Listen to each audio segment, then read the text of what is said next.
Ladies and gentlemen, it is my great privilege and distinct honor to introduce the 44th President of the United States of America, Obama! Obama! Obama! Obama! Obama!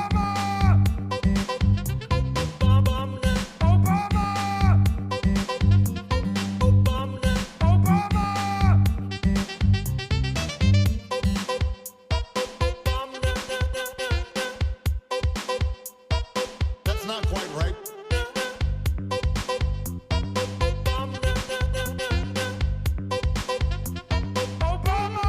That's okay. Obama. That's not quite right. Obama. That's okay. Obama. A terrorist is responsible for the murder of thousands of innocent men, women, and children. But that's okay. Obama! Obama! Obama! Obama! Obama! What's going on, everybody? I hope everyone's having a fantastic evening, afternoon, pre-noon, no matter where you are in the world. I'm Hasan Piker, and this is the Hasanabi broadcast coming to you live from sunny California, Los Angeles. Folks, we're live and alive, and I hope all the boys, girls, and MBs are having a fantastic one because today's a beautiful day. Today's a wonderful day. Today is Wednesday. That's right, ladies and gentlemen. It's Wednesday, hump day. Folks, we are live. We're alive. It's 7/16, 2025. 11:19 a.m. I am right on time. It is 71 degrees and sunny here in Los Angeles, California. Did you trim? I fixed my beard up a little bit. But folks, I'm Hasan Piker, Hasanabi broadcast. We're here. We're live. Hopefully no F's today. We'll see. We haven't fixed it yet. We're gonna be fixing everything later today. So hopefully there might be some issues again, just like there were yesterday. But after tomorrow, no more issues. So why is it hotter in Buffalo than LA? It's called climate change, ladies and gentlemen. It's called climate change, anthropogenic climate change. Human beings and our wonderful contributions to the environment have created a total collapse.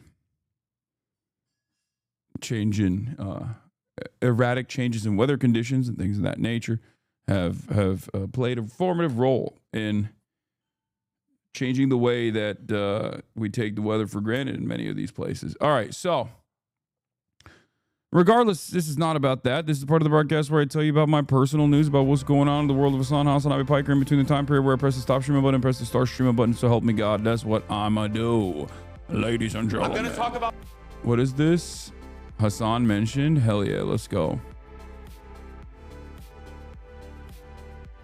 But in any case, personal news wise, because this is the part of the broadcast where I tell you about that. For all the boys, girls, and MBs that are wondering what's happening in the world, the demons strike Damascus. I know, dude. I know. Don't worry. Okay, I know, Syria, I know. I'm going to talk about it.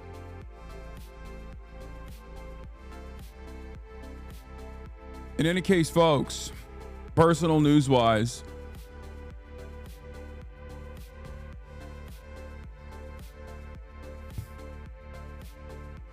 I ended the broadcast last night. It was my dad's last night here. He's left.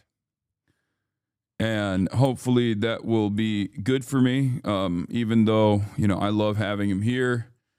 The one thing that ends up happening when he is here is, of course, I gain a lot of weight.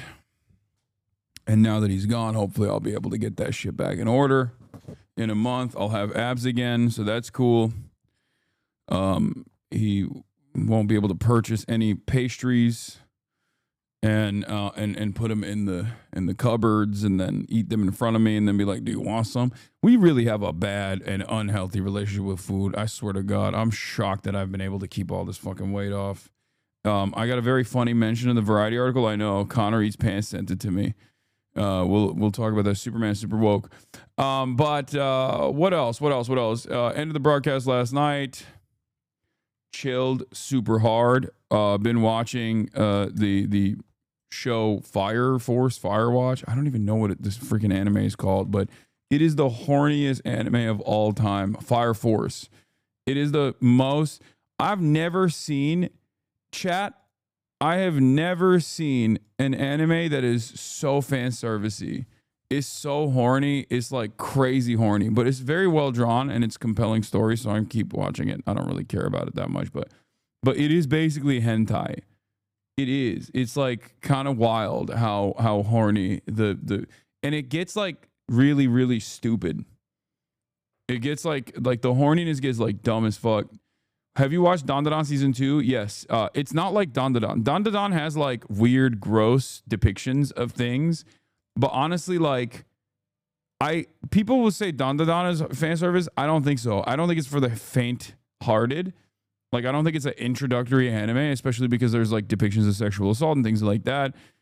But I wouldn't say it's like fan servicey.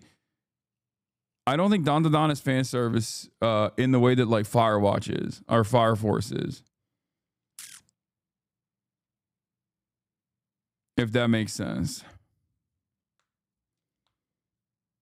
Week 2 of asking the same question. Any opinion on Deja Fox and the special special election for Congress? Yeah, I have not given you any opinion because I don't know really that much.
Okay, first F of the day. Not a big deal.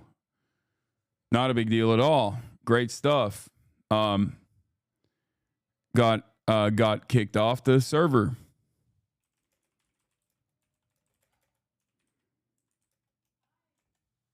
But we're back.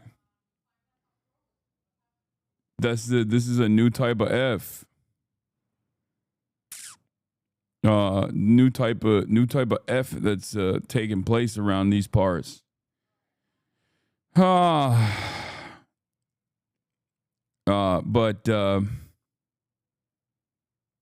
bro, did you order a new PC yet? Yes.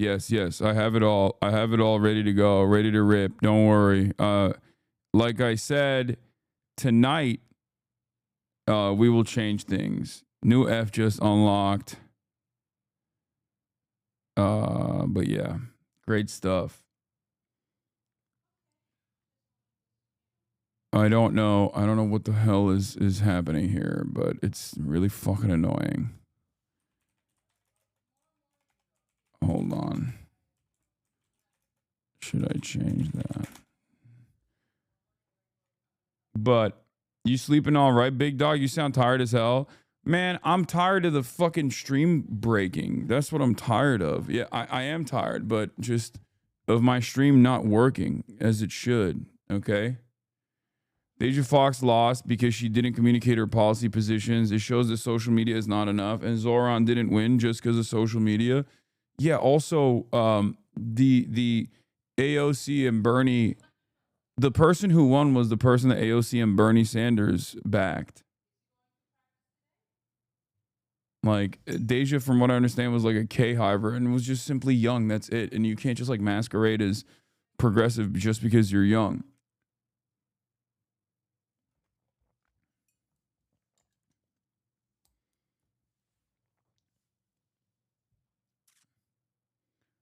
What is this? Did you see this press up? I link to you. Okay. Congratulations. How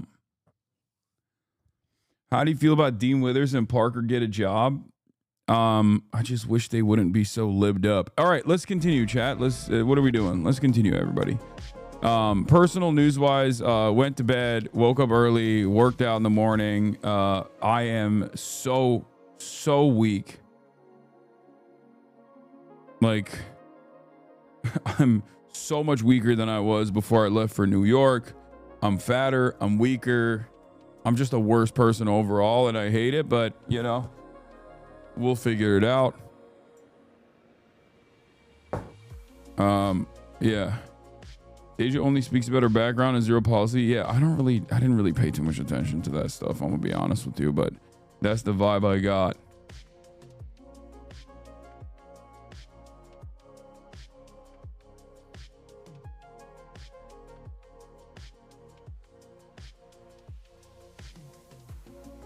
Setbacks are no shame. You got this. Thank you. I agree.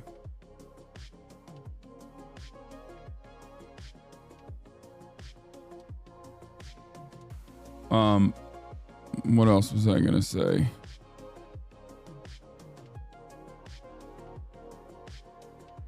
My friend went on a text rant to me about how much he didn't like her because she wouldn't talk about policy and just herself. She was a voter. Well, there you go. Did you see this? Gay D Vance is real. Oh yeah, I did see him running.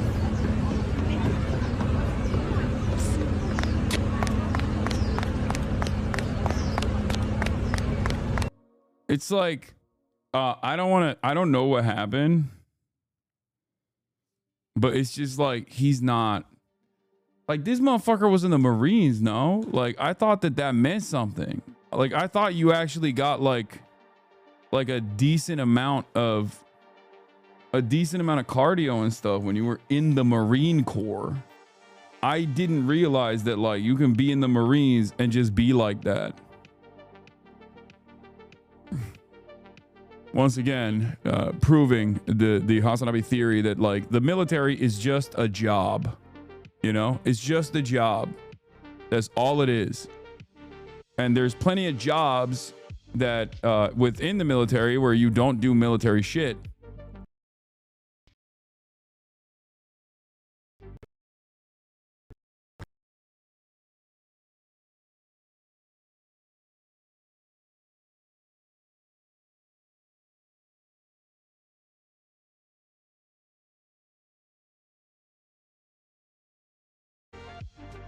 What the hell?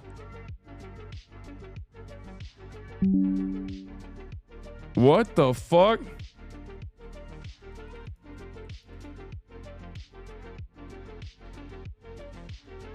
Wow. What is going on?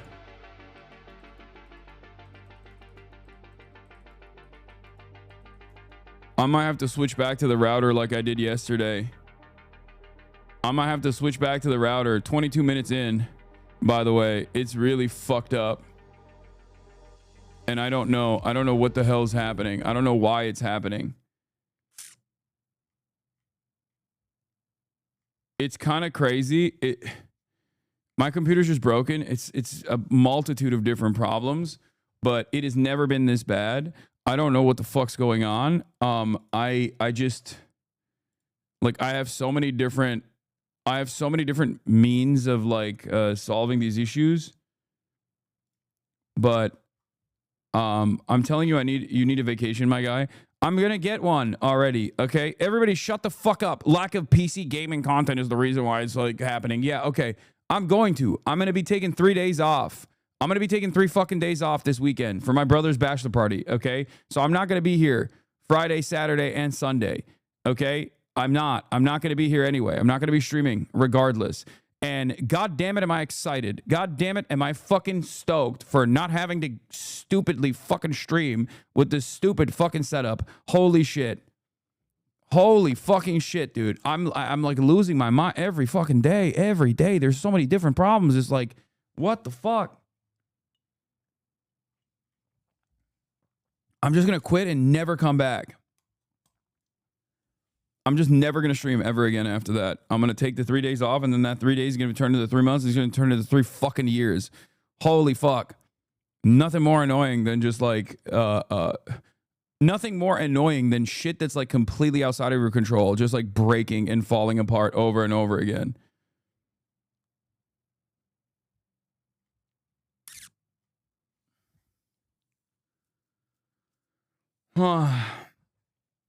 Fuck.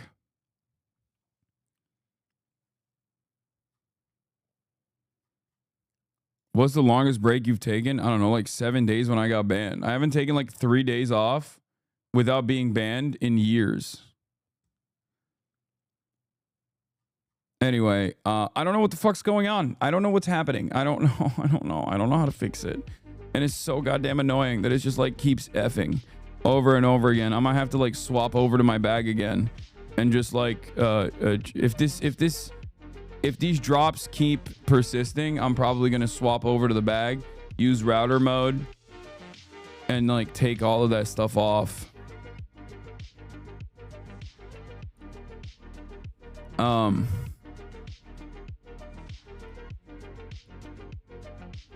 It's just so goddamn annoying. Anyway, let's blast off and let's get it started. Let's get it twisted. It's so crazy how much this shit happens. Like,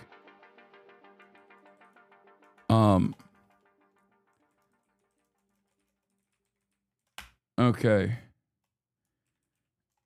Trump calls his base that cares about Epstein bad people.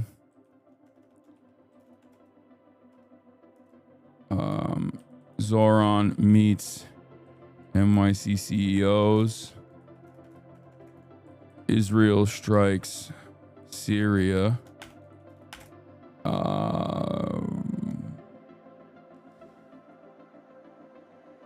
you talk about the doers in Syria and Israel? Yes, dude. Yes, I will. I will. Obviously, it's in my fucking title. Okay, I'm gonna talk about that. It's a big story. It's a big news story for the day. Do not worry. Fear not. It will be covered. Okay, I promise you. I promise. Okay, I promise I will cover this. It will not be a story that I choose not to cover, in spite of the fact that I put it in my fucking article title. Okay. Do you think I'm cheating on you? Like, do you think I'm just like secretly putting the Syria thing in the fucking title of the stream? But my hope is to not cover it. Like, I'm actually trying to expertly craft this secret narrative. I don't have, I have this like secret ambition that I don't want to talk about what's going on in Syria, even though I literally put it on the fucking stream title. Fuck!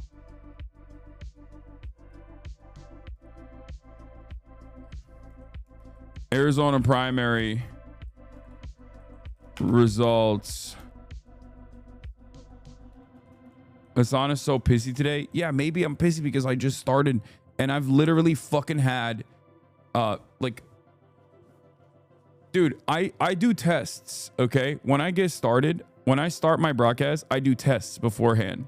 And literally up until the point of the actual stream, up until the point that I actually start the stream, there's no issues. And the moment that I fucking start the stream, there's like multiple Fs. I don't know what it is, and I don't know how to fix it. I'm like spending every waking moment worrying about this shit on the background. It's just really annoying. That's it. Sorry. It's so fucking lame that this shit keeps persisting. I want to put the political commentary in the bag. I want to do that. I want to put the political commentary in the bag, and my ISP or my computer or just like the powers that be are just stopping me from putting the political commentary in the bag. Yes, there is a new setup coming. Shut the fuck up. Shut up.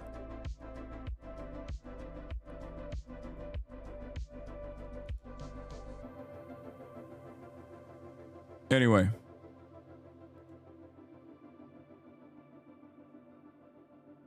No worries, bro. We'll be patient.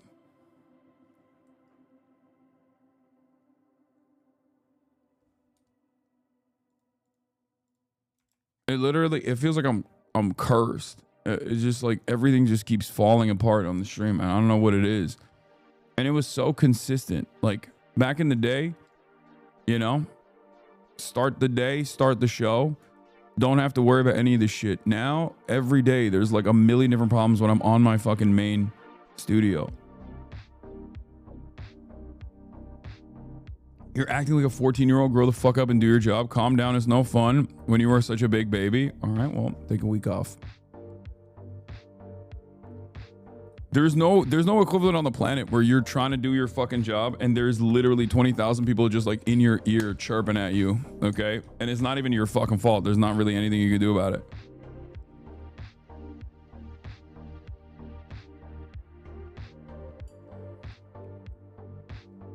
Take a week off, bitch. All right.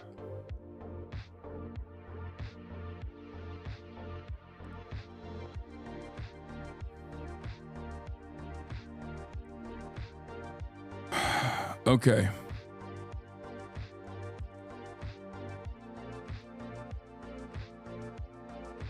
It literally might be the feds.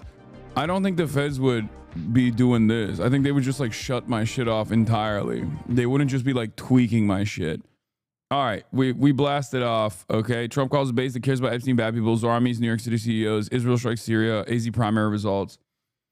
There's a lot to talk about, but we'll obviously start off with this. Apparently, I got mentioned by Gianmarco. I'm going to talk about politics, but I want to be careful because you may have read there's a famous streamer, Twitch streamer named Hasan Piker, and he's very good, and you know he talks about politics a lot online. And he left America for like work, I think, and then when he flew back, he got detained at the airport. And I'm honestly, I fly back tomorrow, and I'm truly so scared they're not going to know who the fuck I am. I'll show them my passport like Jamarcus Horazy. I don't even think borders should exist. And they'll be like, right this way. I'll be like, no, wait, look at this. Here's a clip where I say if Elphaba was real, she'd be a member of Hamas. And they'll have to usher me into the country. I'll be like, no, my cousin's Luigi Mangione, I swear. Dude, we're getting a bunch of cheers at a random comedy shows. Huge motion. We're winning, bro. I mean, Gianmarco has a very similar audience to mine. We got to do that collab soon, for sure. Yeah, he's been popping off. He has been putting out banger after banger after banger. Oh, I forgot to watch the Will Neff dunking on Beitar without even trying. This went a little viral, actually, as a matter of fact, and let's hit that with a retweet. I was gonna cover this. Superman super woke. I briefly covered it yesterday. Beitar got real fucking mad, and you know, Willie Boy and I went and watched Superman super woke together, and this motherfucker had tears in his eyes. I don't know if he actually revealed this to you guys, but I swear to God, Will is a major DC head, okay? He's a major DC fanboy. He grew up with DC. He's always been a DC fan. He's always loved comic books. He's always loved comic book movies. And Caroline told us about it all last night. I mean, I teared up too. I've definitely teared up. But Will literally was like Will was like actually crying, which was kind of cool. He loved it. He was like, movies are back. DC is back. And it really is. It really is. It was a very faithful comic book adaptation, and I was very stoked to watch it. I've obviously given you my takes, but here's what Will, I guess, had to say about at least a part of the movie. But the most brilliant thing that Gunn did was Baravia is Israel, obviously, and they're cartoonishly evil in the film, right? So no one who supports Israel can look at it and go, well, Baravia is supposed to be Israel, because they then would have to admit that what they are doing in real life is cartoonishly evil. It's such a brilliant, oh, Baravia made you think of Israel? What about it? What about what they were doing? No, tell. No, tell. No, go ahead, tell me. The supervillain stuff? Is that what Interesting. Yeah. Interesting. It's just comic book stuff, man. It's just Yeah, why you got to bring politics into everything? Yeah, it's awesome. I saw my lady friend your super woke video on Ben should be about. She said your analysis was incredible. Thanks, Unc. You're welcome. Yeah, Baravia was also Superman was created by two Jewish immigrants in like the 30s. And ironically enough, Baravia was also invented by these two Jewish immigrant writers way before Israel even existed. But its modern adaptation of Baravia, this like fictional country that is maybe really close to a real country, was a deliberate choice. And I love it personally because like there's been a lot of back and forth on this stuff, and even Variety wrote about it, and they were talking about, is it Israel, is it not Israel? But I think James Gunn did a decent job of just like offering plausible deniability.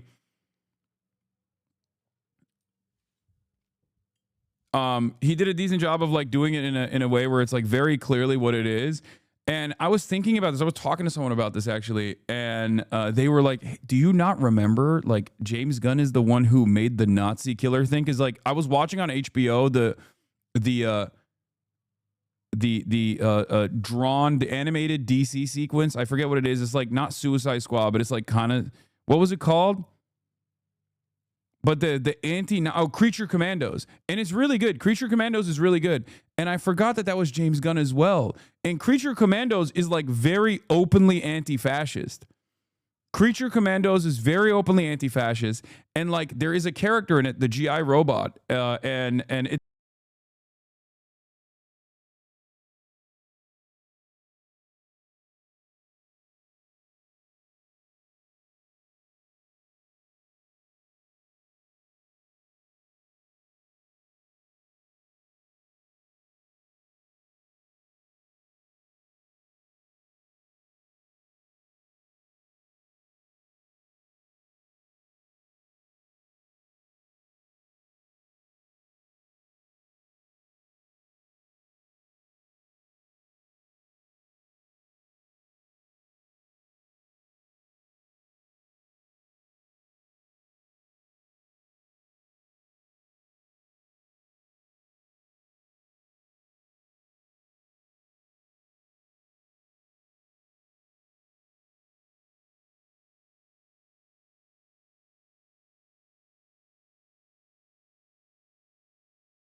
Dude, it's so funny. There's like, I don't know anything about, I mean, I've heard the song before. I don't know anything about the backstory of like who's singing the song, but it is hilarious that like as soon as the song came on, everyone's like, this song is sung by a Nazi. This song is actually a lady gooning to her vibrator. This song is actually conducted by a sex trafficking rapist. It's like, I don't know anything and I don't care, okay? I don't care. Please stop trying to put this information in my head. I don't listen to music. I'm never going to listen to music ever again. And, you know, this doesn't say anything to me. Okay. I don't care. I literally don't care. Please stop trying to inform me. I'm letting you know right now. I don't know the veracity of these claims, and I don't want to know. Okay. What will this do to me? What will this do if I knew all of this stuff about whoever this person is that's singing the song? What will that do? Sometimes you have to think like,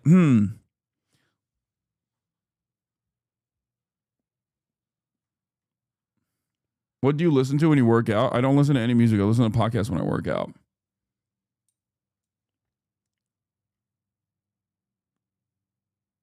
You sound like a gaming frog. No, it's just like there's stuff that's like relevant, and then there's like an exaggerated claim half the time too. And then there's stuff that's just like completely irrelevant to my world. I don't care. I will never listen to the song ever again. It's just like, I don't care. Just stop trying to inform me. I don't need more information in my mind. Okay. That's it. Yeah, Forbes also, we're talking about Superman anyway, because it's like not pertinent to the conversation. Do you understand what I mean? It is utterly irrelevant to the main conversation. We got here because I was talking about James Gunn's politics, and you want to talk about some whole different shit, and I don't care about that shit at all. It is completely and utterly inconsequential to the grand scheme, to the main argument that I was conducting, to the main argument that I was presenting here. Anyway, not wanting to have more information in your mind is such a vibe. Yes, it is. And I think that is like a good and healthy attitude to have. Sometimes it's like better to not know things, okay? Especially if they're like utterly inconsequential. So, yeah, Forbes and Variety both wrote about this. Variety wrote, a new day for DC, breaking down Superman salaries, budgets, and more. Studio fast tracks Wonder Woman and its future. They're not going with Gal Gadot, by the way.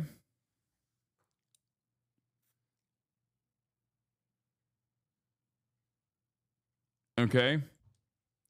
Your worst take, but it's okay. Yeah, no, Kal-El, no. But also, yeah, Kal-El, no. But yeah, there is Nicholas Hoult, who plays archvillain Lex Luthor, nabbed $2 million payday. Is this, guys, can I ask a question without people saying like I'm out of touch and super rich or whatever? But am I crazy? I feel like back in the day when like top actors were in big budget productions like this, they would make more than 2 mil. Isn't that low? Like that's a shit ton of money. Don't misunderstand me. But isn't that kind of like I feel like when movie stars would be like a villain in a franchise flick like this, they would get way, way, way, way higher fucking fees than this, right? Is there something changing in Hollywood, or is Nicholas Hoult just not considered like a top actor, like an A-lister? Is he considered like a B-lister? Is that what it is? But even if he's a B-lister, it's like wild that he is, I mean, he's the main antagonist in this fucking DC franchise flick. Like, that's crazy.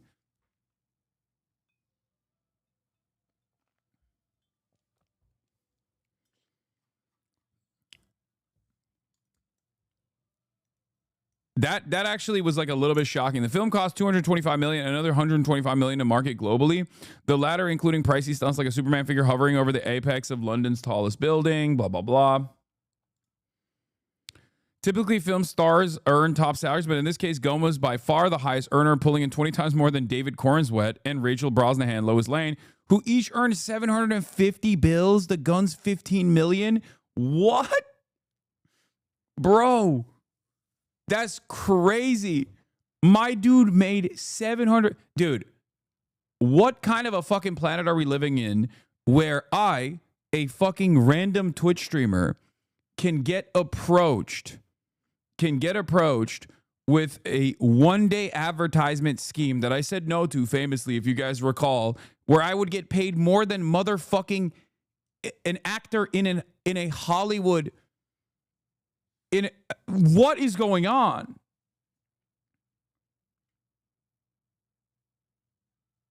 The thing that I'm talking about was what was it? Predicted or Polymarket? Polymarket wanted me to Polymarket wanted to sponsor my election coverage, and the starting ask from them, which means that they would go up a lot more, was $1 million. And I said no to it because I was like, I'm not gonna fucking do a gambling ad for politics. What are you, crazy? But and then a day later they got raided by the FBI. But that's besides the point.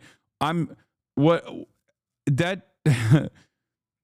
point. My larger point here is like, it's crazy that like I can be approached as a Twitch streamer for a higher paid gig for one day than like the fucking protagonist of Superman. Oh, by the way, Polymarket. Trump administration ends Polymarket investigations without charges. Shouts out to Polymarket. Totally exonerated. Nothing wrong. No wrongdoing because the Trump administration has decided they're cool.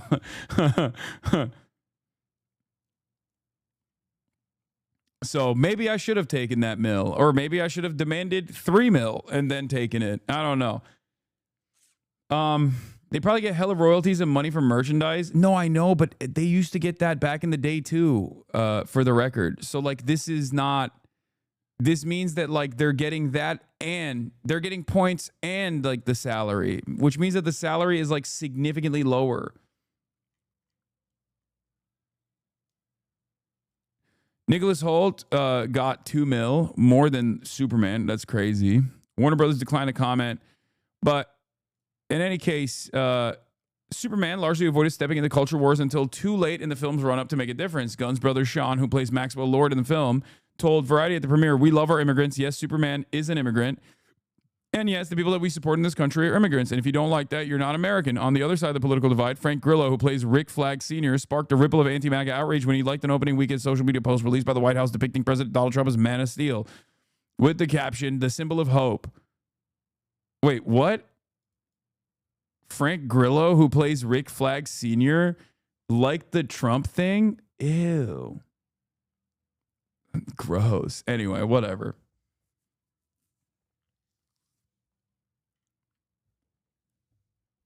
But one hot button issue is resonating with some moviegoers. Pro-Palestine activists and influencers are hailing the film on social media for what they see as an overt rebuke of Israel in the wake of its deadly military campaign in Gaza.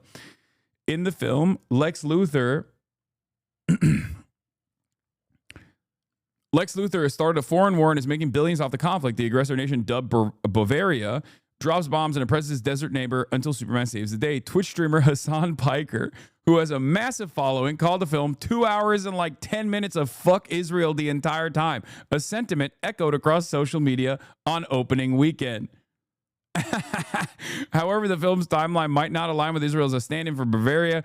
Gunn turned in his script on May 2023, months before the current Israel-Gaza conflict escalated. Yeah, except it was an ongoing incident, and it hasn't started on October 7. It was definitely a thing that was existing far before October 7. And not only that, but also, you can still you can still make tweaks on the villainous character after you have put the script in.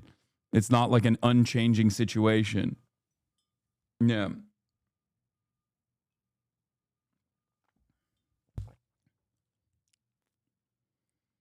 Also, Bavaria existed in the comics before Israel was a state.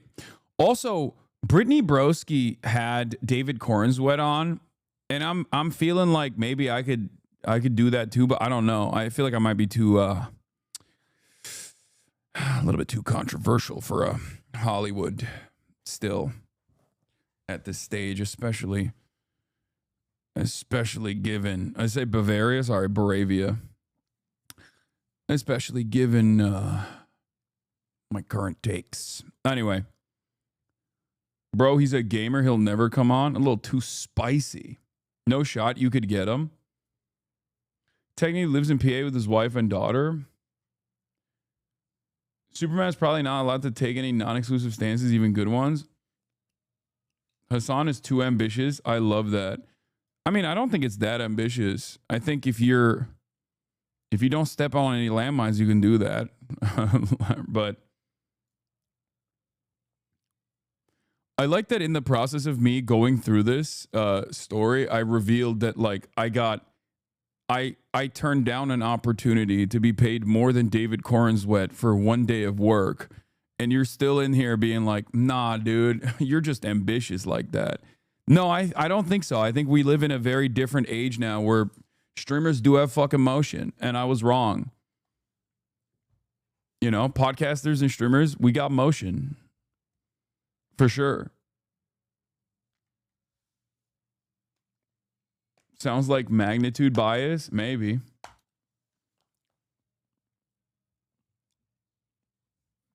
Did you say Atrioc X Lena Khan podcast? No, I didn't say that. I don't know why you keep saying I said that, but I'm glad that the Lena Khan went on the pod.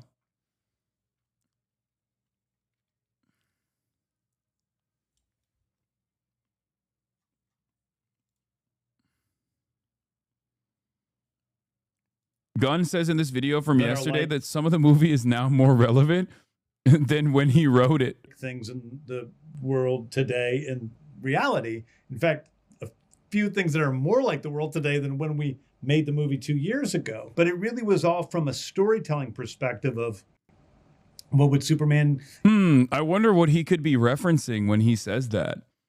I mean, it could literally... It's perfect, though. It's a perfect statement because he could just literally be like, oh, Superman's an immigrant. And this administration is anti-immigrant, and it's very obvious. Like this is Superman getting attacked relentlessly about anti-immigrant. He could say it about Ukraine and Russia if he wanted to, but we know what you're saying. I'm picking up what you're putting down, big dog. Okay. Also, it is pretty funny. I'm just realizing at this moment, and maybe it's because I'm stupid and I didn't realize it, but like. It's pretty funny that his character on Creature Commandos is a self-insert. Like he just made himself like super hot and brolic in Creature Commandos. Like the main character in Creature Commandos is literally him. Like the same hair and everything. Hashtag the gun is aimed at Israel. We're all hashtag reloading the gun.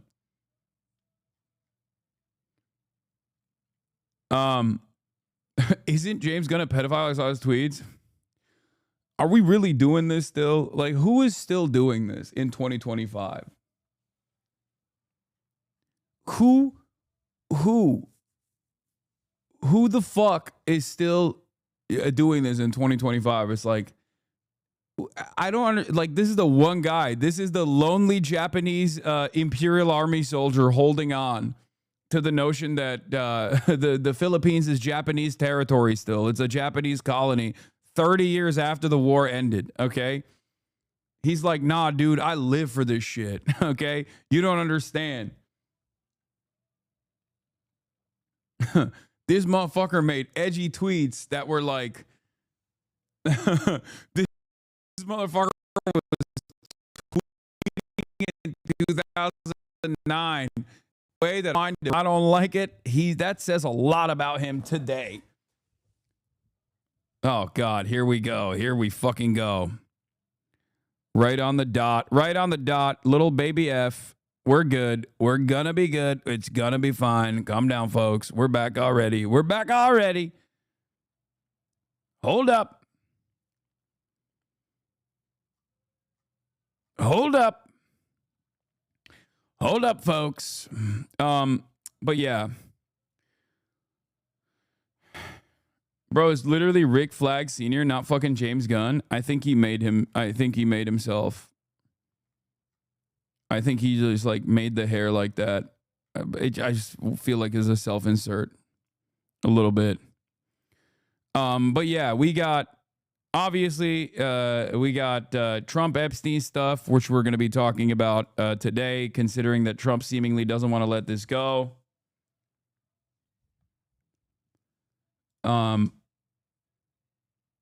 Congress wants vets to swear an oath they won't commit suicide. That'll make the suicide rates of veterans drop down to zero. For sure. But yeah, we got the New York Times is insane reporting on the Arizona primary, which was so stupid. But before we do all of that, obviously there are a couple truths. There are a couple things that are always going to happen in the world. Okay? There are a couple things that are always going to happen. The world is going to keep turning. Okay? The sun's going to come up every morning. And Israel's going to bomb yet another country. Okay? They have to do it. If Israel doesn't bomb another neighboring country, they will literally explode. Do you want Israel to explode? It is really fucked up. This is just a thing Israel has to do. Do you understand? Yeah. The only things that are certain in life are death, taxes, and Israel fucking up a neighboring country. It has to happen. And yet, of course, because it has to happen, it happened again. Israel is striking Syria's capital, Damascus. Your latest YouTube thumbnail, Lex Shapiro hates Superman. Super woke sucks. That's funny.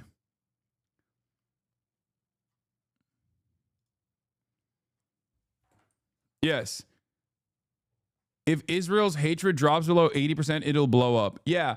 You don't understand. You don't understand. Israel has to blow up neighboring countries. What the fuck? You're being anti-Semitic. You are being anti-Semitic if you don't think Israel has to blow up other countries, okay? They have to. We have some breaking news this morning. In Syria, there are some strikes by Israel because there were attacks in that northern... Dude, this is so funny. This is so funny that they're just like trying to contextualize it immediately. And they're like, there were some attacks, I think. I don't fucking know. Whatever. Israel's blowing up another country. If you ever say anything about it, you're fucking anti-Semitic. Shut up. Region, that northern border region, and Israel's not going to stand for it. Marco Rubio, the Secretary of State, just a little bit ago at the State Department said, guys, maybe you want to back off, tamp it down a little bit. But this is a unfolding situation and some breaking news, and that's why Trey Yingst is going to join us from Tel Aviv for an update. Good morning, Trey. Yeah, hey, Dana, good morning. All of these Israeli strikes taking place in response to violence that is erupting in the Sweda province of southern Syria. There is a Druze population in southern Syria that is supported by the Israeli government. So when violence erupted there earlier this week, the Israelis began to carry out a series of airstrikes against Syrian government tanks that were approaching the city. There was concern that they would participate in the fighting that was being done between the Druze and a Syrian Sunni Bedouin tribe. Now, as this was erupting, there were warnings and conversations taking place with Israeli officials using back channels to speak with the Syrian government, telling them not to enter the Sweda province because it could be a threat not only to Israel as these forces got closer to Israeli territory, but also to the Druze minority population there. Whenever the government forces continued forward, Where have I heard this song and dance before? Using an ethnic minority. Using an ethnic minority and protecting an ethnic minority in the region as a reasoning for why you must bomb another country. I mean, this is just fucking big nation shit, okay? Russia being like, we have to protect the ethnic Russians in Ukraine. America will be like, it's even more laughable. America will be like, oh, we love the Kurds. We need to help the Kurds develop a nation state. Oops, just kidding. We actually don't want to do that. We just want to weaponize Kurdish militias in the region against anyone that we feel is not fully on board and fully invested in what's going on with our agenda. And of course, Israel is using the Druze. Now, this doesn't mean that like This doesn't mean that like all Druze people in like Syria are anti-HDS. This doesn't even mean that HDS is good. You know, I'm not a fucking I'm not a fan of the former Al-Qaeda leader turned into institution defender himself. Okay, but it is kind of crazy that Jelani is basically doing everything he fucking can. The bizarre part of the story is that the violence against the Druze is primarily by other actors, not the government. Israel is using flimsy excuses of protecting ethnic minorities just to carve up southern Syria. The arrogance to tell a sovereign state that they can't deploy their own army in their own borders is just insane. Is it insane, or are you anti-Semitic? Is it insane, or is this Jew hatred? Okay, that's the question you must be asking yourself right now. And the answer always is you hate Israel and you hate Jewish people. That's probably the reason. Israel should be able to bomb a sovereign country whenever they see fit by using flimsy excuses. Okay? Excuse me. Hello? Am Israel high? Calm down. It's for democracy. Now, this is an incredibly fucked up situation because, as I've explained over and over again, like Syria is currently being picked apart by two American allies. From the northern side, you have Turkey and Turkish control. Turkey is a major player in this. Turkey played a major role in overthrowing Assad, right? And then Israel is coming in from the south. They both have ambitions of maintaining control over it. Turkey obviously is a regional power as well as Israel is, and they have their own ambitions. They have their own motivations here, and they're kind of at odds with one another, even though they're both America's lapdogs in the region. So I guess after spending years and years of defending ISIS-style forces in Syria, the Al-Nusra Front, for example, Israel has decided this is the one former Al-Qaeda guy that they do not like, in spite of the reality that Jelani has done everything in his power to basically be as servile as he fucking possibly can be to Israel's interests. Okay? They're intercepting weapons transfers to Hezbollah. They're literally, they're doing everything. Israel destroyed the Syrian military, okay? As soon as HTS came into power, they said, please, sir, please bomb all of our fucking military equipment. It's okay. They didn't say shit. They literally have been running around. HTS has been fucking running around being like, how much more can we do for you, sir? Okay? How much more can we do for you, Israel? We love you. Here's Charles Lister, who obviously I like to hear from when it's anything related not to Syria, but here he is talking about Syria. I won't go so far as to say he's a little bit in the tank for HTS. In 7 months, Israel's done the following in Syria: 987 air and artillery strikes, 421 ground incursions, occupied 180 square kilometers of land. In response, the Syrian government has done 0 attacks, filed 2 UN Security Council complaints, seized 49 Hezbollah weapon shipments headed to Lebanon.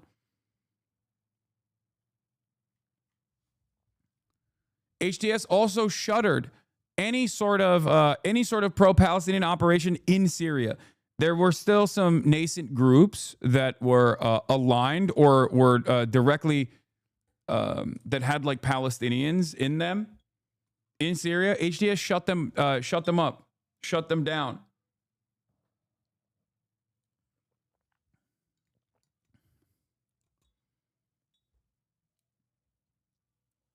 Most Druze leadership in the city are with HTS on this. Israel is arming the Syrian version of Abu Shabab al-Hajri, except he already has more influence, so it's more devastating to do separation and stuff. So Israel can do divide and conquer and unleash division. Yeah, from what I understand, outside of all the Druze sects, there's like one guy that Israel is tapped in with. And of course, they're using that one fucking group to be like, oh, you're attacking our big, beautiful Druze population, and we really care about them. And that's why we have to bomb you. Druze leader Walid Jumblat, Israel is using some Druze figures to stir unrest in Syria under the guise of protecting Druze communities. Classic shit, classic divide and conquer shit. And it's crazy because like Jolani, also known as Zelensky, okay? I mean, he did everything. He shaved, he put the fatigues on, he put the suit and tie on. He was like, I am your most loyal servant, Western Empire. I will do everything for you. Like, can we please, I'll build a Trump Tower in Damascus. Like, fuck it, whatever you want. Okay? He did literally everything. And Israel still's like, well, you do have land that we want.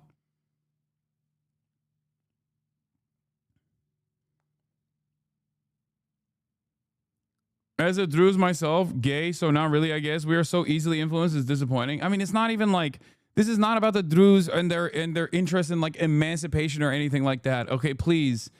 Like, America's involvement with the Kurdish militias does not have like a real emancipatory goal. They just want to use the Kurds, and then they will literally write them off instantly and will tell the Turks to do whatever the fuck they want in Kurdish villages. Saying it's land that Israel wants is anti-Semitic. They have a right to it. Oh, fuck, you're right. It's Greater Israel.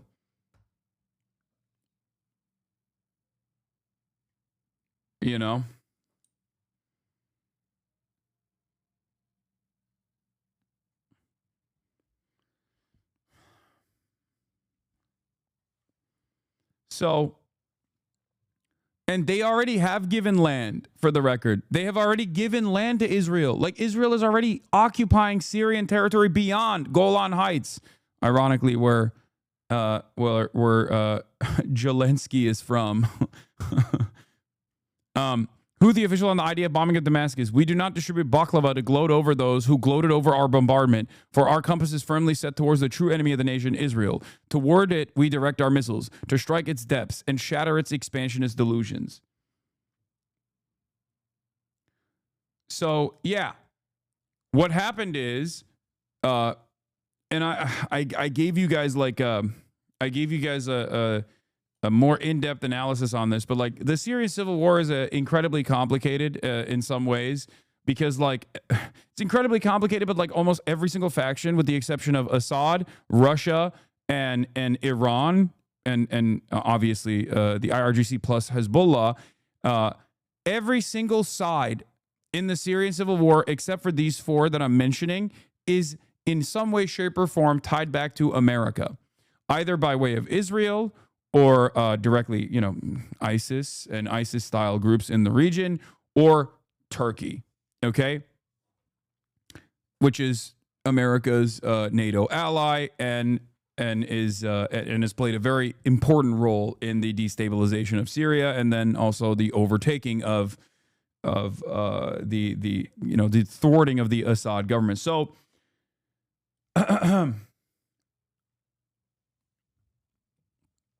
basically,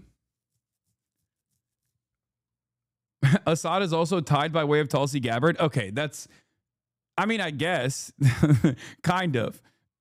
Assad does have American government involvement as well, technically, if you think about Tulsi Gabbard and her role in this. But ultimately, it's a conflict where like America has basically funded all sides, including warring factions, right? Because on the one hand, America, by way of the CIA, and has directly offered logistical help and weapons to the Kurdish militias in Rojava, right? And those guys have been directly in conflict with the Turkish mobilization in Syria. The Free Syrian Army, backed by the Turkish government, that gets training from the Turkish government, NATO ally, remember, is a brigade, is basically like a brigade of different Salafist militias from all around the world, from Turkic nations all the way to Xinjiang, right? They have Uyghurs in there as well. If you ever see like a Chinese dude throwing up the Allahu Akbar, just know that that's like a Turkish-backed militia group. Some of them will then join ISIS as well. It's really interesting. But regardless, like you have an eclectic group of what you would consider like what Americans think are like jihadis that are under the banner of the Turkish mobilization in Syria. And those guys are constantly fighting with the Kurdish militias as well, because Turkey wants to wipe out and maintain control over any sort of Kurdish territory in Syria. That's their national security concern. So, like, they're literally fighting amongst themselves, but both sides are fucking funded by America. Both sides are being trained by America, either by way of Turkey or directly being trained by the United States of America. So then you have that. And on the other hand, you have obviously ISIS, which is, this terror cell that seemingly never attacks Israel and only kills Muslims. Weirdly enough, okay? Don't know what that's about. I'm not going to point any fingers here.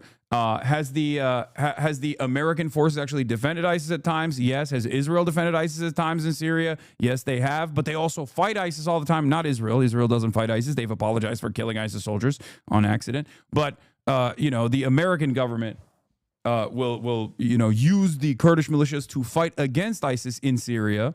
So then you have that. Okay.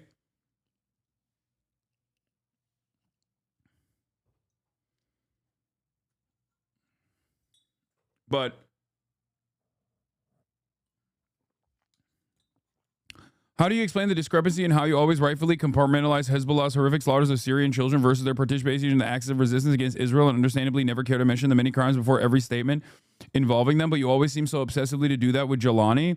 You have said that you are not pro-Assad, but I'm not sure you are anti-Assad at this point. I'm anti-Israel unconditionally, which is precisely the reason why I will explain Hezbollah's military actions in Syria, and then simultaneously still say that, like, Hezbollah is a militant group that now has a party in the Lebanese parliament that was created as a defensive posture for the Shia population in Lebanon, but also primarily the only military formation against Israel in Lebanon. So that's the reason why I don't have that same kind of, I have more of an interest in compartmentalizing Hezbollah as opposed to HTS or Jelani. But if you might have noticed, I'm not attacking Jelani all that much currently, because despite the fact that Jelani has done everything to be a dog of the West, Israel is still fucking up the bag for them. Part of the reason why Israel is, doing this, of course, is because this is against Turkish incursion in Syria. They don't want Turkey to have too much influence in Syria. Assad isn't Shia, by the way. He's Alawi. No, I know. I'm not. I didn't say he's Shia. Also, I'm Sunni. What are we talking about? I have no allegiance to. I have no allegiance to the fucking Shias by religion at all. I don't give a shit.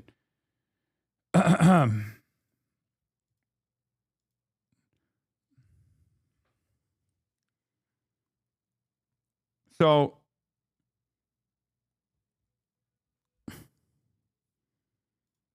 there are a lot of groups that did horrible shit in Syria that are now in charge. And they're openly stating that, at least right now, that they are on board with, like, Israel. They're on board with America. They just want, like, Syria to be able to develop. And Israel seemingly has different opinions. Israel seemingly does not think that is where this conflict should head. Israel has different ambitions here. In the past 24 hours, Israel's bombed scores of sites across Syria, reportedly including the Ministry of Defense, Army General Command, and the Presidential Palace. Now Israeli cabinet ministers are openly threatening to assassinate Syria's new leader, al-Shara. Ben-Gvir says Israel must eliminate Syria's Shara over violence against the Druze. Since Assad's downfall, Israel hasn't just been relentlessly bombing what's left of Syria's military and strategic infrastructure. It's been steadily seizing territory, using the chaos to advance its long-standing ambitions. Assad's successor, al-Shara, a former al-Qaeda and ISIS commander, rose to power through quiet coordination between Turkish, Gulf, and Western intelligence services. This is correct. Sina Tusi is right on this.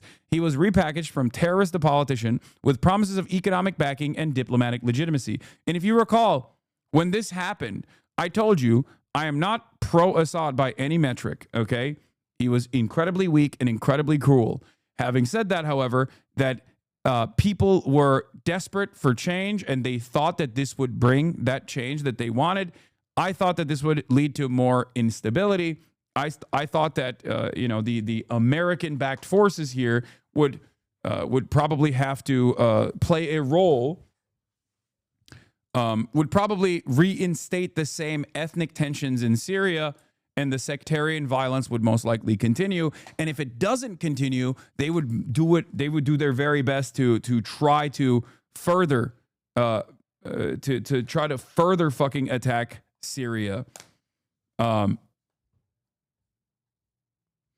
do find it somewhat interesting that Israel never really did this while Assad was in power.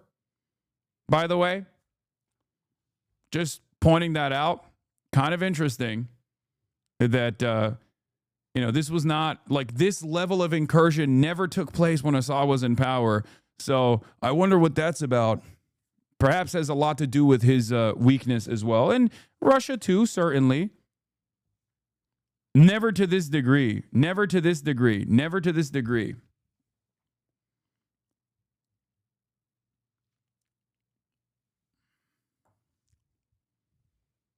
They didn't want to mess with the line of Damascus, or maybe the line of Damascus by way of Russia had communiques with the Israeli state to a certain degree. Perhaps.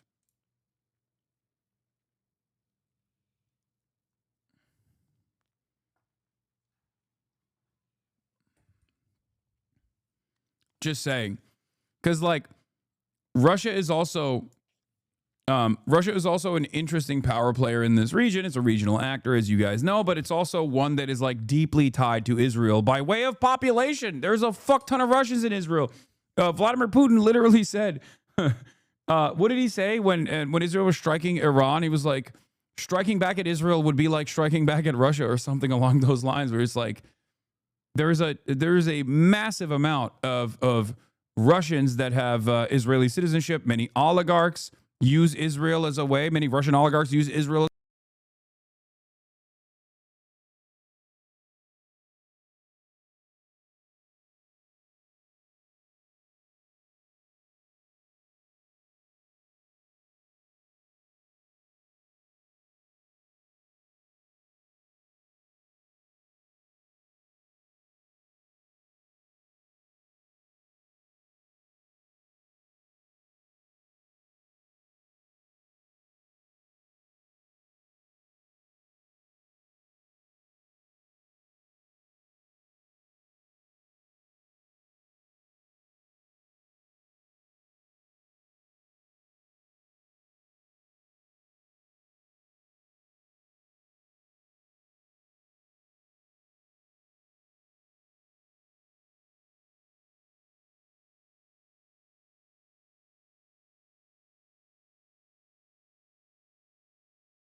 All right, we're back. We're fine. We're back. We're fine.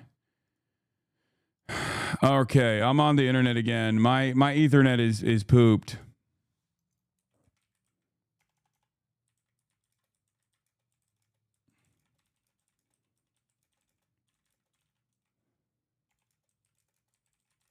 But we're back.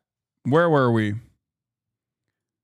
What a frustrating situation. None of this stuff needs to just today and new setup will fix this, bro. We good? Yeah.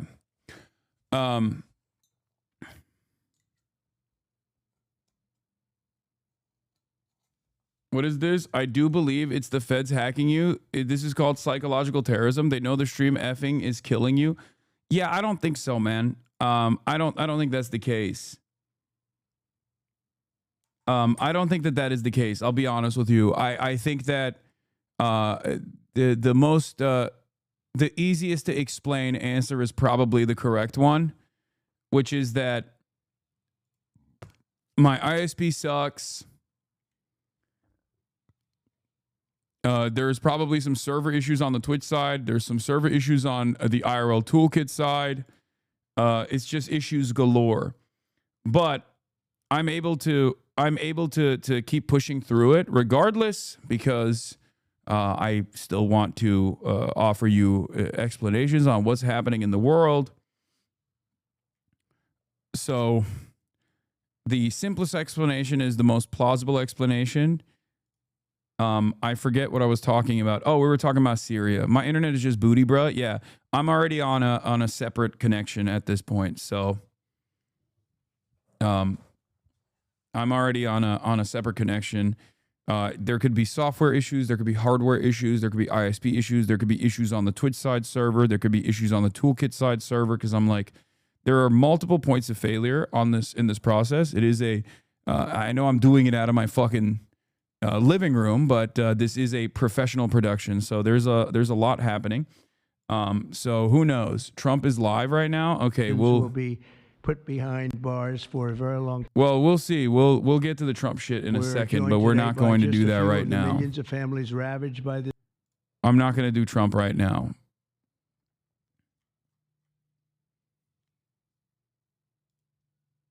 You can bypass ISPs and take a direct ISP in exchange. You were saying Putin won't intervene in Israel and Russian oligarchs do something in Israel.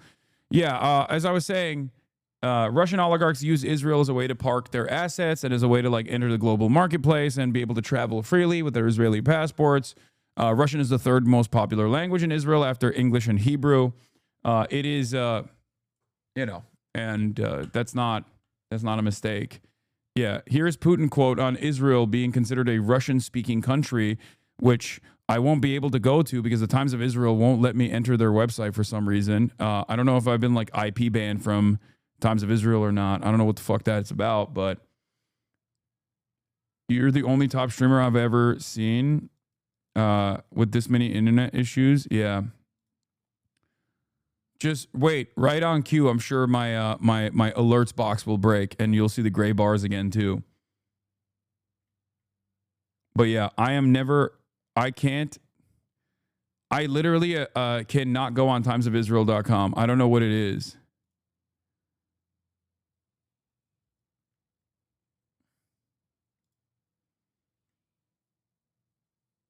Trump might be about to announce the Gaza ceasefire. I doubt it. But in any case, yeah,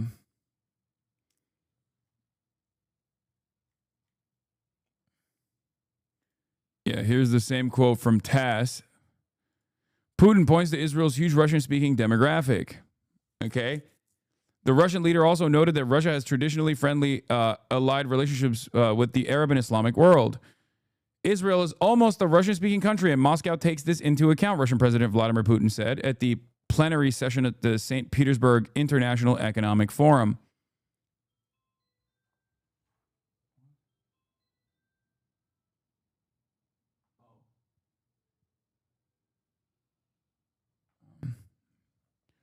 Kaya's groomer appointment is here as well. But anyway, let's continue.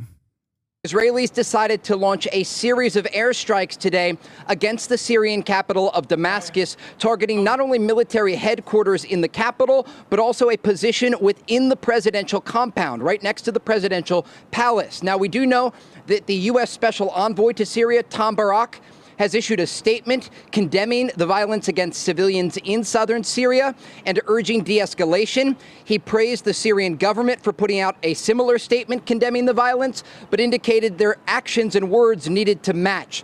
The key here is that the Israelis want the Syrian government to ensure that the situation de-escalates and that the Druze population is protected.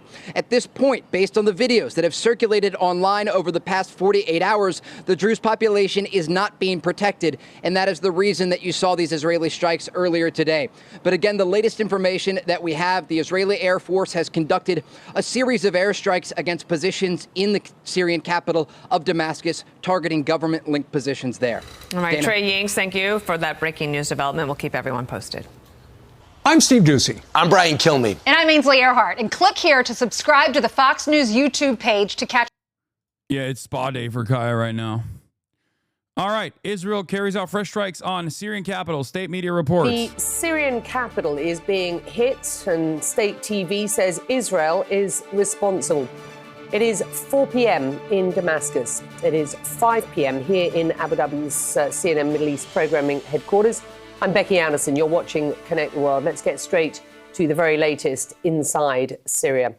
And the capital, Damascus, being hit by a series of airstrikes. State media blaming Israel, and the Israeli defense minister shared video of the attack saying, quote, "The painful blows have begun." Well, earlier today, Israel said it has struck the entrance to the headquarters of the Syrian armed forces in the capital. Now, this is what we know. Why did they do this? Because they're bored, bro. Okay? Do you understand? Because they're fucking bored. That's why they did it. What reason do they need? Because, I mean, they want more control over Syria. They want more control over Syrian territory. And they are using the Druze population, or at least one sect of the Druze population, for instability in the region. Hasan, you have just not been fully transparent and evaded saying if you're explicitly anti-Assad. If you're not anti-Assad, it's fine as long as you explain your position on why you aren't. Do you think he ought to have remained in power to be a net positive considering his supply lines despite his cruelty? I'm a Stalinist, so I would understand the necessity of state violence and war, but Assad doesn't fill the criteria. He was just a criminal. No, dog. I have explicitly stated that. Why the fuck do you keep bringing this up? Shut the fuck up, dude. Shut the fuck up. God damn. Dwindling fucking loser is right. Jesus, Lord mercy. He's like, I'm a Stalinist. And it feels like you're pro-Assad.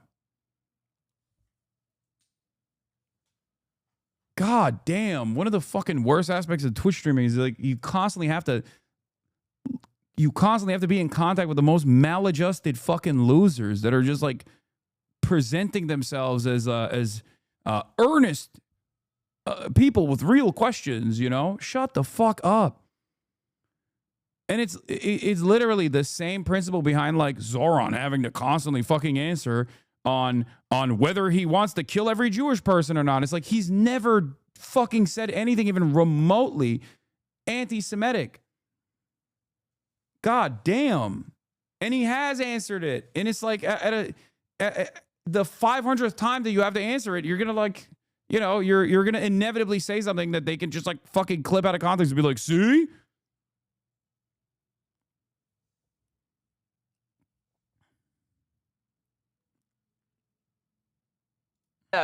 On Tuesday, Syrian government forces were sent to the Druze stronghold of Suwaida in the south of... Yeah, it's like how I always have to preface invasion of Ukraine with unjustifiable. I know. And it doesn't matter. These people still are so dense that they think I'm like pro-Russia invading Ukraine.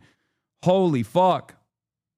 Of Syria, after days of sectarian violence there between the Druze and Bedouin tribes. In response, Israel, which has vowed to protect the Druze community, began launching strikes on the Syrian forces advancing towards Suwaida. CNN's Jeremy Diamond is in Jerusalem. Salma Abdelaziz joins us live from London. Jeremy, let me start with you. What do we know about what is happening right now in Damascus? We do have live pictures of the capital that we can bring up as you are speaking. Yeah, well, as we have seen, the Israeli military has been carrying out airstrikes in the Syrian capital of Damascus. We know of at least one strike at the entrance to Syria's military headquarters there. 2 civilians were injured as a result of that strike, according to Syrian state TV. We have also seen several other strikes in Damascus, some of which we are still working to confirm the exact location of them. But there have been reports of strikes near the defense ministry as well as near the presidential palace. But what we are watching here on the Israeli side of the border is really quite stunning, Becky, and that is that we are seeing Druze individuals in. Yeah, also, this is the other reason. Reminder, Israel sees any intra-Syrian reconciliation and unity agreements between the government and Druze or Kurds as a severe blow to Israel. Israel wants Syria to be intractably divided, failed state. Israel is only weaponizing the issue of Syrian minorities to achieve this aim. Also, it's you know, the timing of it is because there's Benjamin Netanyahu's coalition is like dwindling, and on top of that, they keep pushing back his fucking trial. So like all of that unites under this banner where Israel will consistently bomb another fucking country to be like, well, we're in war. You can't put me. You can't. I'm a wartime president. You can't do a trial for me. How dare you? Source, the articles from last March when the Syrian government signed an agreement with Druze leaders in As-Suwaida. Israel immediately declared this a severe blow to Israel and did everything possible to blow up the deal and undermine Syrian unity. There's also another concern here because like Syria is basically piecemeal, partially controlled by Israeli interests, partially controlled by Turkish interests. And of course, both of those are under the banner of American interests. And therefore, this is 2 different factions that want more control over Syria. Israel saying like, no, it's our country. And Turkey saying, no, it's our country. We get to control it. It's America's 2 different attack dogs in the region having a little bit of a conflict over Syrian territory, which is no longer a sovereign state. Okay.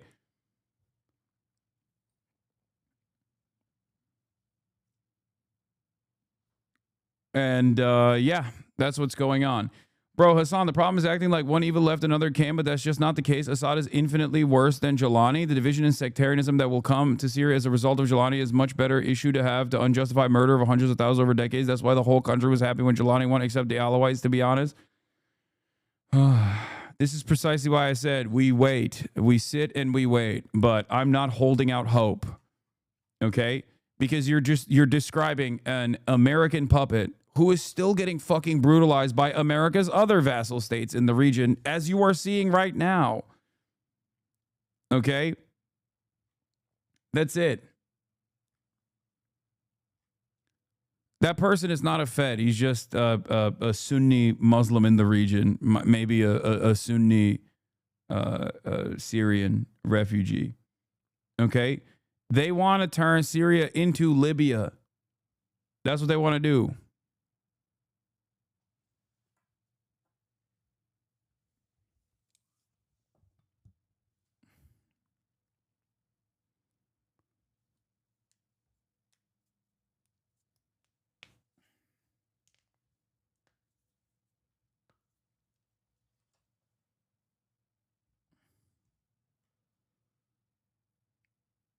Don't compare us with Israel. What the fuck is wrong with you? What do you mean? Us as in like the United States of America with Israel? We are Israel. Israel is us. Israel is an extension of American interest in the region. What the fuck are you talking about? Are you crazy? Oh, you mean Turkey? Oh my God, the Turkish cope is so fucking strong in the chat sometimes. Turkey is different, bro. It's different. I swear, bro. Really? It's different? We got American nukes in Incirlik. What are you talking about? We're fucking a NATO country. Get the fuck out of here. We're not as like slammed in the ass cheeks of America as Israel is.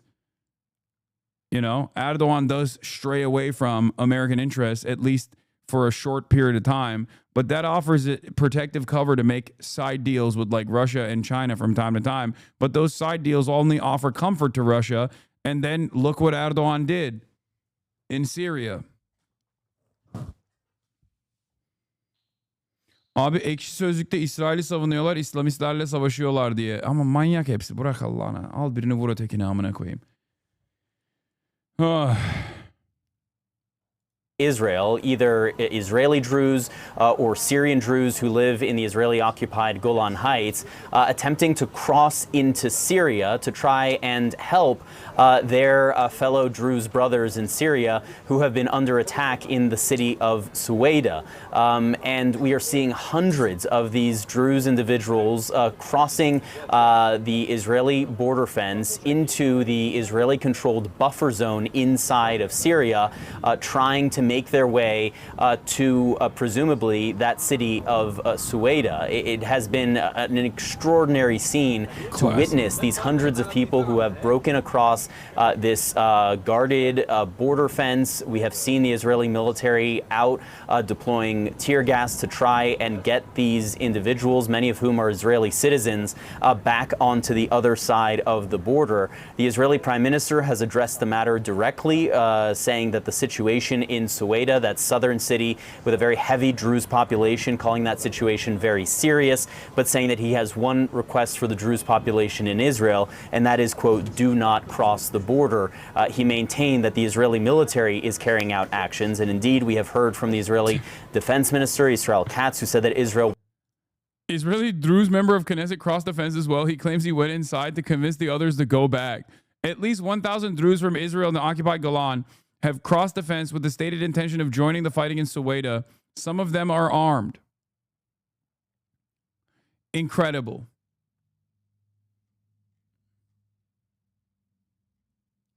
Is this a rare situation where the Druze actually like Israel? Some are being used. Okay. They're all being used. Every single person here that is like Minister of Knesset Afif Abed from Likud, who crossed the border into Syria in a conversation with Khan News. We entered without security and our own initiative to rescue the Israeli Druze and protect their lives.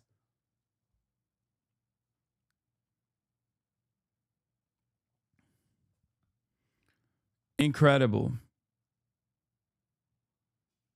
The Druze, some of the Druze factions here are basically like the Kurdish factions that America uses from time to time. They don't ultimately give a shit about the Druze population. They're just using the Druze population to be like, see, we are the protectors of the Druze population here. That's it.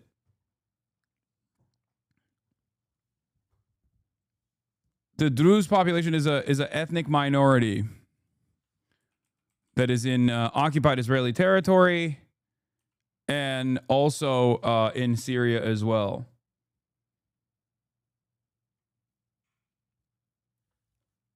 Is a religious. It's like a religious minority, and some of them serve in the IDF too. America always uses Kurds and arm them just to drop them later on. Same story every time. Yeah.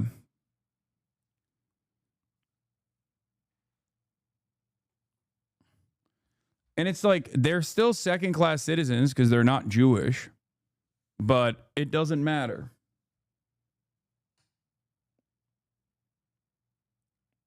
Israeli Druze who are active Israeli occupying force are turncoats. Kamal Jumblat literally fought for the Palestinian cause and died. Important to note that they want to support the Israeli-backed drug gangs of the Druze warlord Hikamet al-Hijri, who, mind you, has barely any public support. They want to help their Druze brothers. Many literally have families there. They're not crossing for any warlord. At least 1,000 Druze from Israel and the occupied Golan have crossed the fence with the stated intention of joining the fight against Suwaida. Some of them are armed.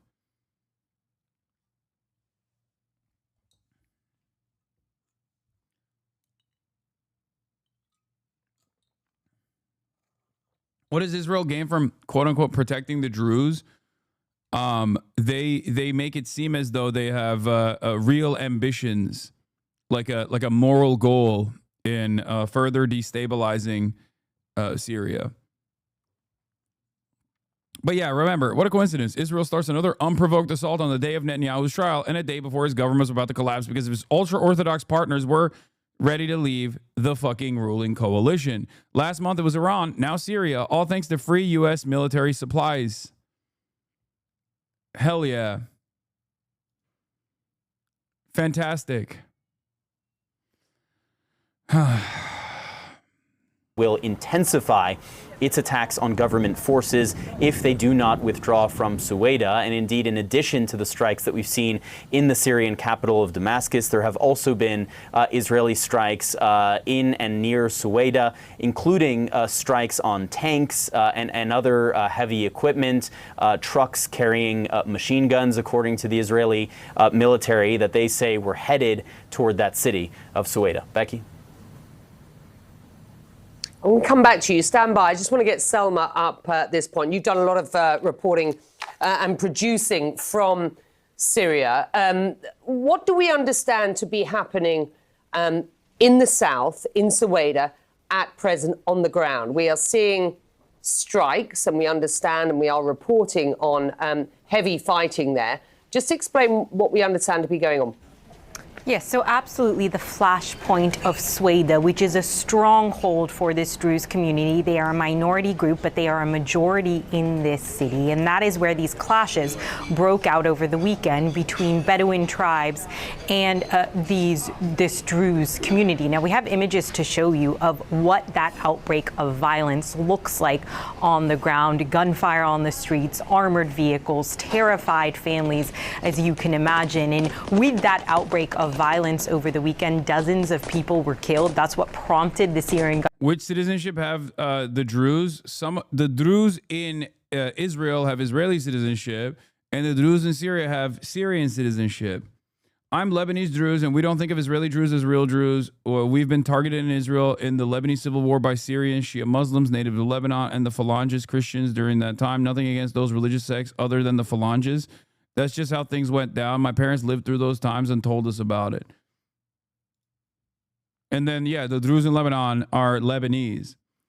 And that's whatever nation that they are a part of, that's their nationality.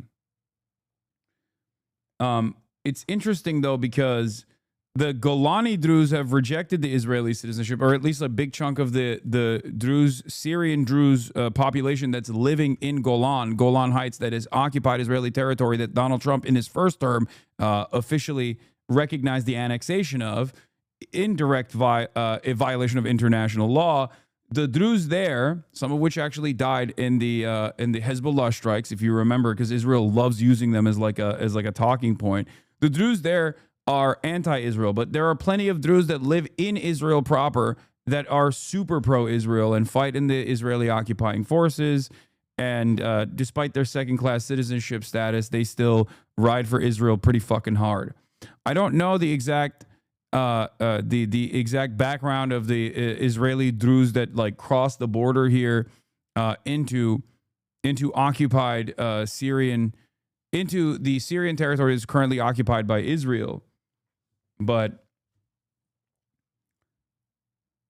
it's a weird set of circumstances because like there's still nascent factions within the Syrian state that are Salafist brigades and they're still in operation, and they do get riled up and engage in sectarian violence against different factions. Like the Alawites got slaughtered pretty aggressively in the interim period when HDS was trying to put together some kind of coalition to build like whatever the skeleton would look like for a Syrian state. And then and now is the Druze population, because there's many different ethnic and religious minorities that live in Syria, just like in Lebanon. This is all the grand design of British and French colonial occupation. It is deliberate. The way that these country lines, national territories have been drawn is deliberately incredibly diverse.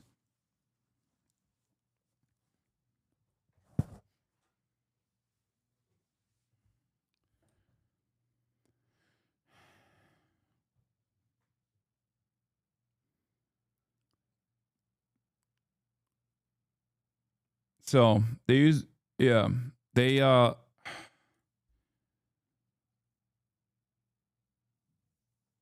but I guess the American government is mad, kind of. I don't know how really mad they are, but. On Syria. Yes. What is it that the U.S. is hoping to see in the next few hours? Well, the U.S. is calling on the Syrian government to, in fact, withdraw their military from southern Syria in order to enable all sides to de-escalate and find a path forward. The State Department spokesperson refused to say whether the U.S. has asked Israel to halt the strikes. certainly an end to the conflict, an end to... Bro, like, being in the vicinity of Israel is like being stuck in a room with like a fucking serial rapist with a gun. You have nothing.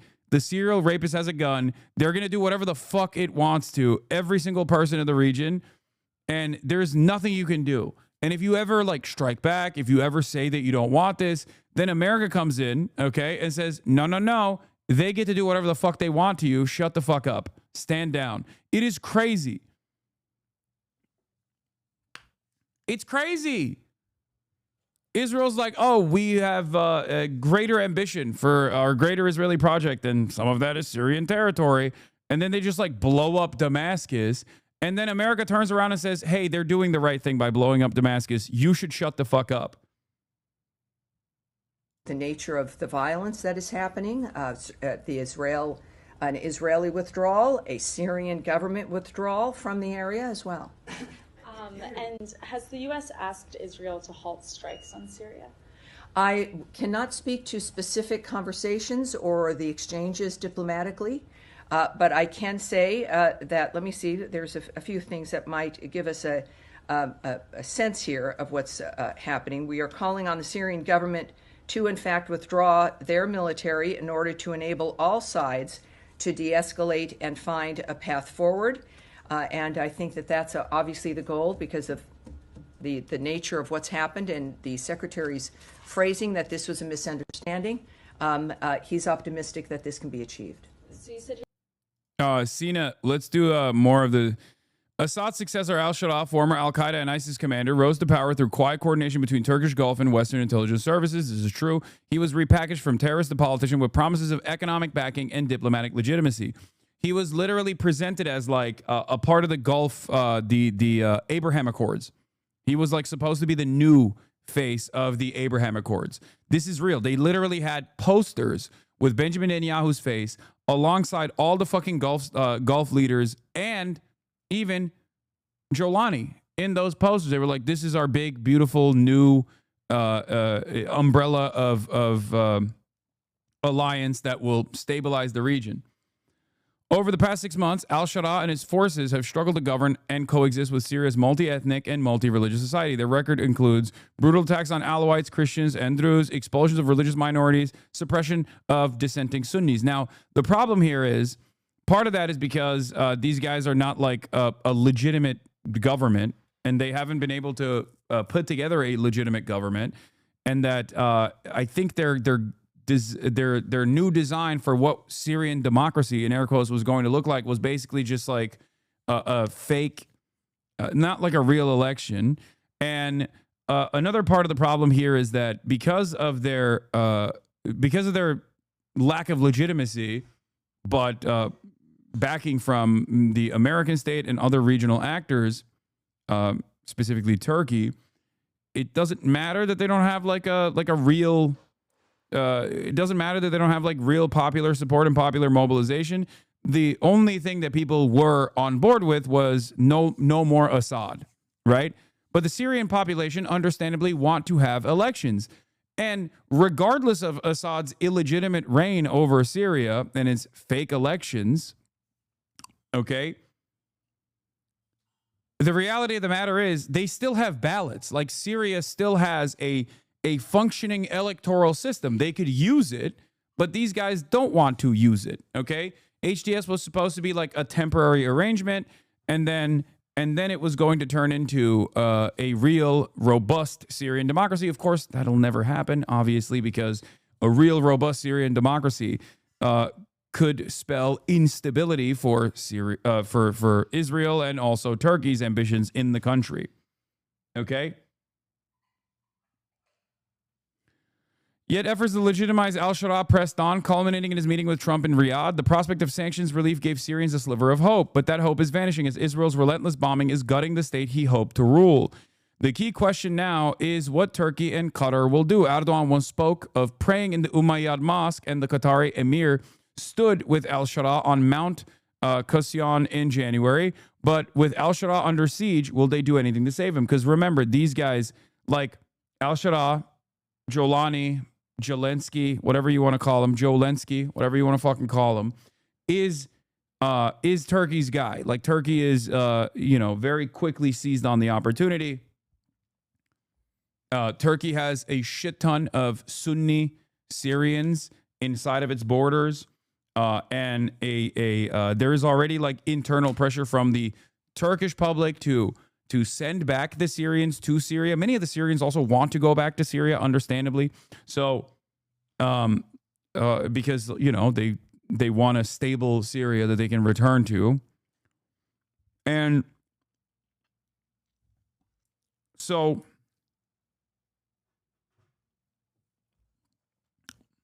that seemingly is not in the cards for Israel. After Assad's fall, Turkey's foreign minister called it a lesson for Iran. Now al-Sharaa, backed by Ankara, may not last a year, while Assad, with Iranian and Russian support, brutally held on for 14 years after the uprising. Okay. I believe that this is Hakan Fidan, Turkey's foreign minister. I believe that Turkey, Saudi Arabia, and the United Arab Emirates, Egypt, Qatar, Egypt, and Jordan can come together and take very serious steps to solve critical problems in the region. We've started to do so with a meeting in Aqaba. The important thing here is that the states are sincere. The strategic takeaways now, one surely weighing in on the minds of many regional leaders and longtime U.S. allies, is this. The consequence of trusting Israel in the U.S. can be disastrous. Syria is fast becoming a cautionary tale in that regard. You have to remember, like, they need to... They want... Americans in Israel don't care about stability, safety, and security for the civilian populations in any of these countries. As a matter of fact, it goes against their ambition in the region. Turkey, to a certain degree, at least I would say, Turkey, to a certain degree, cares about stability as far as they can manipulate the existing Syrian leadership, where they would rather have their guy in charge. Whereas with Israel, they don't give a shit because they're not going to take any of the fucking refugees. At least Turkey, by way of its national security concerns in the northern Syrian corridor, and by way of like a refugee crisis that they take ownership over, have a real interest in making sure that at least Syria is like somewhat stable. Israel doesn't have that interest at all. Israel just wants to fuck up the bag. Whether they have a puppet state, which they kind of have with Jelani already by way of America, because Jelani is America's guy and Turkey's guy, or they have complete destabilization, doesn't matter. They will blow shit up and they will take over more territory. And ultimately that plays a role in their ambitions. I get it. There's a little F. Just 3 days ago, Syria signs an $800 million Tartus port deal with UAE firm DP World for a 30-year contract, the same governmental company that's waging genocide in Sudan, to protect their assets in the Sudan port.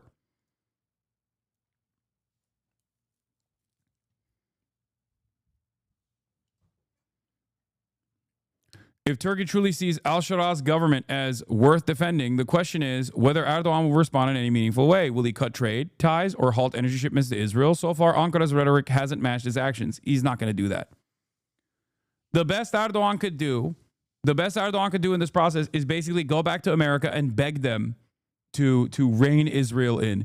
Because Erdogan's goal here, regardless of his own personal motivations, regardless of his own personal response to like internal conflict in Turkey with respect to Syrian refugees going back to Syria, and his interest in having control over a now stable Syria that is aligned directly with Ankara,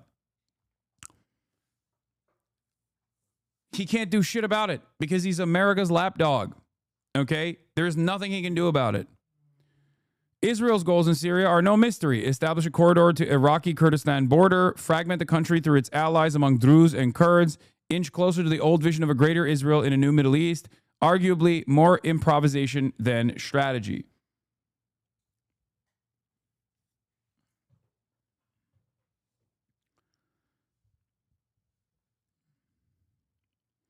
Every outlet is framing this as Israel's trying to prevent a genocide of the Druze. It's insane. Of course they're doing that because that's what Israel's claim is. And that's precisely the reason why. That's precisely the reason why every American outlet is going to cover it as such. Okay? The other thing that is a problem here with the instability and the lack of legitimate popular support for Jelani is that he has no control over whatever kind of factional war that exists, whatever kind of paramilitary groups that still are in operation inside of Syrian borders. When you don't have a stable nation state with real functioning democracy and no fucking military because Israel blew up all of your anti-air defense systems and all of your fucking air force, which they did shortly after HTS took power, you don't have a real functioning state.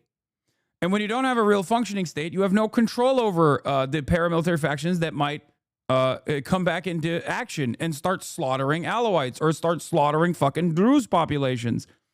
And then Israel can claim that they're protecting the Druze and by bombing Damascus. Government to send forces to southern Syria. It says, the Syrian government says, in an attempt to quell the unrest, to calm what you're hearing and you're seeing there on your screen. But Israel's response, Israel's intervention in labeling Ahmed al-Harara as an American asset is baseless conspiracy theory that distracts from the real sacrifices made by activists on the ground. What? Stop it.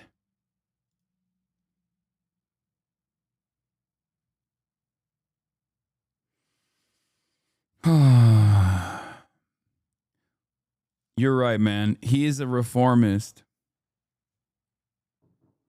My mistake, big dog. The former Al-Qaeda, the former Al-Qaeda leader is actually, he's not an American asset. He's not. He's reformed. He's real. Al-Sharaa has basically only been successful in consolidating power in central Syria, in and around Damascus, homes in the big central cities. In the periphery, they haven't made much headway because of local militias controlling territory. Yes, and you can't bring all of these different factions together in the table, especially if you were warring with them and you don't even have the military power to be able to do so. And some of those factions are geared up by, or some of those factions were basically used as like stay behind networks by the American state and will actively, will decide to do things on their own now. Okay. They got the logistics, they got the support, they got the backing, they got the equipment, and now they got their own ambitions. So good luck. This is why I said, no matter who comes into charge in Syria, Syria is still very much fucked.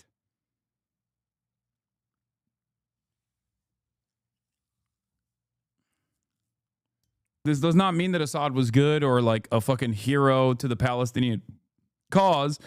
I think Assad's cruelty and even his reliance on him turning basically Syria into a logistical hub between Iran and Lebanon was also, all of those factors, and even him like relying on Russian support, was all born out of his weakness. Just like his cruelty was born out of his weakness. He was weak and maybe was even involved with Israeli affairs as well. So the shred of stability that incredibly cruel regime presented, as opposed to the instability of this current administration, is just jumping out of a vat of shit into a toxic chemical pit, pretty much. It's just like there's no salvation here.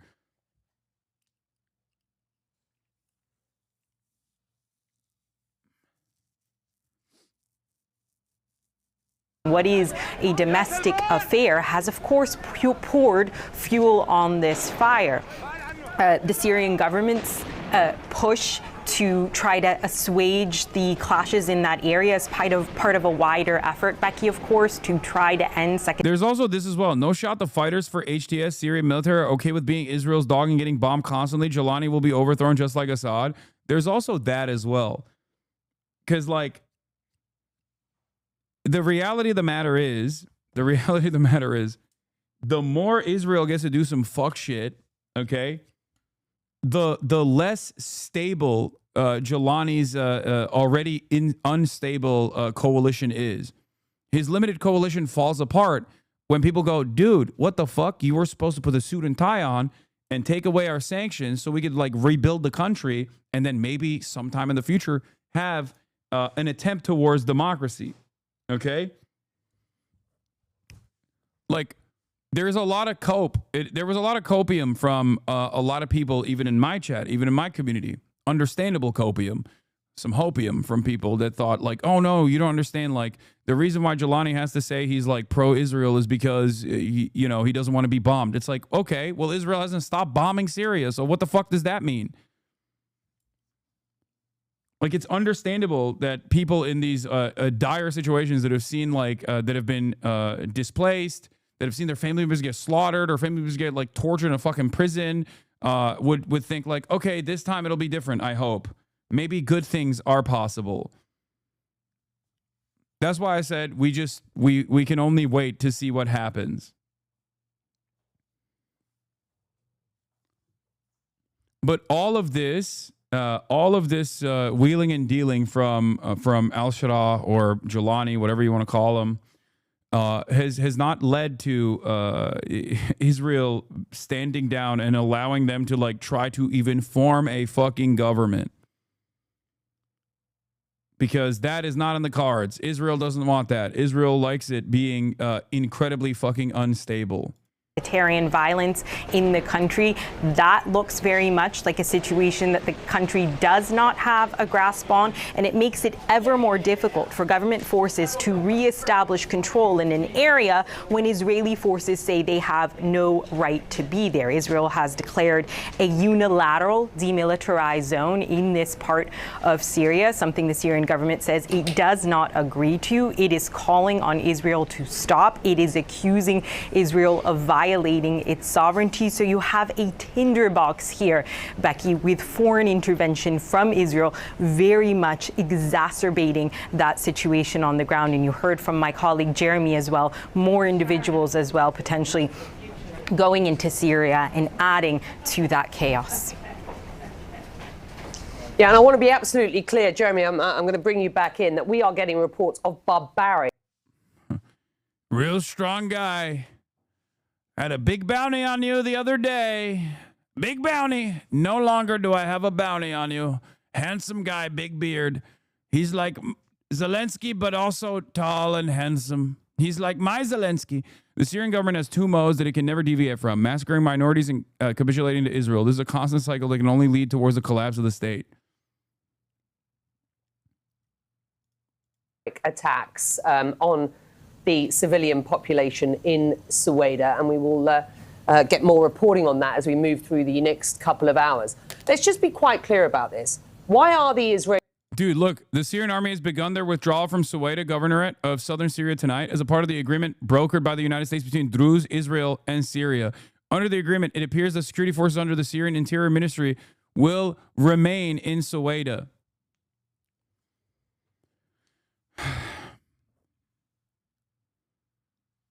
But not the Syrian army. They're pulling back the Syrian army. Once again, the HTS forces are or the current Syrian military under the leadership of Jelani is once again capitulating to Israel, which, as we know,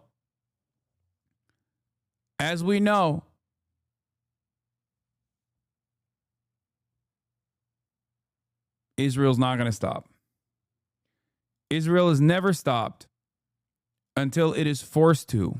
Israelis getting involved, and why have they vowed to protect the Druze community?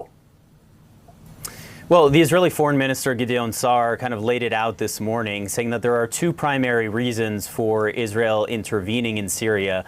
The first of which, he said, is that Israel is trying to protect itself, that it does not want to allow certain armed elements along its border in that southern part of Syria. So there is a national security interest, they say. The second element, though, which seems to be the most salient one at this moment, is that they say that they have an interest in protecting. Excuse me, Israel has a right to defend itself by taking over more territory in a sovereign state, Syria. Excuse me. Hello? What do you mean? What did you think that anything different was going to take place? This is, in my opinion, remember when I told you that it's Israel that's holding the wheel now? Like Israel is playing a much more important role in the grand design for American imperialism in the region. This is a byproduct of that, because I suspect in the past, if they wanted to ensure stability, like actual stability in Syria in a way that benefits both Israel in the long run and also America's interest in the long run, they would just pack this up and they would tell Israel to stand the fuck down, okay? They would tell Israel to stand down, let Syria become this new like HTS-backed government, and let Turkey have a lot more control over what happens in Syrian affairs, because ultimately Turkey is also America's actor here. But it doesn't work like that any longer. Now Israel gets to drive the car. And this is the outcome. Israel could end the war in Gaza, sit and talk with Syria and Saudi Arabia, and even manages issues with Turkey through direct channels it already has. But Netanyahu chooses to distract his public from the corruption trial by keeping Israel in perpetual war. I mean, it's not just that. It's not just that. It's also because like this is a direct strike against like Turkish involvement in the region as well.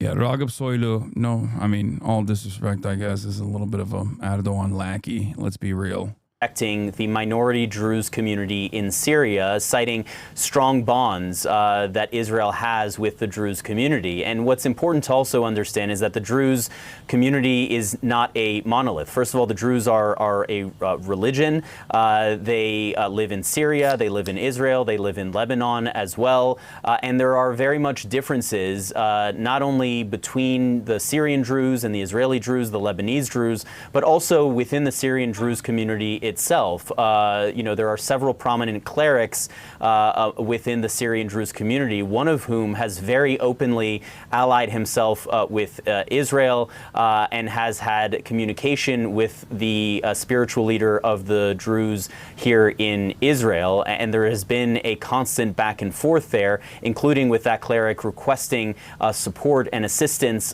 from the Israelis.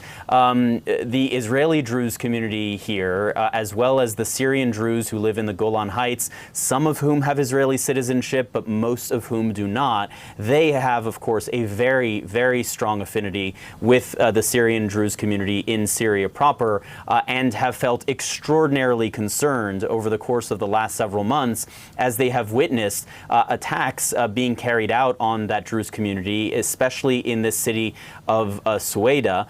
We have seen Israeli Druze members of the military protesting at the border, saying that they want to go there and fight to defend their Syrian Druze brothers. The Israeli government, of course, carrying out these strikes, but also urging those Druze individuals in Israel not to cross the border, not to take matters into their own hands. But given some of the images that have been circulating here in Israeli media of some of the attacks that have been carried out on the Druze in Sueda, as you can see, many individuals are feeling compelled to act on their own. And that is why we are seeing these scenes now of hundreds of people crossing into this buffer zone in Syria, which Israel controls, and trying ultimately to get all all the way into Syria and to that city of Sweda.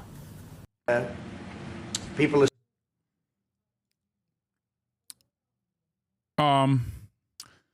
Here's some good news. With the revenue in the negatives and a promised 15 million shekel care package that never arrived, the port of Eilat is officially shutting its doors and turning its keys starting next week due to the effects of Yemen's naval blockade. Victory for the Houthi rebels over the state of Israel. The Yemeni terrorist organization has managed to achieve against the current Israeli government what Egypt failed to achieve at its peak. The port of Eilat will be completely closed starting next week. The official reason for the closure announcement is a seizure imposed by the Eilat municipality on the port's accounts, which have accumulated property tax debts totaling several 100,000 shekels. This is after its revenues, which stood at hundreds of millions of shekels a year, have dropped to almost zero since the Houthi rebels began attacking global shipping, especially that en route to Israel shortly after October 7, 2023.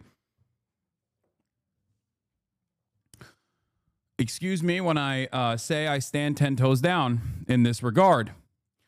Economic pressure is clearly the most pacifist option here. Okay? It's true. It's real.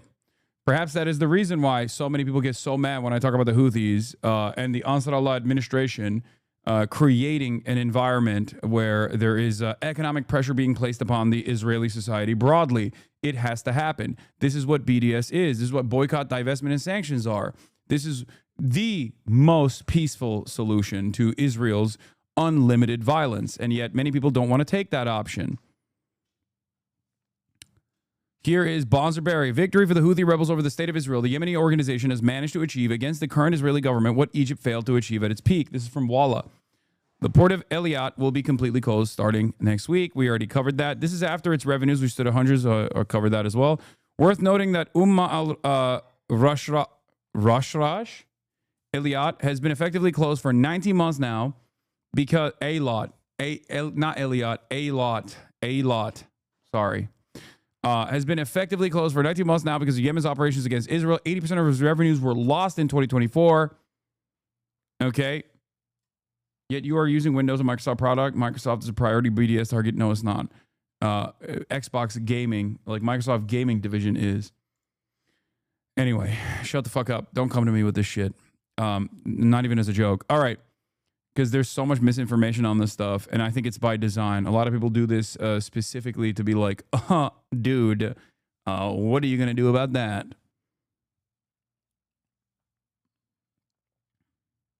I can't stand the Houthis, but they're doing the right thing here. Everyone has the responsibility to do what they can to stop this, and they're using their strategic position to do right here. Critical support on this specifically.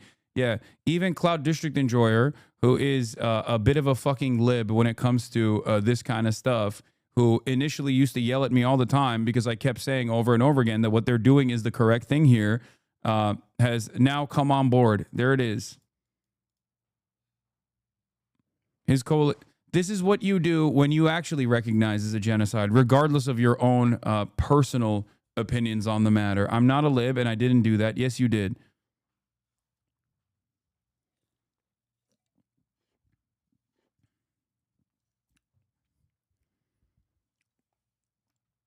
We can literally see your old statements in the chat.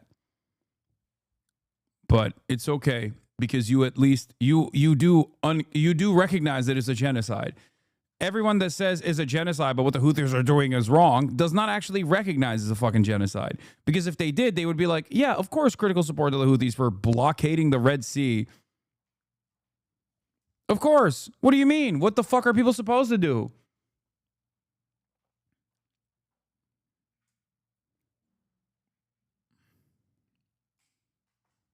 Anyway, in all honesty, you should ditch as much closed source software as you can. Okay, dude. Yeah, I can't even fucking run a normal stream with the existing software that I have, and you want me to learn Linux. Get out of here.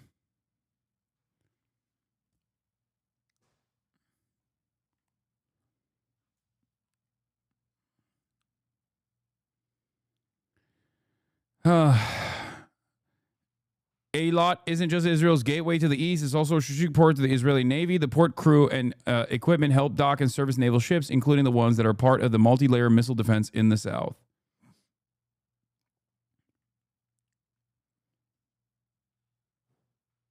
Anyway.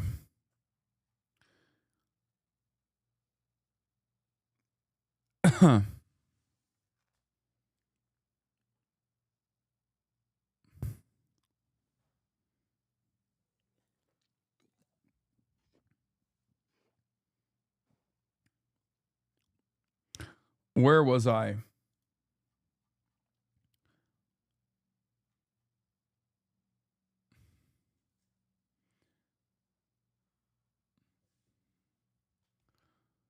Where was I?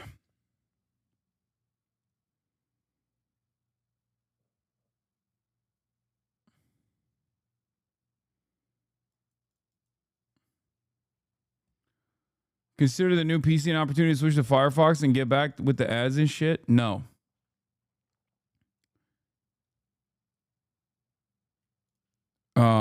Oh, here. This is footage, by the way. Can't wait for some Israeli to send me 7 pages worth of text explaining how this was justified and not a war crime due to minor technicalities in the Geneva Convention because undefined border. Even you got like pro-Ukraine accounts shitting on Israel now. وزير الدفاع الاحتلال الإسرائيلي إسرائيل كاتس إن الجيش سيواصل مهاجمة قوات.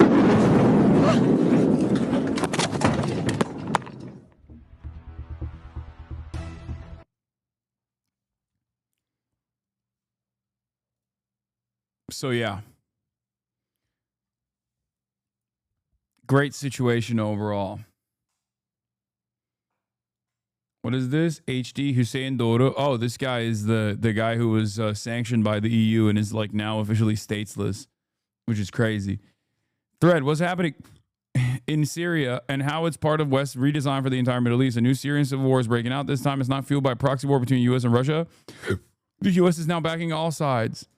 Syria's self-appointed transitional government led by Jelani/al-Shara, backed by the United States, Turkey, Saudi Arabia, UAE, under the pretext of protecting the Druze and Qatar.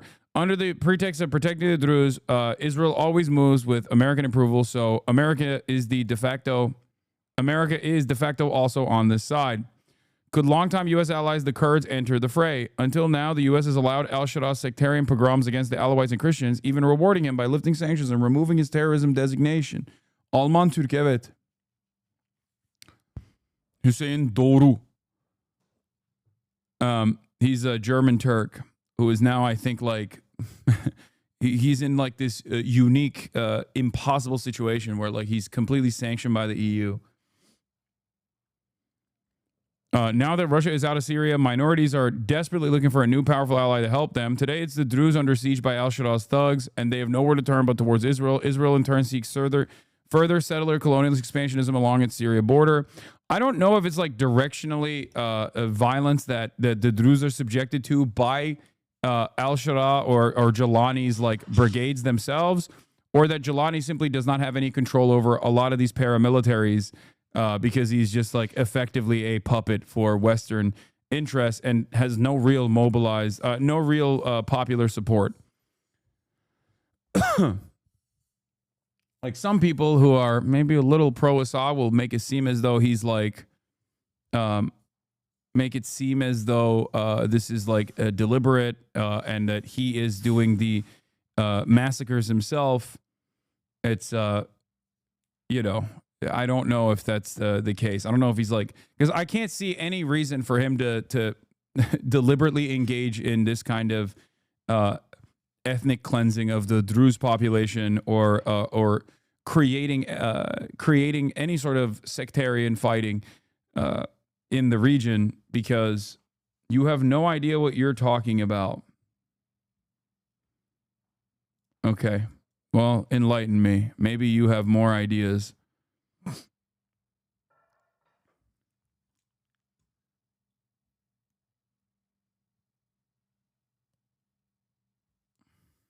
Here, Israel is right. No. Israel's never right. Israel is always wrong.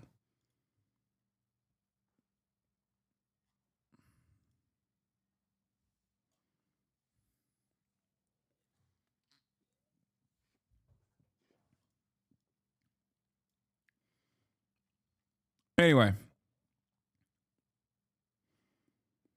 But an overt Israeli presence across Syria isn't feasible. And while al-Shara was the easiest way to end Assad plus Russia plus the resistance axis presence, He is full of limitations for the U.S. Powerful elements within al-Shaddad's ranks are unpredictable and hostile to the West. Al-Shaddad's regime also lacks popular support across Syria, while neighboring countries like Lebanon and Iraq are wary. This is where the Kurds come in. The Kurds are the biggest armed non-state army in the region, spread across 4 countries where the U.S. has vital interests, Syria, Iran, Iraq, and Turkey. They have more than 10 years of nonstop war experience, including fighting side by side with U.S. forces. But most importantly, for the U.S., the Kurds are pro-Western, and while sometimes critical,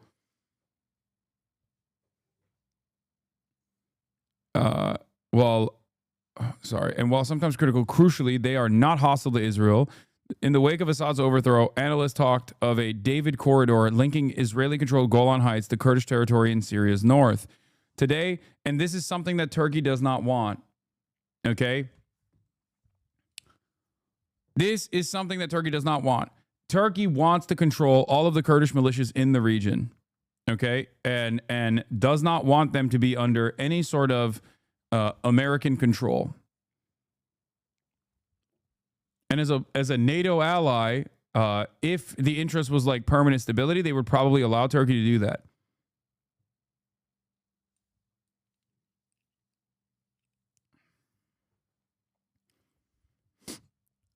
And there was some leeway in this direction as the PKK disbanded and disarmed. And that was a gift from America to Turkey, in my opinion, a gift that they gave to Turkey specifically so that Erdogan could like secure a big victory after all that he did for Syria, in terms of overthrowing the Assad regime.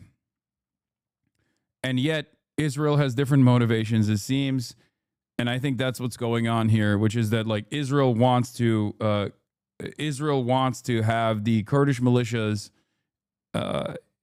on their side.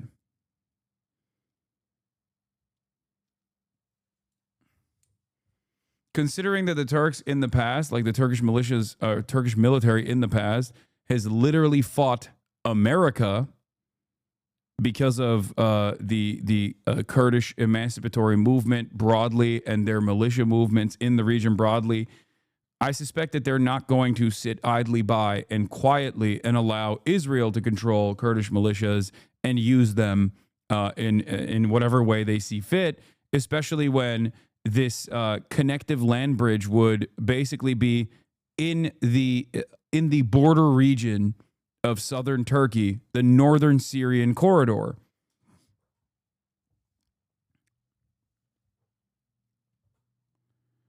Today, Muslim Abdi, the leader of the Kurdish-led SDF, said the Druze have asked his forces to enable safe passage for civilians. Such a passage would likely follow the same route as the proposed David corridor. So the northern Syrian corridor that Turkey has literally fucking bombed into oblivion and have de facto control over, Israel wants to overtake. Okay?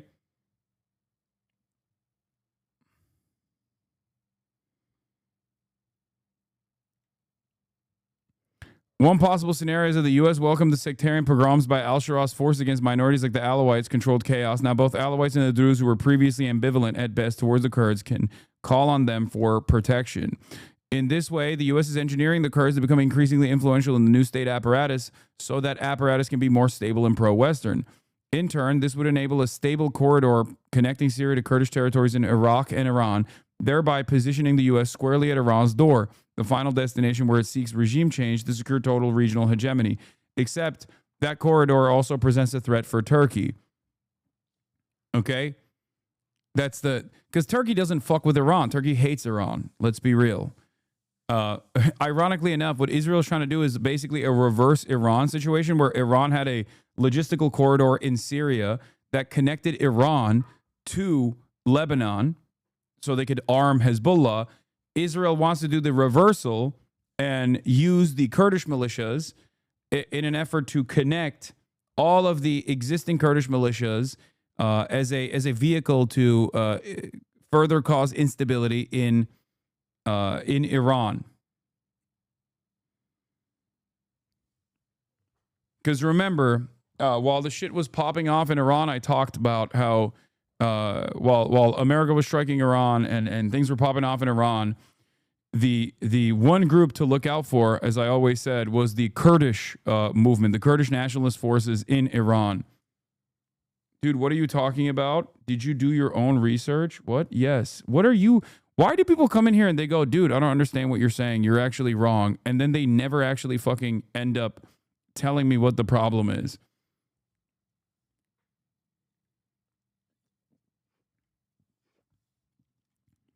W, rage bait completed. You need to finish One Piece. Okay, take a day off.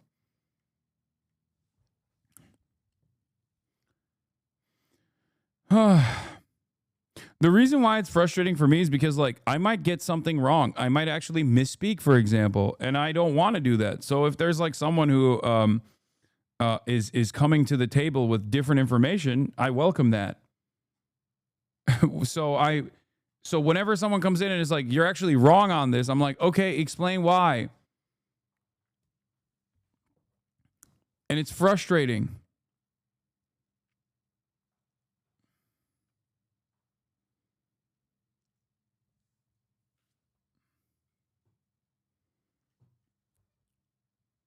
But they just go, you're wrong. And then they fucking don't say anything else. They just say, you're wrong, and then they move on. And it's very frustrating. Finally, in this scenario, the unprecedented decision by the PKK to lay down their arms against Turkey serves an important purpose. The U.S. needs to calm on the Turkish-Kurdish front so that the Kurdish forces can be redirected towards Iran. This is why Abdullah Öcalan, PKK-affiliated Syrian, Iraqi, and Iranian Kurds were excluded from the PKK disarmament, a detail which Turkey and the U.S. has been relatively quiet about. All that being said, Syria faces the bloodshed like it has never seen. For starters, al-Shaddad's forces, now unleashed, won't be easy to put back in their box.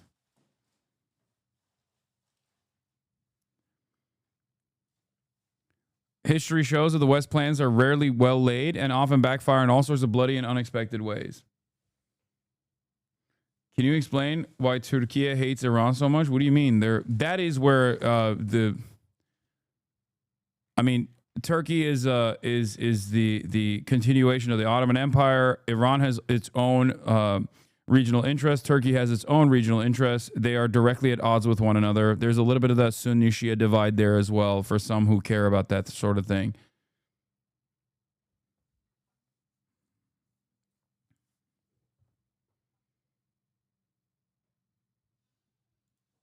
Is this true? Once you realize that Kash Patel's girlfriend is a 26-year-old Israeli intelligence operative and that the entire relationship is likely a honey trap, the refusal to release the Epstein file suddenly makes a lot more sense.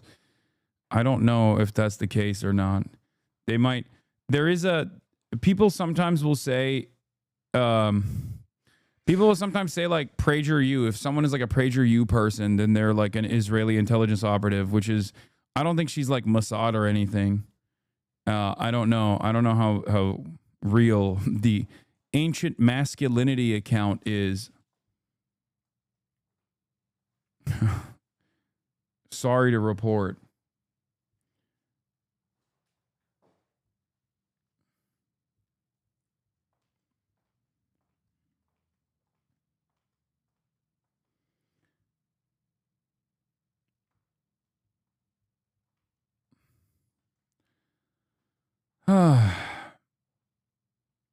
The CEO of PragerU is a former Israeli intelligence, former Illinois intelligence. I like to think that he was a member of the Mossad, but for Illinois, the great, wonderful state.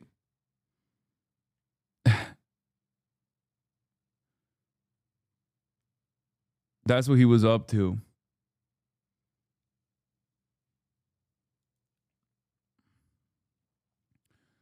While Israel does not seek direct confrontation with Turkey nor intends to employ such capabilities imminently, it must ensure operational capacity to strike Turkish military assets similar to demonstrated actions against Iranian threats. Yet this war is inevitable. How wild would it be if Israel, not Russia or China, that ended up triggering the collapse of NATO by attacking Turkey, knowing full well which side the U.S. would choose if it came down to it? I don't know about this. I don't think that America would protect Turkey if Israel directly struck Turkey and like waged war against NATO. I think America would probably scale Israel's actions back before it got to that level. Trump don't give a fuck about NATO. That's also false. Don't ever say that. Trump loves NATO. Please stop. Trump has never done anything remotely anti-NATO. The only thing it's done is in his first term, he basically forced all of the NATO countries to follow along with Obama's initial demands that they spend more. They increase their GDP expenditures on weapons contracts. He just basically made them do it. Okay? And then Biden continued that. And now he's increasing those expenditure demands. Didn't he get us out of NATO? No. What?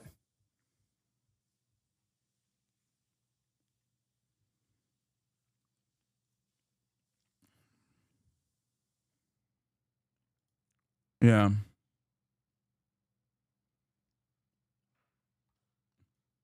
Anyway, we got Bill O'Reilly. We got some other stuff to talk about with respect to... We have engaged all parties involved in the clashes in Syria. We have agreed on specific steps that will bring this troubling and horrifying situation to an end tonight. This will require all parties to deliver on the commitments they have made, and this is what we fully expect them to do. And what they're demanding is like that the Syrian government stand down. History Speaks says, it is well known that Israeli Druze tend to be patriotic Israelis. However, non-Israeli Druze tend to have anti-Israel views. For example, about 86% of Druze in Lebanon supported the 7th of October attack on Israel. Are we supposed to believe that Israel feels brotherhood with non-Israeli Druze and wants to go to war to help them? They don't even treat their own, again, largely patriotic Druze citizens with equal rights in Israel. That's it.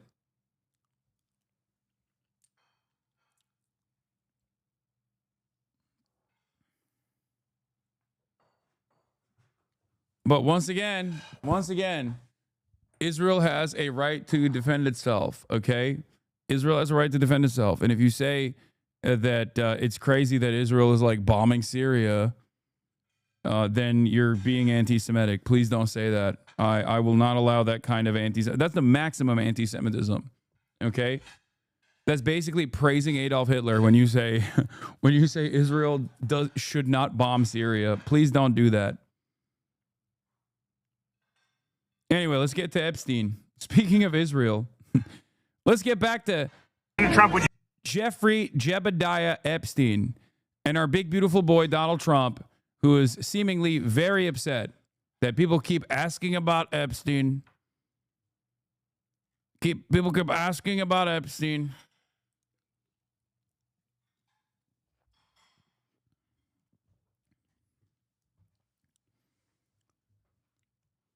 Okay.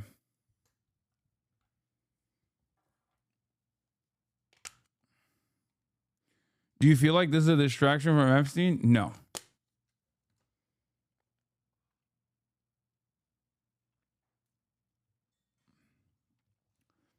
Here's another effort post from Donald Trump on Truth Social.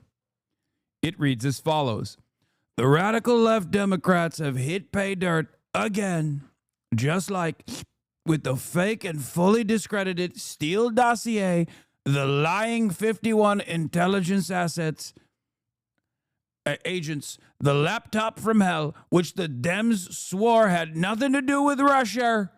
No, it came from Hunter Biden's bathroom. And even the Russia scam itself, a totally fake and made-up story used in order to hide crooked Hillary Clinton's big loss in the 2016 presidential election. These scams and hoaxes are all the Democrats are good at. It's all they have.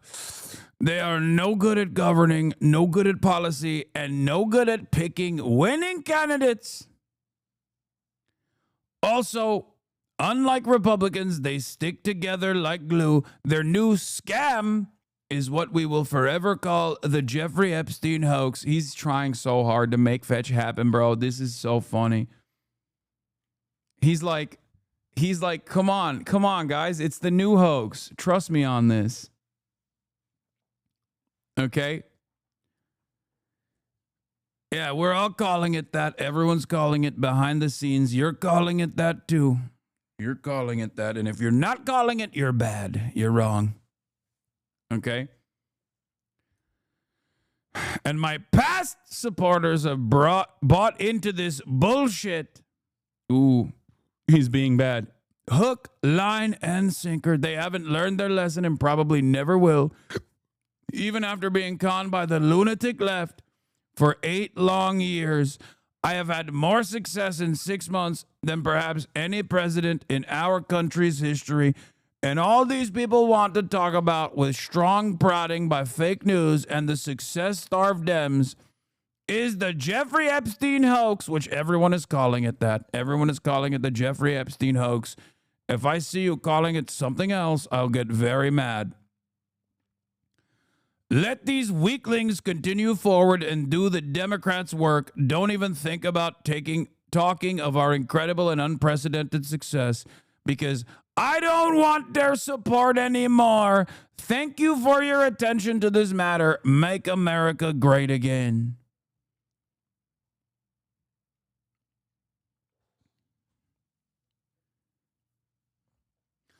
It is pretty funny that he hasn't been able to figure out a way to like get out of this narrative hole. Okay. And as a consequence of that, he's even losing like Tim Pool, which is a Israel and Russia crony. But I guess Tim Pool also knows which way the wind is blowing, or maybe he didn't get his notes from the Israeli state. Once he gets his notes from the Israeli state, perhaps he will change his tune.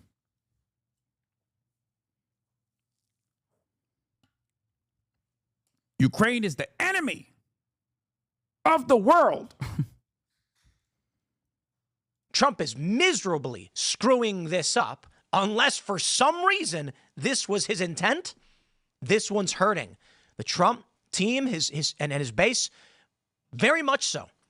You're not going to get out of this one with Trump supporters, prominent individuals being like, guys, let's just trust the plan here. That ain't happening. And there are ways to handle this, and this ain't it. With this massive post by Trump, it's getting bad. Trump I love what a chatter said about getting a taste of Democratic medicine where the base gets nothing they want. And even now, we see the same. Now Republicans saying, stop spoiling. Just be happy with what you have. Yeah. Peak Alex Jones here. Oh, hell yeah. Alex Jones responds to Trump excommunicating him. You're not the Pope, bro. Wait, where is it? About 50. A jellyfish has a higher IQ, in case you didn't know, than 50.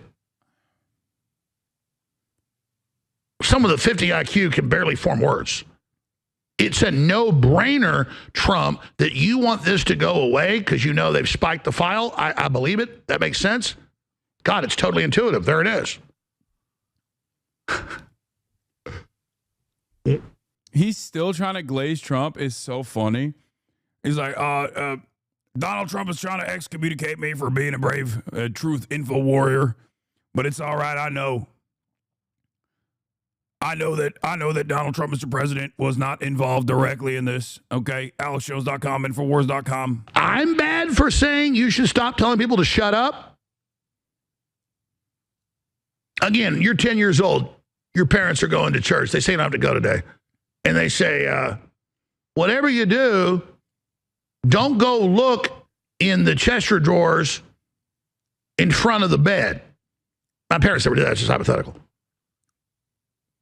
Where are you going as soon as her car drives off? You're going to see what's in there. I mean, this is sick. This is bizarre. And I will not take the blame, Trump, for what you're doing to yourself. So I know you tried to take the alcohol away from your older brother, who was a great guy, who drank himself to death. Ooh. Were you a bad person? Ooh, he's getting personal with it. Telling your brother he was killing himself? No. Your brother got mad at you. You talked about it. That's crazy. He's talking about Trump's alcoholic brother who died. God damn, it's getting spicy over here, brother. Holy moly. I am trying to get you to take the political gun out of your mouth. You already blown both your feet off. And now you got it shoved in your mouth. I'm like, will you please take that out of your mouth? You're like, shut up. Don't talk about it. You have put the gun in your mouth and ours collectively. Stop it. Stop it. You're fucking up the bag for us, Mr. President. Why are you doing this? Dude, this is like cinema, okay? This is cinema. It's playing out exactly as I said it is. There is like this is the first time where there's like a real, genuine fissure in the base, and Trump cannot consolidate support for the life of him.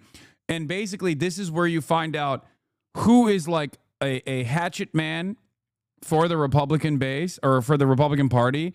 And of course, it's Trump's party, so Donald Trump.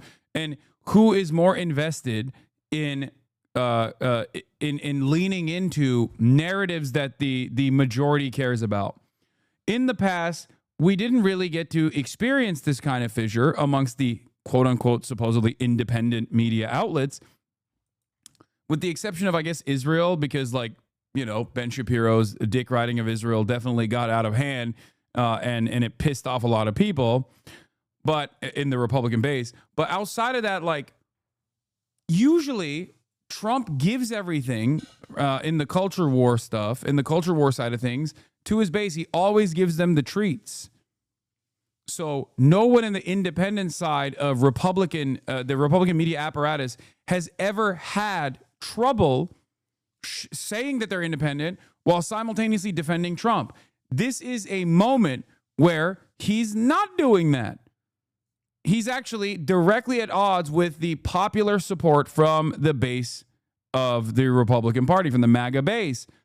So you're recognizing who is actually a loyal servant of Trump and by extension the Republican Party, and who is more so invested in repeating whatever the base wants. Alex Jones is in the middle. On the one hand, he is still desperately trying to cling on to Donald Trump. On the other hand, he recognizes what the people want, what his audience wants, what the base is demanding.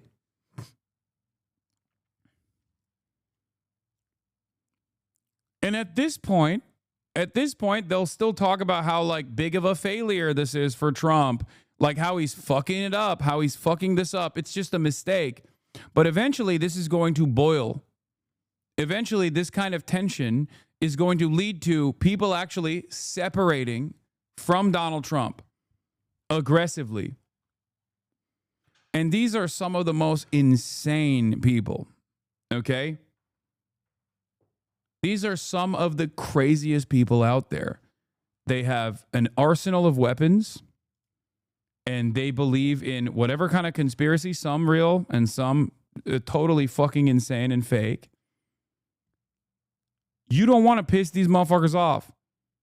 Donald Trump has had numerous attempts on his life.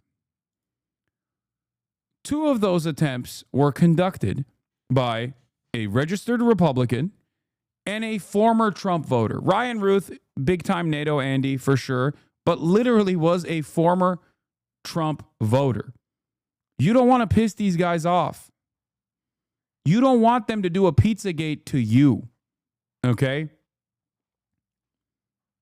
I'd be very careful if I was a famous Republican media personality that is aggressively defending Donald Trump here at a time when there is unprecedented anger and resentment directed at Trump. That's all I'm saying. Yeah, you don't want Pizzagate to turn into Mar-a-Lago Gate. Let's take a look at what Megyn Kelly is saying on the other hand. Trump has managed to call large portions of the MAGA base that are still interested in Epstein and want answers selfish, weaklings. He doesn't want their support, and that they're believing in a Democrat-created hoax. There's all sorts of, substantive responses to that on the Epstein merits, but I'm not interested in that for now. I'm interested in the politics of it, Rich. Yeah. So he's in the phase he often is in when he's in the midst of these controversies. I think spaghetti against the wall phase, and then he'll see what sticks and then go with that. But I don't think it's a great idea to make the connection to the Russia hoax, which was about him. So this kind of implies that this also is about him. Right? I don't think it really is. And the idea that he doesn't know where this is coming from, and it was all created by Democrats. This has been more of a matter of interest for the right, including the highest officials in his Justice Department, right? Pam Bondi talked about it. Kash Patel talked about it. Bongino talked about it. What we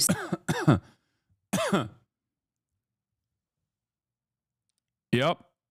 He's basically, by the way, he's literally saying what I said yesterday, which is that he's pulling almost like an Israel route by not reading the room appropriately. This won't actually cause people in his base to go, oh, this is fake, just like the Russia hoax was fake. It will cause them to go, wait a minute, this is real. So does that mean the Russia hoax wasn't a hoax at all? I don't think that they'll make that logical leap, okay? But like, it's not working. My point is, it's not fucking working because obviously this is a very important thing for a lot of people in his base. Understandably so. This is the one time where they're like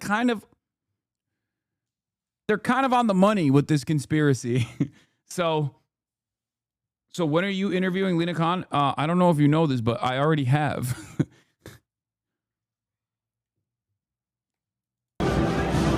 President Trump, would you consider appointing a special counsel to investigate the Jeffrey Epstein investigation? I have nothing to do with it. That's crazy. That's crazy. Why would you say it like that? Why would you say it like that? What a wild thing to say. Also, I mean, we already talked about this, but like, this was really funny. Guy who absolutely despises Donald Trump, an incredibly prominent critic of Donald Trump, only turns around and like speaks in favor of Trump to defend the Epstein client list, and it not existing. The Epstein client list is real. So is the Tooth Fairy and Santa Claus, says Stephen King. Prominent Trump critic Stephen King only comes out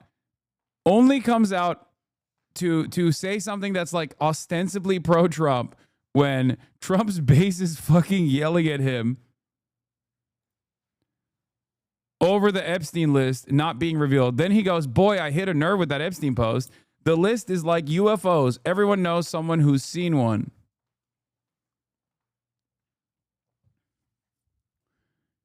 Oh boy. Oh brother. Oh, how odd. Oh, no, no, no. Oh, no, no, no. What does that mean? I mean, I think I know what that means. If you know the ending of the book, it's not shocking. Did Epstein traffic young girls? Yes, of course. Is there a client list? Doubtful. Conspiracy fodder. He is still talking about it.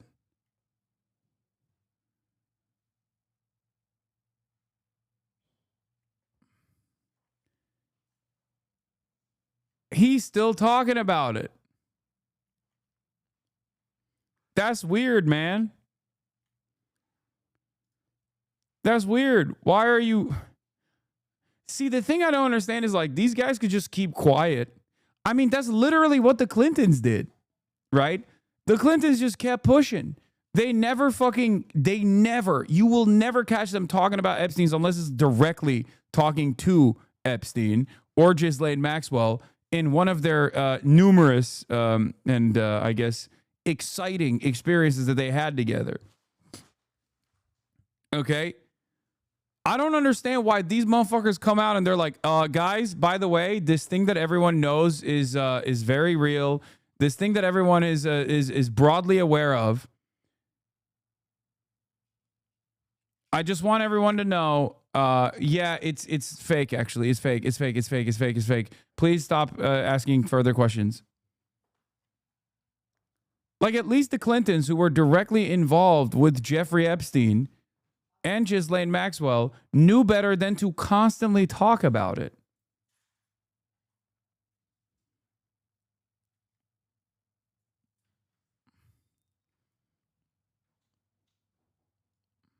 To be fair, TrueAnon also says the client list is fake. Like, he didn't keep a list. If there's one list, it's a list of all the people on tape. Yes, the Jeffrey Epstein client list is basically just Like, that's just semantics, okay? That is just a semantics argument. I don't engage in it because it's stupid. When you're talking about that, you're not talking literally that like Jeffrey Epstein had all of the clients and like what kind of underage person was trafficked with every single client on one neatly put together list. When people are talking about it, or at least when I'm talking about it, I'm referencing verifiable evidence of the people that we know have been directly involved with Jeffrey Epstein and to what extent their involvement was with Jeffrey Epstein. Okay? That's what I'm referencing. No, the little black book is not the client list. Those are just people who he had the information of and has been in contact with. Okay?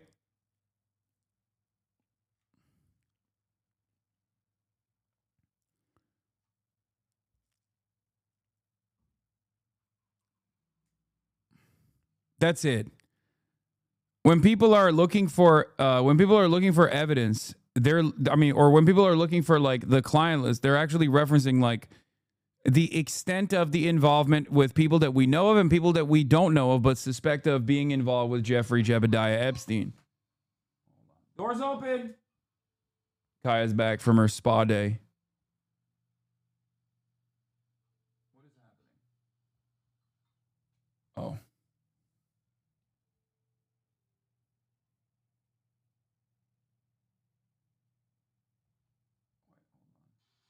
Coming through the main gate.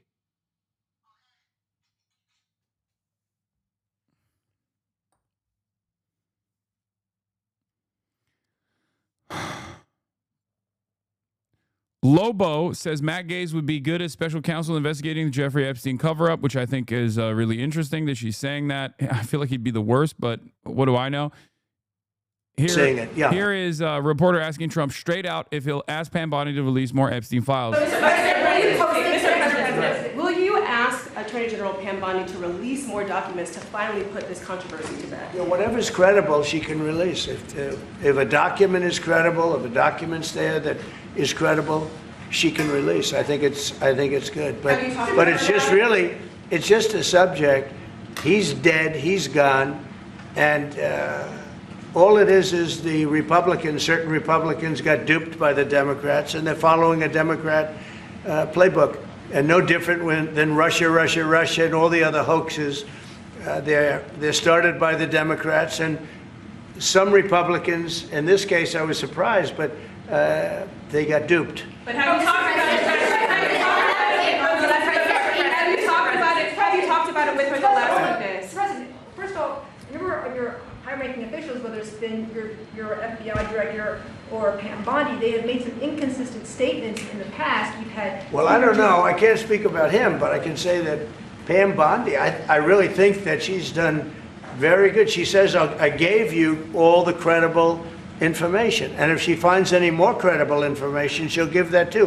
What more can she do than that? I mean, honestly, what more can she do?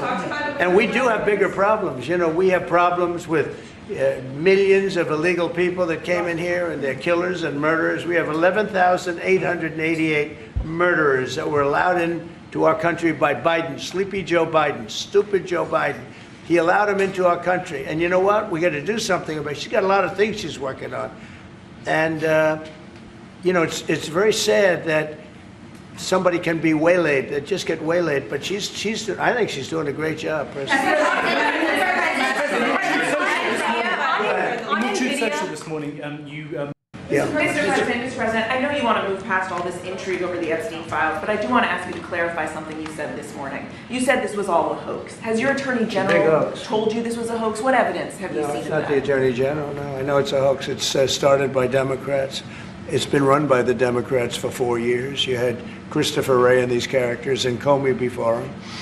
And for those of you who are consistently asking the question, why wouldn't he just release a fucking client list with like fake names on it and like implicate the Democrats? Because this is bipartisan, okay? Unlimited support to Israel is bipartisan. And billionaires doing getting involved in an elite pedophile sex trafficking ring is also bipartisan. So you can't just like fuck the liberals involved without fucking yourself. That's it. As I've said before, this is the mutual assured pedophilia. Mutually assured destruction in the form of pedophilia and involvement with an elite pedophile sex trafficking ring.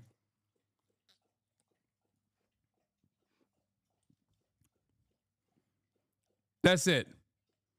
That's it. That's why he can't just like cynically say, oh, this is just the liberals, even though they did say it. They did say it over and over again, but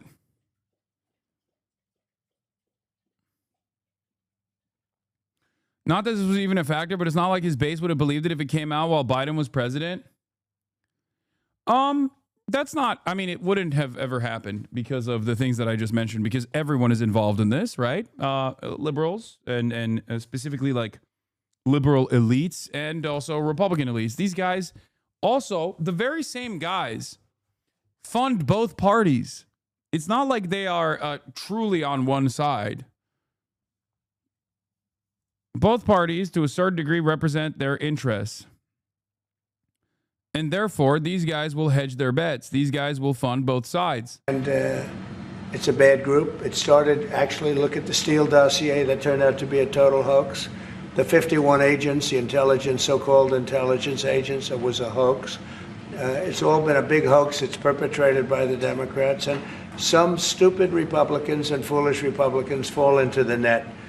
And so they try and do the Democrats' work. The Democrats are good for nothing other than these hoaxes. They're bad for policy. They're bad for picking. He really thinks like hitting this line is gonna fucking drum up support. Like it's as though, like, for example, here I'll give you areas where it could potentially pick apart some in the base. Like if he was talking about Israel, right? He can just like kind of get some of the people who are already like motivated to defend Israel in the most in the most pro-Israel part of his base is like the evangelical Zionists specifically. He could always be like, yep, that's right. The Democrats, they're Palestinian. Chuck Schumer's Palestinian. They love Palestine. They love Hamas, right? Like he could do that, and then maybe some would be like, yeah, that's right. Because like this is not that in the order of priority. Like Trump stopping wars is not as high as a priority as like the Epstein stuff is. Okay, this is directly something that he promised, and something that like many of his boosters promised, something that many of his boosters care about. Okay, and for him not to he thinks he can like hit this on a partisan angle and be like, oh, this is just a hoax, when it's like, well, okay, you said the hoax over and over again. You were saying that this wasn't a hoax before you got elected. Now that you're in charge, like all of a sudden it's a hoax. Get the fuck out of here. Candidates that can get elected, like in New York, we have a communist running. He may get elected too, actually, but he'll destroy the city. No, it's I call it the Epstein hoax. Takes a lot of time and effort. Instead of talking about the great achievements, we've had a great gentleman yesterday, as you know, went on CNBC and he made the statement that Trump may go down as the greatest president of all in the United States. And instead of talking about the things we've achieved, we've had tremendous achievement. They're wasting their time with a guy. The best part about it is that the more media asks him about this, the more he has to talk about it. And the more he talks about it and deflects away from it, the more people get angry and agitated in his base of support, especially. Who obviously had some very serious problems, who died 3-4 years ago. I'd rather talk about the success we have with the economy, the best we've ever had, and all of the things we've done, including in the Middle East. I mean, you see it. Instead, they want to talk about the Epstein hoax. And the sad part is it's people that are really doing the Democrats' work.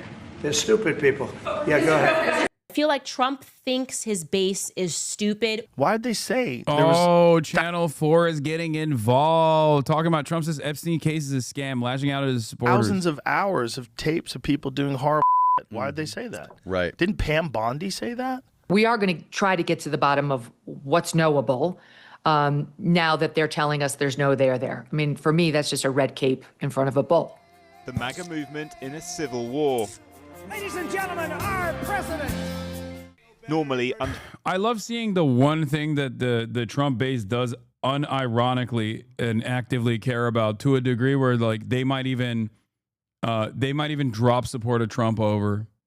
Okay, respect. Like I'll take it. I'll take anything at this point.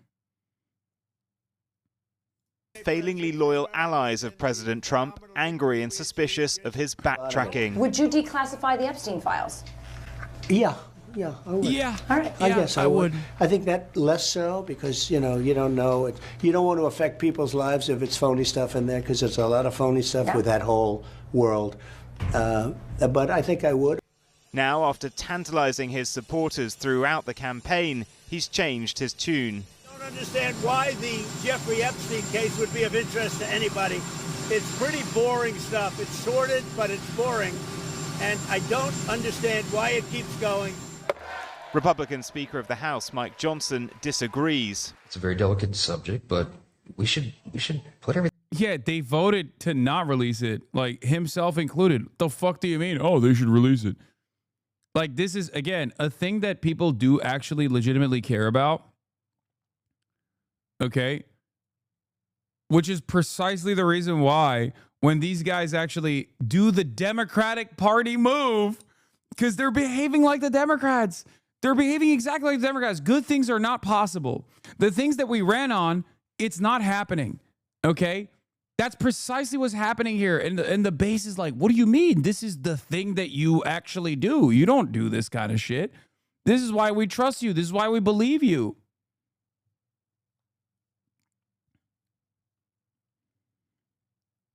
What the hell's going on?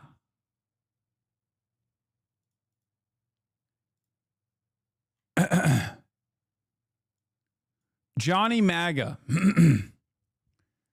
Riley Gaines says, was it stupid and foolish when he campaigned on releasing the files? Are Pam Bondi, Cash Patel, Dan Bongino, and Alina Habba all foolish and stupid for peddling this for the past 6 months? Why on earth is he doing this? I fucking love this, man. I love this. God, I'm sorry. This is crack for me, okay? It's crack for me, not because, like, I love standing here and being like, I told you so. It's crack for me because I do think that this is like finally a real recognition amongst this like actual cult-like fandom that perhaps Trump is also deep in the pocket of elite pedophiles in the same way that every other fucking administration has been. Perhaps this is a watershed moment for a lot of people to go, wait a minute. Wait, he's not different at all. He's just like them. There's endless potential in this kind of volatility for people to be corrected, to recognize that, like, this is actually, we are all united on class interests. Jank was right. No, Jank said this over fucking wars, which I disagree with. I don't think that is, it has caused a major fissure in the base. Nothing like the Epstein stuff. Come on.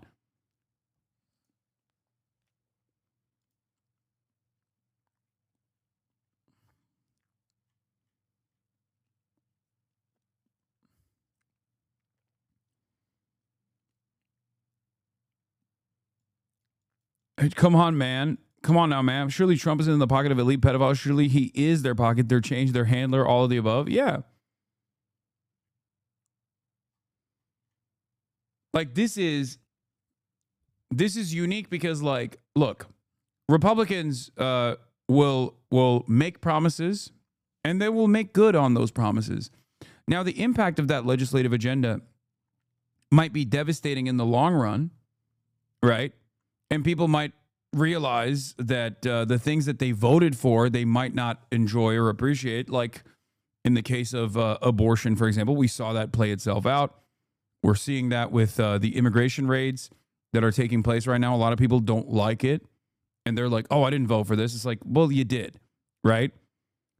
But this is one of those things where, like, he has directly promised something and has all the power to release it, all the power to make good on that promise, and is refusing to do so in a way that is inviting a lot of suspicion with Trump's personal involvement. Because if he is an anti-establishment figure that many people voted for him on those boundaries, all of a sudden he comes across as maybe not an anti-establishment figure. Maybe he is the establishment. Because for a lot of these people, especially in the Trump base of support, they see, oh my God, my mom. Anne?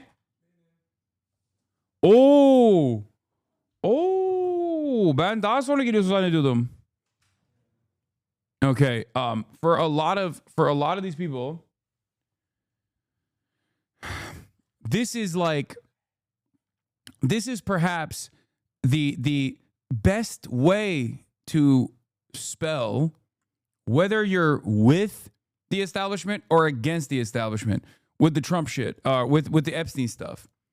Epstein is seen as like a placeholder for class warfare. It's seen as like a thing that liberals do, or a thing that like elites in society do, mostly liberals from the perspective of the Trump base, obviously. And finally, this is supposed to be unearthed. Like, this is their only way of seeing some semblance of class warfare is basically through the lens of conspiracy. And of course, with respect to the Epstein stuff, it's not really a conspiracy theory so much as it is just a real conspiracy to do a blackmail operation for at the behest of intelligence agencies, including the Mossad and also the CIA. So this is a direct line of attack against like why someone who is like anti-establishment would vote for Donald Trump. All of a sudden they're like, wait a minute, you are pro-establishment then. Out there and let the people decide. With even his daughter-in-law, Lara Trump, unhappy. Well, I do think that there needs to be more transparency on this. But Trump's Attorney General, Pam Bondi, isn't on board. Not going to talk about Epstein. A memo published by her Justice Department said they found no incriminating Epstein client list, despite Bondi herself claiming it existed in February. And one of the things that you alluded to, and this is something Donald Trump has talked about, the DOJ may be releasing the list of Jeffrey Epstein's clients. Will that really happen? It's sitting on my desk right now to review. For Trump's often conspiracy-prone MAGA base, the confusion is sparking concern and consternation after Elon Musk alleged Trump himself was in the files, which would be unsurprising given the pair's long history. It's unclear when Trump first met Epstein, but in 2002, Trump told New York Magazine he was a terrific guy he'd known for 15 years, which would date back to the late 1980s. Video was discovered showing Epstein partying with Trump at his Mar-a-Lago club in Palm Beach, Florida in 1992. The pair watch and point at cheerleaders dancing. In the background of the video is Epstein's close associate, Ghislaine Maxwell. Throughout the 90s, Trump, Epstein and Maxwell attended parties together in New York and Palm Beach, where Epstein kept a residence, famously visited by Prince Andrew. Flight logs previously released by the Attorney General Pam Bondi showed Trump, his then-wife Marla Maples, and daughter Tiffany frequently flew on Epstein's private jet. In Epstein's black book, 14 different numbers for Trump, his close family and staff were found. Epstein claimed that in 1998 he introduced Trump to his third wife Melania at a party in Manhattan. In that 2002 New Yorker magazine article, Trump famously described his friend as a lot of fun to be with. It is even said that he likes beautiful women as much as I do, and many of them are on the younger side. No doubt about it, Jeffrey enjoys his social life. Dude, I said this already when Bob Woodward was coming out with his like massive Epstein connection with Donald Trump is like way, way bigger than we previously thought, reporting right up until the election. And the Democrats were noticeably quiet about it. I knew why they were quiet about it. Because of the fucking Clintons. Because of the goddamn Clintons. This, like, unironically, if this was a conversation alongside this exact same coverage was being shepherded by the Democrats alongside Kamala Harris, like making inroads with the pro-Palestinian movement, the election could have turned out very differently. Straight up. But they didn't want to do it, obviously, because clearly it's their own donors are involved with Jeffrey Epstein. They didn't want to upset or offend their own fucking donors that they love. Okay?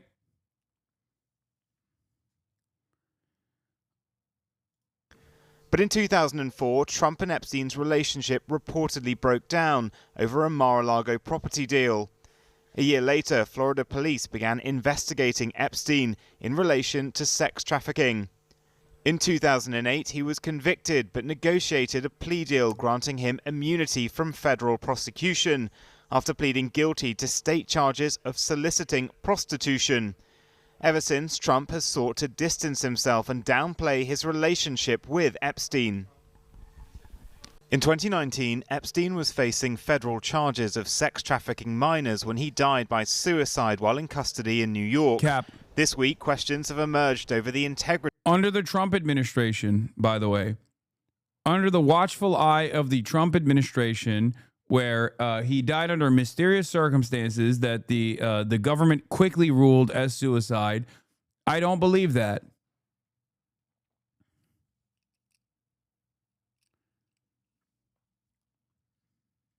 Of the CCTV around the time of his death. Dan Bongino, now Trump's deputy FBI director, was one of many right-wing influencers who made vast amounts of Epstein-related content. Does it have anything to do with the extensive video network alleged to have existed on his island and on his plane? He's reportedly angry at the administration's U-turn in releasing the files and has threatened to resign. USA! USA! For Trump, who benefited from fueling conspiracy theories like birtherism and QAnon in the past, he may be facing consequences himself with his base for having engaged in the Epstein speculation, given his own history. Well, joining us now to discuss all this is Robert Piker, senior lecturer at Birkbeck School of Creative Arts, Culture and Communication.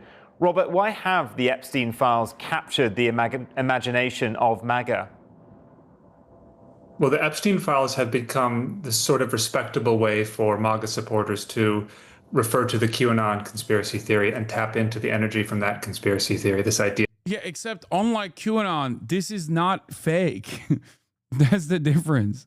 Like, with QAnon, this is the other side of, like, the liberal conversation here, where they're like, haha, I told you so, right? Like, if you... Yeah, leopards eating your face, huh, Donald Trump? You, like, trafficked in a lot of conspiracies, so now look what the conspiracy crowd is doing to you. And it's like, it's not. This is not like a fucking phony, insane conspiracy theory in the way that fucking QAnon is. That's the difference. The night he died, we had to cancel a show with Chapo in Brooklyn because the venue flooded. There were cars floating down the street. It's all connected. Trump controlled the weather to cover up our truth. Oh, yeah. Trump didn't want you guys to do it. Yeah, that Democrats were behind a corrupt system of child sex trafficking. Epstein became sort of the figurehead for that movement, came to be identified with that movement. And throughout the campaign, Trump officials, Trump himself, J.D. Vance, Dan Bongino, the deputy director of the... I'm gonna be honest. I said this already. I didn't think that this was ever going to... I didn't think this was ever going to be released regardless.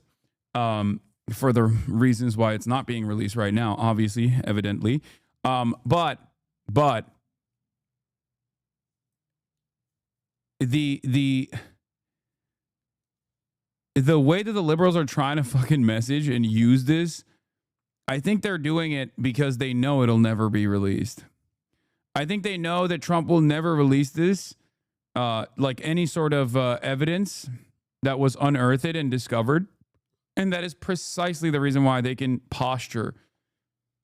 That's why you have Kevin Spacey, Alan Dershowitz, people who are directly affiliated with Jeffrey Epstein, coming out and comfortably making these sorts of statements, knowing full well that Donald Trump is never going to release it.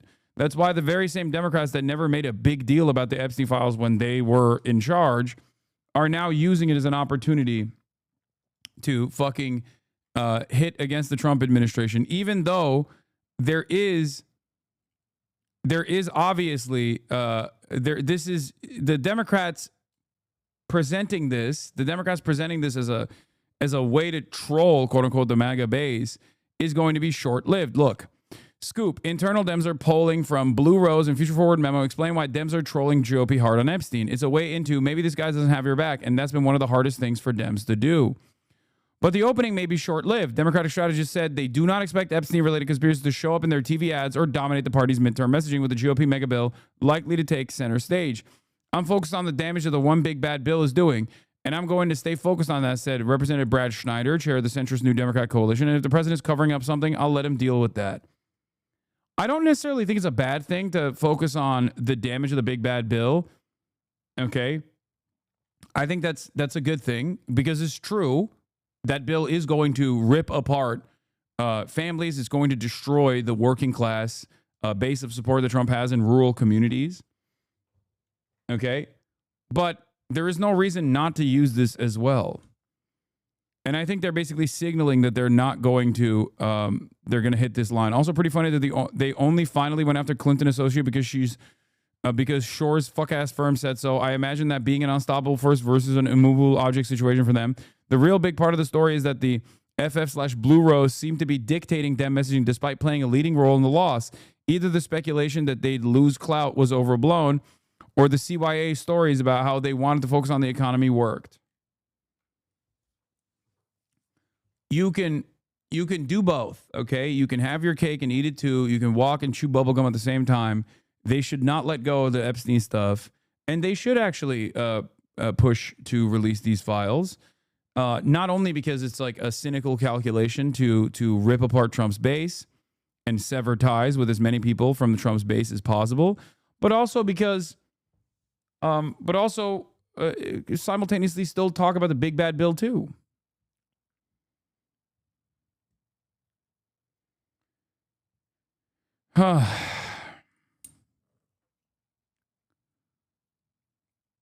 Wow, a rare Hasan W take.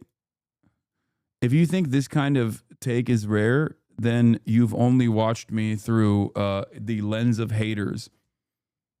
I do love when people actually do come in like global events that they care about, where they come in and join the chat, and for the first time actually experience me without the negative lens that people oftentimes present me in.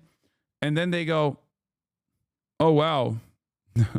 I agree with this person. You will find yourself agreeing with a lot of the things that I'm saying if you actually come in and watch me directly, as opposed to watch me through 17-second clips that some fucking weird fuck ass clipped out of context.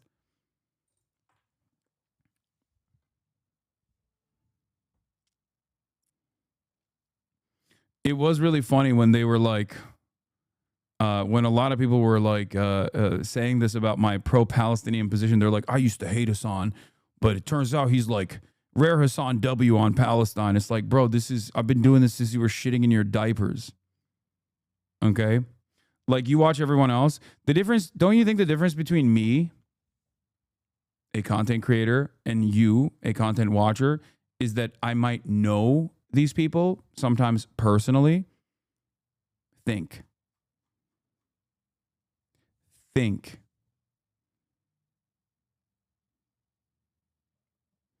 I might know them personally. I might have had familial relationships with them. Exactly.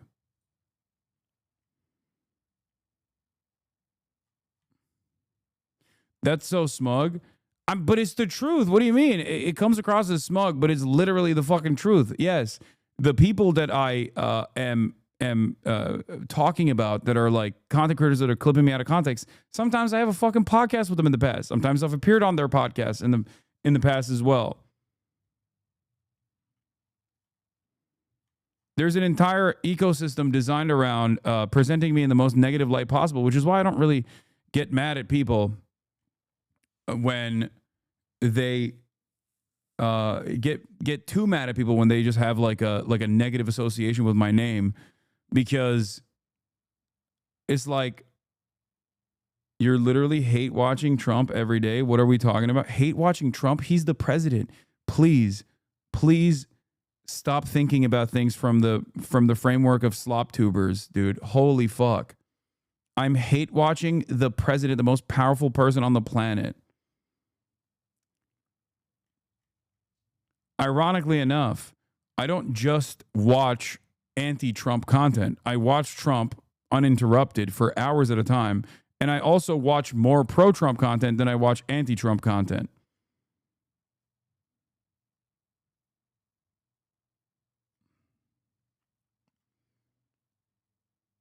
That's crazy.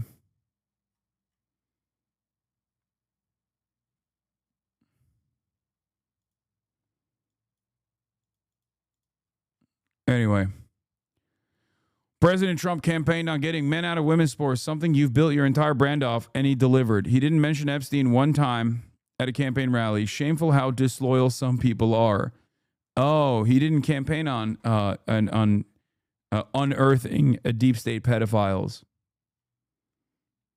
Got it. Thank you, Johnny Maga. The FBI, when he was still hosting a podcast, relentlessly teased the release of the Epstein files. They even had some MAGA influencers come to the White House to receive a binder that said Epstein files phase 1. So they've really teased it. They've really built it up. And now for Trump to say, I don't know why everyone is talking about this, let's move on, has sort of split the movement. And we've seen in recent years, as you mentioned, conspiracies like QAnon and Pizzagate relating to children. They go very viral, preying on an understandable general concern for the welfare of minors. Have the Epstein files just become a catch-all for this kind of sentiment, or is it to do with the sort of influencer mechanism, ecosystem of generating content, which has really stirred all this up? Well, I mean, it's really both. I mean, the Epstein story captures two of the big kind of themes of QAnon, which is child sex trafficking, which Epstein was himself engaged in, and the idea that Hollywood and Washington, D.C. elite are in on it. And certainly there have been, releases of names who Epstein was associated with, friends with, some of which may or may not have been, traveling to his island with him. But it brings together this idea that there's a kind of connection between Hollywood, D.C., and child sex trafficking. So Epstein captures those things together. And then because there have been so many kind of court reports, releases, incomplete information, it creates fodder for influencers online to sort of tease a new release, to say, oh, I have some insight into these files, to say someone needs to come along and reveal what's really behind all this. And Trump was promised to be the person who did that. So that's part of the betrayal now, with him saying, why is everyone talking about this all of a sudden? So do you think Trump has created this problem for himself by incorporating their release into his campaign message last year? Yeah, I mean, it's sort of a surprise. I mean, I think he could have kept teasing it, really, because some QAnon influencers are already saying, actually, this is a sign that Trump is going to release the real files later, that these are just the files Obama left him and they've been doctored. People are alighting on the phrase Trump used in one of his Truth Social posts, referring to Epstein as a guy who never dies. And they're saying, oh, this is a sign that Epstein's really alive and that Trump can't tell us now, but he's going to tell us further down the line. So he could have kept doing that, I think. But with Pam Bondi repeatedly saying, oh, I have the list of, Epstein's associates on my desk, I'm going to review it and release it. They got a little too specific with it, really, and saying that they were going to release the actual files and reveal all, and then to suddenly turn around and say, actually, nothing happened, there's nothing to see here. It's a tough look. But I do think some of the more committed MAGA faithful will find a way to spin it into the promise of a future revelation. He has midterm elections next year. How big an issue could this be for him with his own base, given his close relationship with Epstein in the past? Yeah, I mean, Steve Bannon has been worrying about this, Trump's former advisor, saying, what if we lose 10% of the MAGA base? That'd be enough to affect us at the midterms. You see people like Andrew Schultz, the comedian, who's kind of associated with the manosphere and been one of these people, along with figures like Theo Vaughn, Joe Rogan, who have been credited with Trump's success in the last election. They're expressing disillusionment. So if he does lose some of these people who are not necessarily super committed MAGA supporters, but see Trump as someone who can stand outside the establishment and critique it and question it, if he loses that authenticity in the eyes of those supporters, it could hurt him because, I mean, the margin of victory was not that massive in the last election. And he captured people who he didn't capture before, partly because he was seen as this kind of free-thinking outsider. So if he loses that status, it could really hurt the MAGA movement. NPR called Epstein's involvement with Israel a conspiracy theory and anti-Semitic on Up First this morning. Oh, my God. You don't understand, guys. You don't understand. Jeffrey Epstein and his affiliates like Ghislaine Maxwell and Ghislaine Maxwell's family, for example, being directly involved with multiple former Israeli prime ministers is a pure coincidence. It is totally, totally anti-Semitic to ask the question why former Israeli Prime Minister Ehud Barak was routinely visiting Jeffrey Epstein's New York mansion and trying to do the shittiest job of hiding his identity when frequenting the Jeffrey Epstein mansion in New York City, far after it was known that he was a sex trafficker of minors. Please do not ask this question. Okay, this is very, very, very anti-Semitic, deeply disturbing. Okay, deeply, deeply disturbing stuff.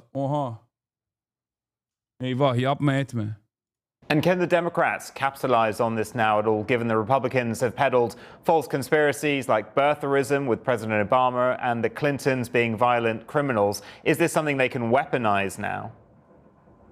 I think they could. I mean, so far they seem to be a little reluctant to do so. It seems like an obvious political win for them. But of course, Epstein had connections in the Democratic Party as well.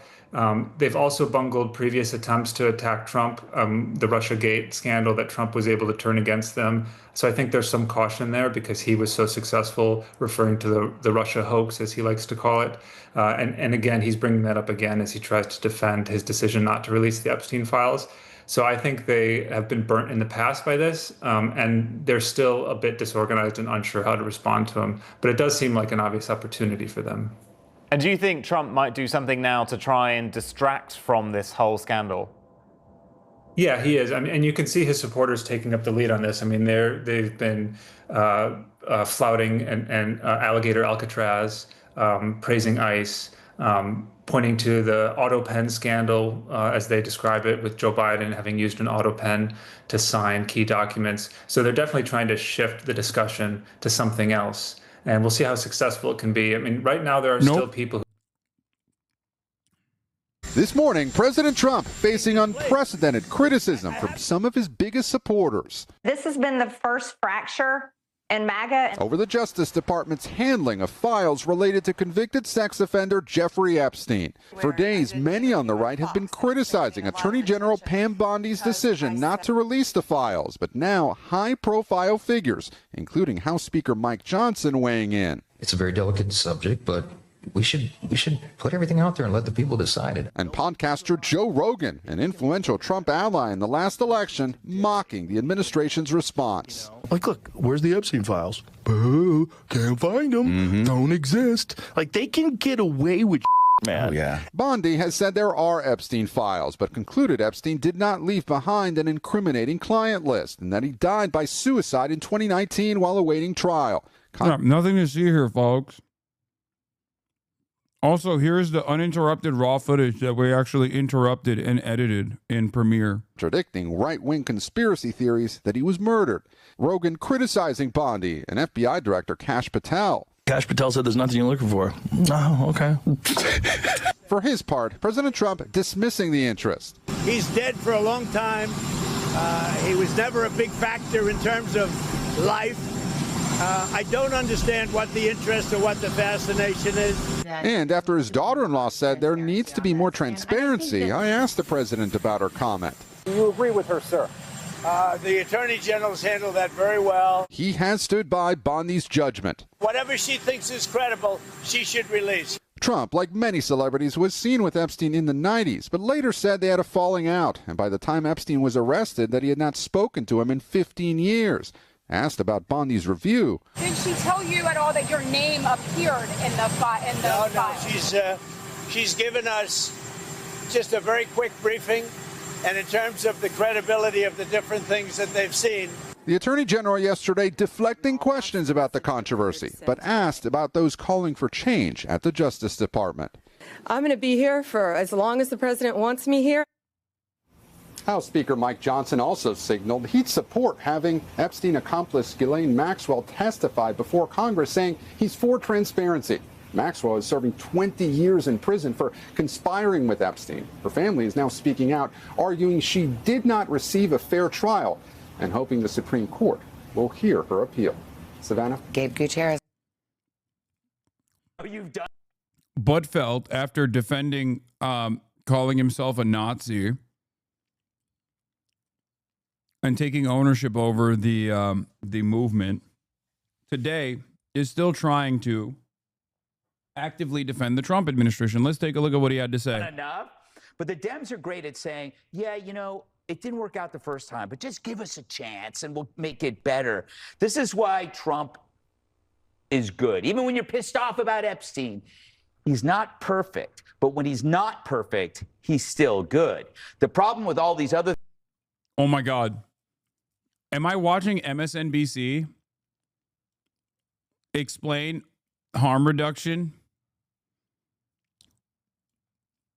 Except this time, you're trying to explain harm reduction voting to a base that doesn't play by those rules at all and never has and never will, because their expectation is you're supposed to whip up panicked hysteria around certain narratives, and then you're supposed to actually capitalize on that by offering red meat. Like the example here, the example I use here is claiming that trans people represent like a real threat to the American public over and over again, only to, once you get into power, only to turn around and be like, actually, we can't, or capitalize, sorry. Did I say capitalize? What is, my brain is so busted, I'm sorry.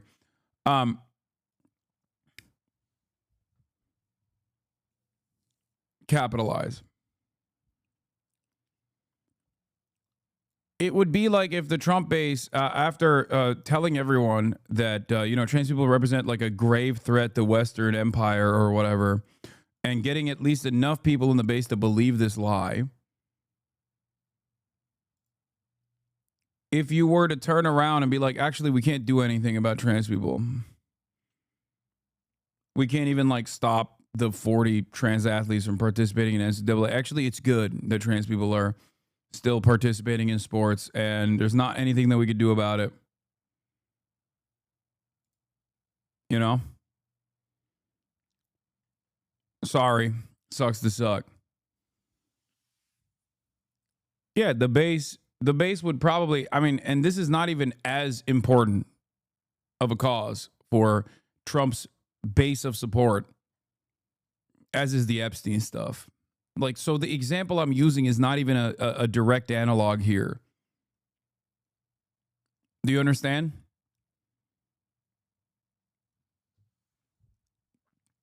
They're used to getting treats. They're used to winning culture war issues. Okay? You don't get the promise and whip up hysteria on a really pivotal on a really pivotal issue such as this one for the base of support, only to turn around and be like, yeah, you don't get it. Good things aren't possible. Especially when everyone knows you do have a lot of power over releasing this information. Because this isn't something like I was going to end the wars and then not being able to deliver on ending the wars on day one. Okay? One, ending the wars is not that big of a deal for a lot in the base of support. And two, it's not entirely in your hands. Like, you can't just, end a foreign adversary's illegal incursion into Ukraine, right? You can't do that. You can't unilaterally decide it's over now. That's far more difficult. So people are most likely going to be a lot more understanding of what your inability is to stop Russia's invasion into Ukraine. Things that Dems do, they have to be perfect to work.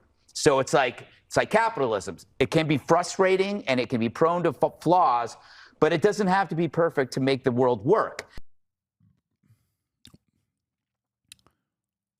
I've been speaking to Coca-Cola about using real cane sugar in the Coke in the United States, and they've agreed to do so. I'd like to thank all of those in authority at Coca-Cola. This is a very good move by them. You'll see. It's just better. Wow, cane sugar. I've totally forgot about the Epstein files now.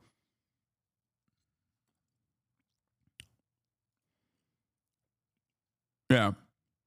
Don't make perfect an enemy of the good is already a failure for the Democrats in terms of like galvanizing their base of support, in terms of bringing out the masses to go out and vote for you. It is going to be an even larger failure for the Republicans because the Republicans have always fucking said, yeah, fuck harm reduction, dog. We are going to give you exactly what you want. And if you don't have anything that you can pay attention to, we'll make sure you find something to pay attention to. We'll whip up hysteria around, I don't know, undocumented migrants. Here is my queen, Jessica Tarkov, doing the Lord's work, saying 75% of Republicans want the files out there. No, he wasn't. Yes, and he will, by the way, be getting no credit for anything that any of you are excited about if he cannot sort out his answer on the Epstein files. But don't pretend to care about that. Yeah. But you're speaking on that from a political perspective, not a moral one, so it doesn't matter. Of course it matters. I actually am interested in it. I'm interested Jessica, in you never brought it up for years. That's not true. Jessica, the polls are so boring. Fine. How about the humans? Mike Flynn, you're a human. Charlie Kirk, you're a human. Steve Bannon, you're a human. They're all mad. Now you're on their side. What a coincidence. She's now wants to know about Epstein now that Trump's in the office. Didn't care when Biden was there. What else do you care about? Who ran the presidency? What? Did you actually care who was running the White House when Joe was in office? Did you care about that? This is such an incredible deflection. No, it's not. You brought up Epstein. I'm showing you it's a pattern. You brought up Epstein. I'm talking about why this president is not doing a good job on everything from the border. But you just said he just closed the border permanently, Jessica. Immigration policy. Go ahead. You are conflating. No, Jessica. You are conflating legal with illegal. They're so mad, bro. They're so fucking mad. Oh my God. Oh, this is awesome. Legal. I get it because he's winning on illegal. Doesn't work. Okay. All right. Up. Oh, this is fucking fantastic. Leading us off from the White House. Thank you. And we began with the cracks in MAGA world growing deeper as President Trump insists it's time to move on from the Jeffrey Epstein. I think, like, if the Democrats were to operate like Republicans, they'd be calling Trump a pedophile, sex criminal right now.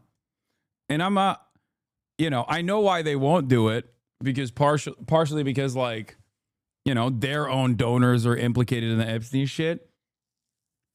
But the Republicans are shameless. And the Dems should be too. They should be like, yeah, fucking release it, or you're a pedophile. Release the Epstein files, or you're a fucking pedophile, dude. Come on.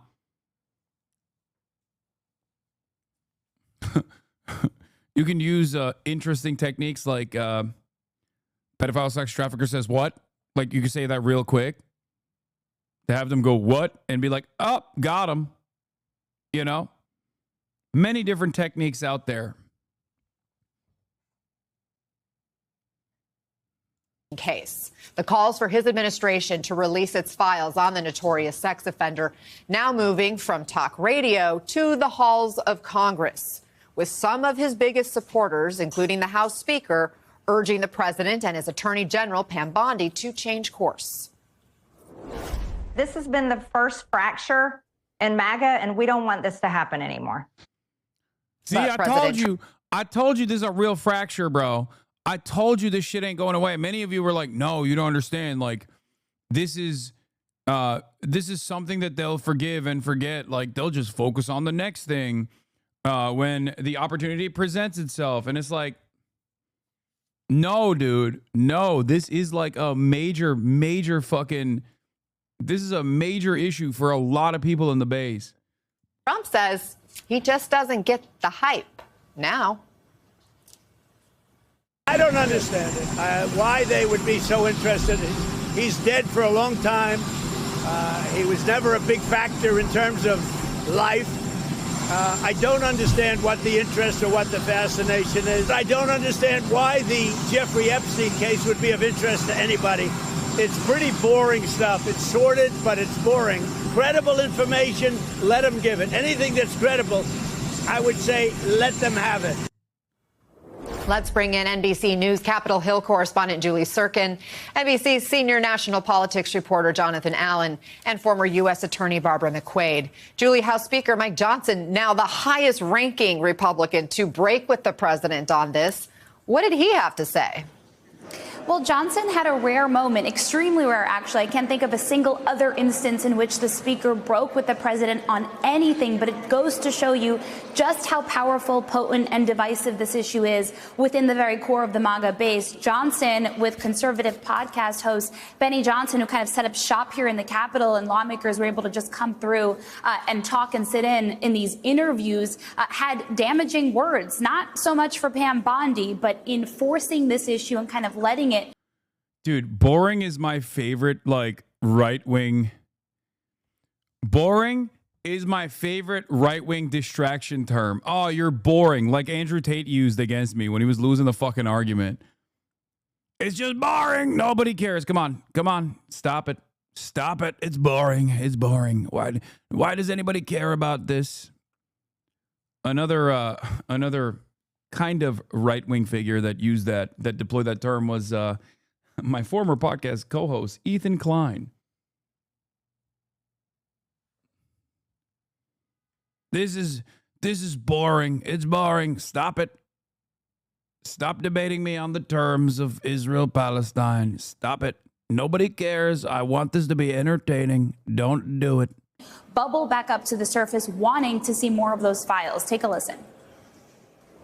It's a very delicate subject, but we should put everything out there and let the people decide. I agree with the sentiment that we need to put it out there. And you know, Pam Bondi, I don't know, when she originally made the statement, I think she was talking about documents, as I understood it, they were on her desk. I don't know that she was specific about a list or whatever, but she needs to come forward and explain that to everybody.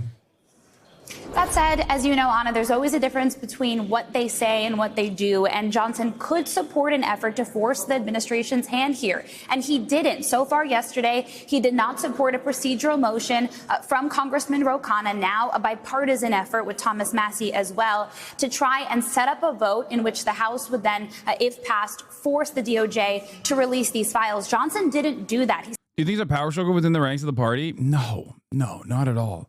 The party is unified under the banner of Trump. There is no, and they're also unified under the banner of protecting the interests of the super wealthy, this being one of those interests. The only like fissure that's taking place is within the base and the party itself. Just like the Democrats were unified under defending Israel, right? There were some people who were not on board with it, but like ultimately it was a big fissure amongst the base that saw what the Democrats were doing with Israel and didn't like it. Okay. And the same goes for the Republicans here. The party is completely on board with Donald Trump. It's just that the people are not on board with the way that Trump has mishandled it.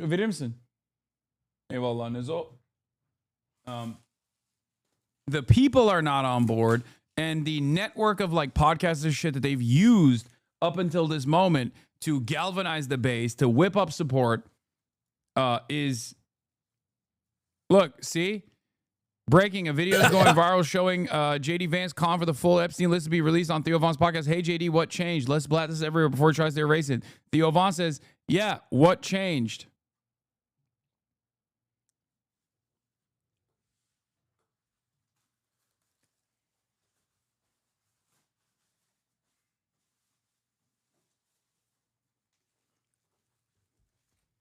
I'll tell you what changed. I think they got the new marching orders from Israel. That's what changed.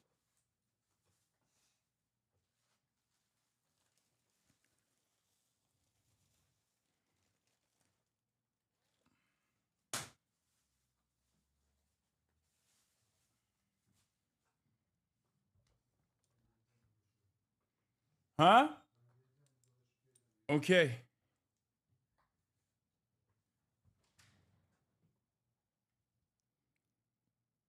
Is the possibility. Also, and here's now Hakeem what we Jeffries see is the hitting those possibility notes a little that bit, which is not bad.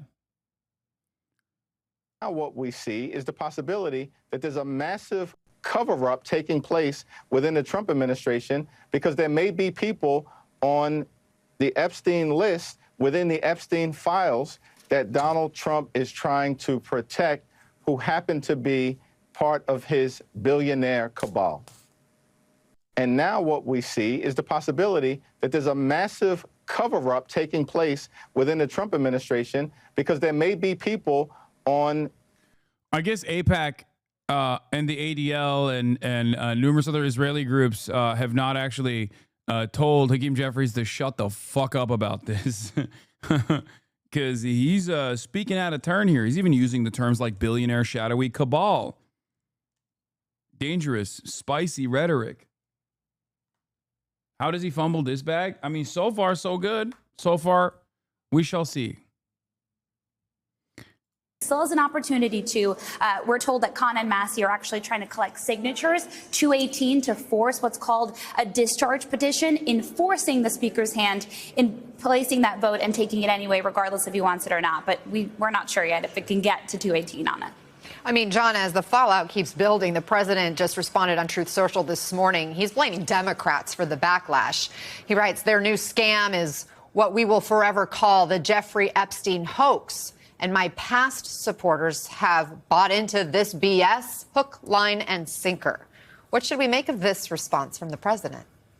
Well, the full Truth Social post was the length of a Leo Tolstoy book, but had the sort of intellectual consistency of a George Orwell book.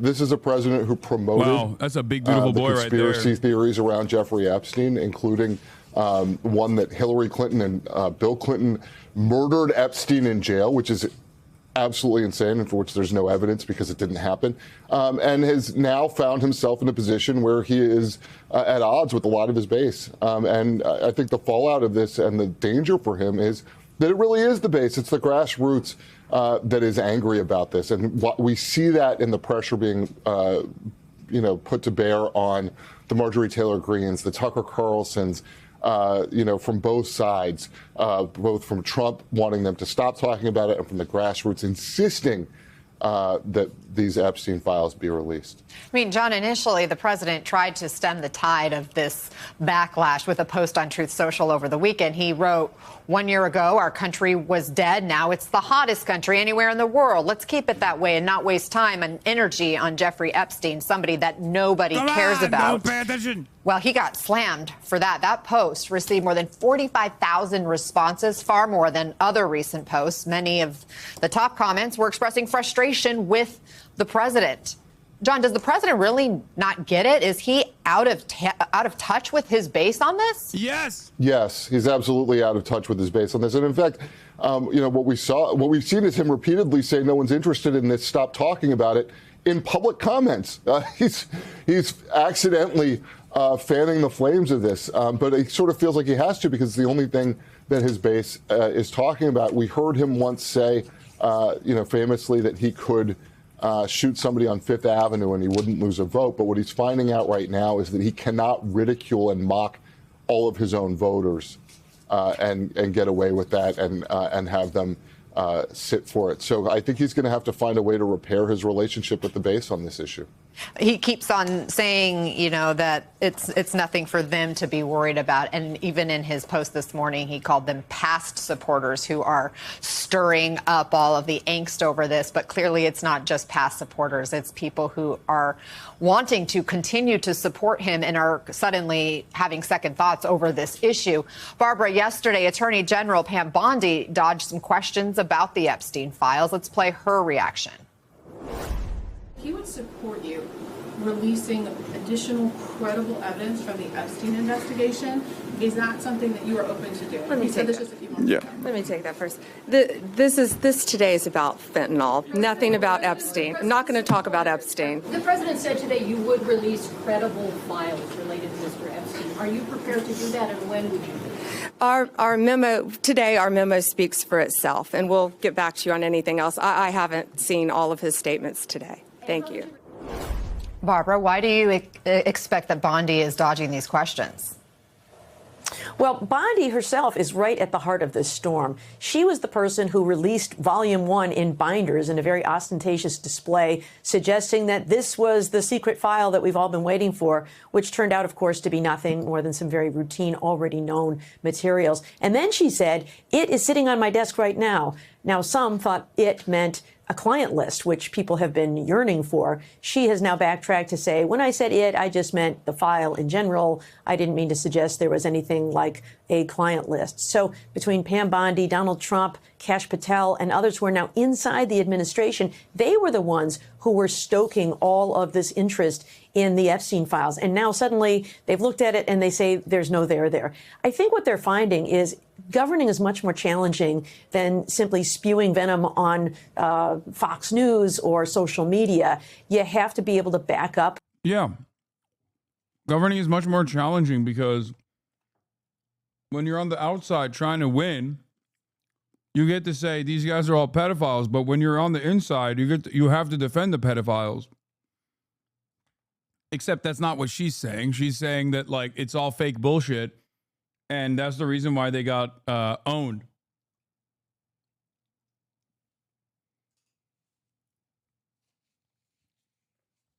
So annoying. What you're selling with words. You know, Donald Trump himself wrote in The Art of the Deal that you can only con people for so long. At some point, they expect you to deliver the goods. And I think right now we are seeing that there are no goods to be delivered. We played some of that earlier sound with President Trump saying that the Department of Justice should release any credible information. That was part of the question that was taken to Bondi. Barb, how do you interpret what the president views as credible? Interesting how they don't believe anything Trump says until it's something that they also agree with, by the way. This is MSNBC. Under any other circumstance, if Trump said anything, they would be like, oh, obviously the opposite is true. But very odd that in this situation, they're like, well, you know, haha, this is all fun and games, but like, make no mistake, the Epstein files are actually fake. And it's, you know, Trump deserves to be punished for playing along with these conspiracy heartstrings.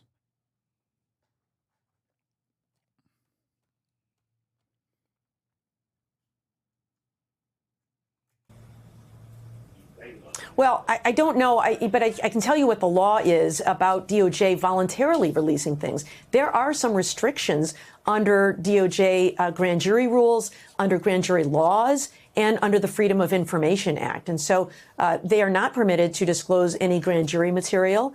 Under the Freedom of Information Act, there is an exemption for anything relating to the privacy rights and privacy interests of victims and even subjects of an investigation. So in other words, if somebody was investigated for perhaps being part of this conspiracy to engage in sex acts with underage children, if there was not sufficient evidence to charge them with a crime, it would be improper for DOJ to voluntarily disclose that. Now, Congress can override that with some of these actions that they're talking about, but DOJ is not just not obligated, it is prohibited from producing these things now. Well, speaking of Congress, Julie, Congresswoman Lauren Boebert had this suggestion for the case. I think moving forward, we need a special counsel. That has got to happen. There has to be a special investigation into this if we aren't going to be provided information. I want answers, and maybe that takes that special counsel to do so. Maybe Matt Gaetz can lead the special counsel. Is there any real support for Boebert's idea there on Capitol Hill? Well, certainly among people like Boebert deep in the MAGA space that support continuing to investigate this issue. I will tell you, though, that even somebody as senior like Jim Jordan, who, of course, chairs a very important committee here, the Judiciary Panel, he is not interested at all in going down this road. He was pressed several times about it yesterday, and he continued to say that he stands with the president and he stands behind what his administration is doing here. But that doesn't mean that this isn't going to continue to be a total sore and pain for Trump and the White House and people who just want to get this and leave this in the past. And that includes, by the way, Speaker Johnson, because he said that in his interview with Benny Johnson. He just you need to get a pedophile truly understand the mindset of a pedophile. That's why Matt Gaetz is the perfect guy to do it. It's like Dexter. He's the Dexter of pedophilia. Okay?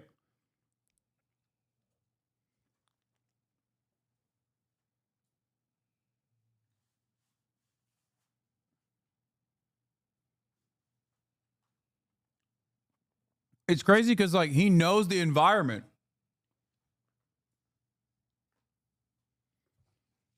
I mean, he literally was also doing the same shit in Florida, the same state, only a couple miles away from where Jeffrey Epstein was operating. Yeah, Matt Gaetz, perfect guy to do this, perfect guy to investigate this, considering he has literally the same experiences, pretty much as close to the same experiences as Jeffrey Epstein as you're going to get. Has to toe the line here, as many of these guys do, in trying not to make their base more angry at this issue, and also trying to fend off Democrats who, even in the Senate, I'm told, are trying to force messaging votes on this very issue.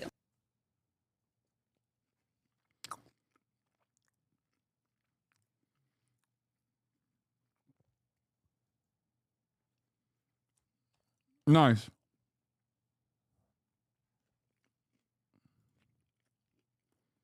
President Trump today angrily denounced the support of anyone in his ranks who cares about the Jeffrey Epstein case, aka a significant number of people in his base who, by the way, elected Trump after he pledged to release the Epstein files, after his surrogate Elon Musk told Tucker Carlson that billionaires were backing Kamala Harris because they were terrified Trump would release the Epstein list.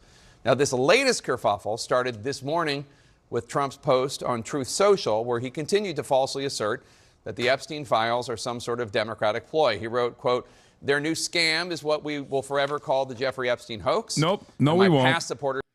No, we won't. You are 22 down on New York Times Crossroad today? Wait, really? I'm in the New York Times crossword puzzle? Be for real. Is that for real? How can we find that? Spoilers? Okay, shut the fuck up, chatter.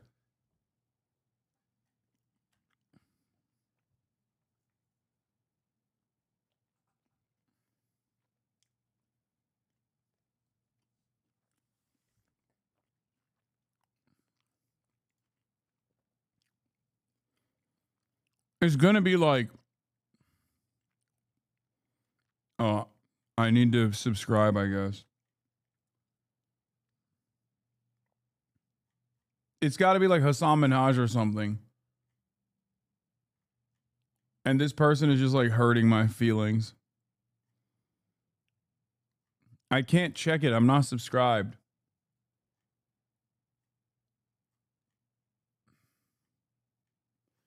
It's Hasan Minhaj. Oh my God. You dick. Have bought into this bullshit, hook, line, and sinker. They haven't learned their lesson and probably never will. Let these weaklings continue forward and do the Democrats' work. Don't even think about talking of our incredible and unprecedented success because I don't want their support anymore, unquote. This same energy continued in the Oval Office this afternoon where the president said this. They're wasting their time with a guy who obviously had some very serious problems, who died 3-4 years ago. I'd rather talk about the success we have with the economy, the best we've ever had.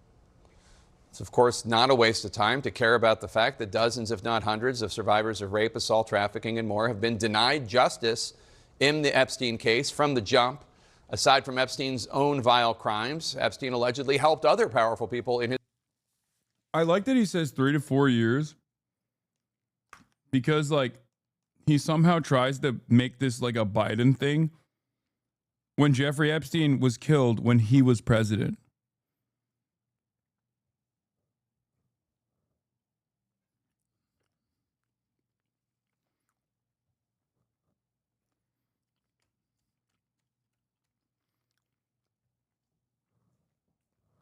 His orbit get away with heinous actions, including sex abuse, sex trafficking, in some cases the sexual abuse of minors.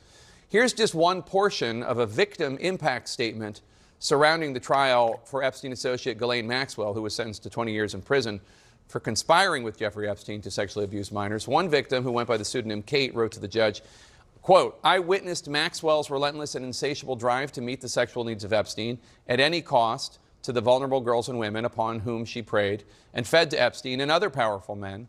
The many acts that were perpetrated on me by Epstein, including rape, strangulation, and sexual assault, were never consensual and would have never occurred had it not been for the cunning and premeditated role of Ghislaine Maxwell played." Kate went on to write that the consequences of what Maxwell did have been far-reaching in her life. And this has been, let's just say it, this has been a huge about-face for Trump.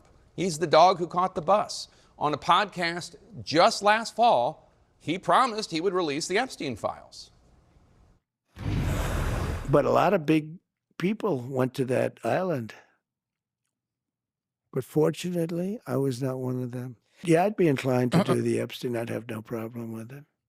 Back in 2019, in Trump's first term, he retweeted a baseless conspiracy theory suggesting that Epstein's death was tied to Bill and Hillary Clinton.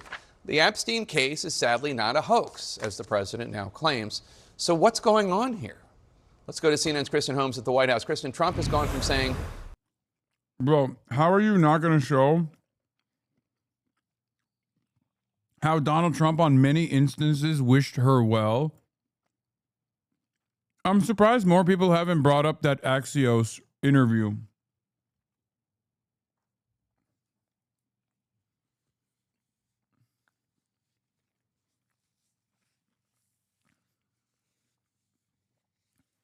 Because that Axios interview, it says something fucking insane. Hey, thank you, Ren, for the 5 gifted subs.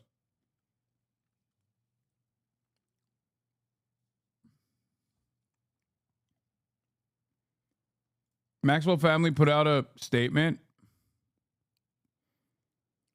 Our sister Ghislaine did not read. Oh yeah, I mean we covered this. Did not receive a fair trial. Her legal team continues to fight her case in the courts and will file its reply in short order due to the government's opposition to the Supreme Court.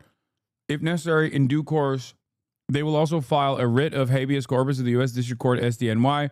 This allows her to challenge the imprisonment on the basis of new evidence such as government misconduct that would have likely changed the trial's outcome.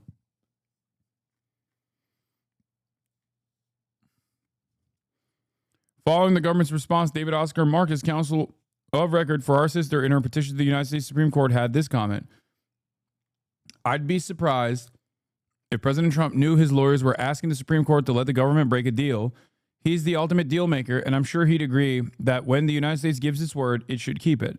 With all the talk about who's being prosecuted and who isn't, it's especially unfair that Ghislaine Maxwell remains in prison based on a promise the U.S. government made and broke.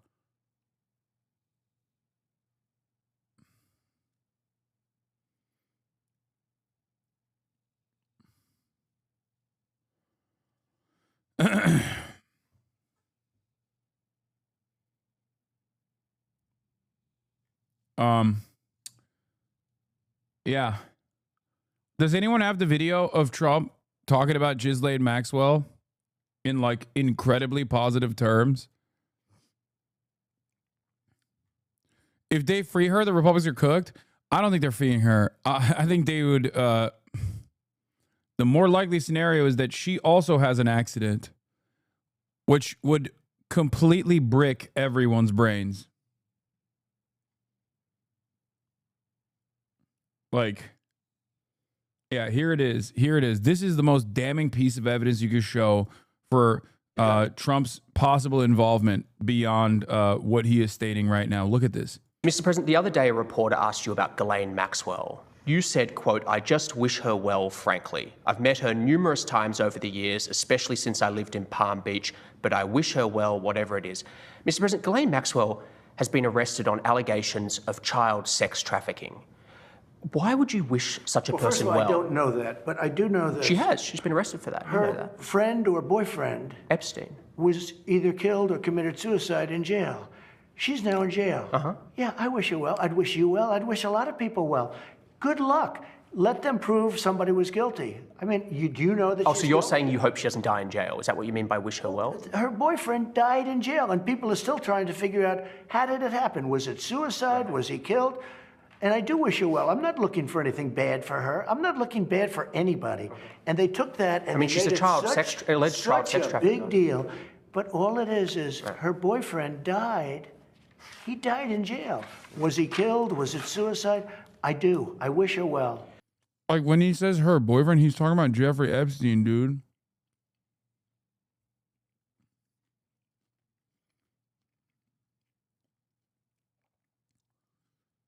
Like, does Donald Trump ever talk like this about anyone? Ever? Like, that is crazy, brother. This was when he was president, too. Everyone should move on from Epstein to saying he doesn't even want the support of people who care about this. That's a lot of people. We should note that in the not so recent past, those who cared about this case have included his son, Don Jr., his Vice President, J.D. Vance, his Attorney General, Pam Bondi, FBI Director Kash Patel, and on and on. What's the thinking here? Jake, I'm not really sure there is thinking behind this. A lot of this seems to be unforced errors by President Trump. I've talked to a number of people around him who do believe that they are understanding where the base stands, but it still seems unclear that President Trump realizes what a big deal this is to so many of his supporters. And just to give some clarity here, it's not just the people who voted for them. It's also the big personalities on the right and some really who had never voted before, now part of the MAGA movement, who drew in their supporters, people who have podcasts, YouTube shows, to get them to the polls to vote for Donald Trump in order to release the Epstein files. And part of this, what I'm hearing from these supporters, is they don't really understand why exactly he's made this about face. Here's what he said in the Oval Office today. It's all been a big hoax. It's perpetrated by the Democrats, and some stupid Republicans and foolish Republicans fall into the net. And so they try and do the Democrats' work. A couple of other things he said, that he has lost faith in certain people because of their belief in these so-called Epstein files, that the Republicans have been duped. Again, as you noted, some of the people who've been placed in the highest roles in his administration, I guess, are some of these same people who were allegedly duped by this quote-unquote Epstein hoax, as President Trump has said. Now, our colleague DJ Judd just caught up with President Trump as he was leaving an event and asked about whether or not he would appoint a special counsel or consider appointing a special counsel. He said he has nothing to do with it. And let's be clear, if someone was going to appoint a special counsel, it would, of course, have to go through the Attorney General's office. But as we have reported time and time again since Donald Trump took office, the Justice Department is operating the least independently that it has in modern history. So, of course, President Trump would have everything to do with a decision about a special counsel here, Jake. All right, Kristen Holmes, thanks so much. Let's discuss this with two former Trump White House officials. Mike Dubke, former Trump White House Communications Director in the first term. Jim Schultz, former Trump White House. Could this work? No, it's not working. These people, there are many people who voted for Trump because they are literally overtaken by his sexual prowess, his charisma. I know that sounds insane, but that is literally why a lot of people just have a cult-like admiration towards the man. But there are far more people that actually voted for Donald Trump because they see Donald Trump as a vehicle to destroy the elites, as a mallet, as a hammer to all of the institutions. They have voted for him, especially like low propensity voters have voted for him because they see him as a change from the way that previous like establishment politicians have ruined their lives.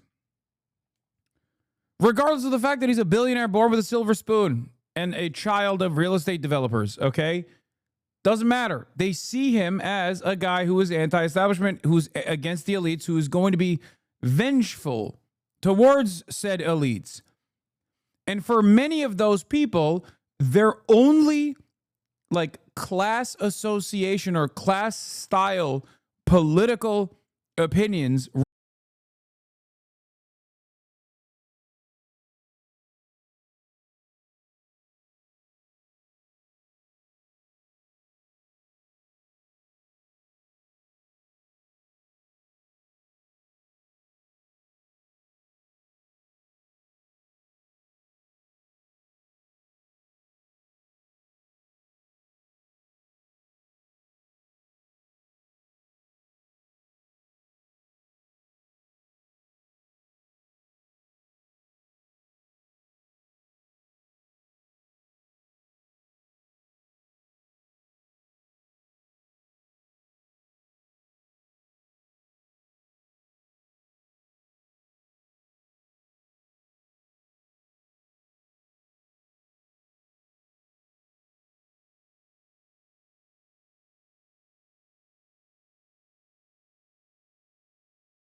somebody that I'd rather not even mention, but she has the ear of the president. I mean, she suggested some firings in the National Security Council, and he followed through.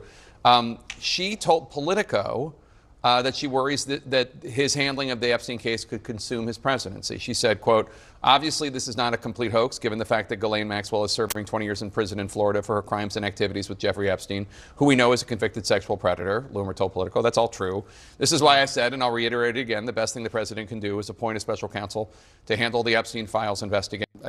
Again, that she sounds reasonable there. She's not a reasonable person, but still, that she's also a leader within this movement. That's exactly so what she says on this topic matters. Yeah. And to Jim's point, this is a political story now, like it or not. The courts are almost secondary to what is happening. I frankly am surprised I'm not surprised that the president doubled down or even tripled down on this, because one of the superpowers of Donald J. Trump is that he runs into fire and survives almost every time. In this instance, though, he lit this fire. Well, he didn't necessarily light this fire, but he did stoke it. Yeah. And as did his supporters.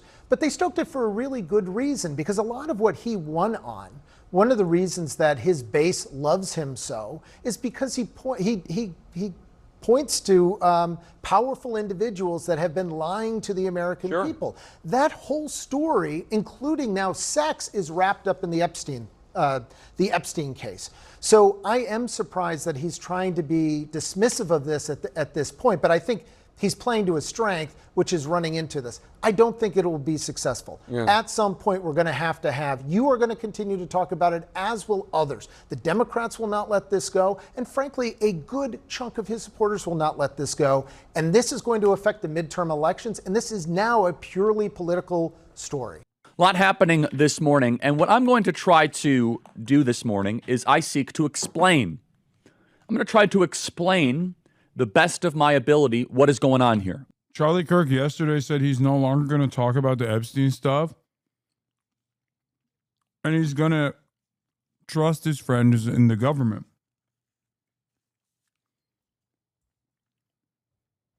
Remember?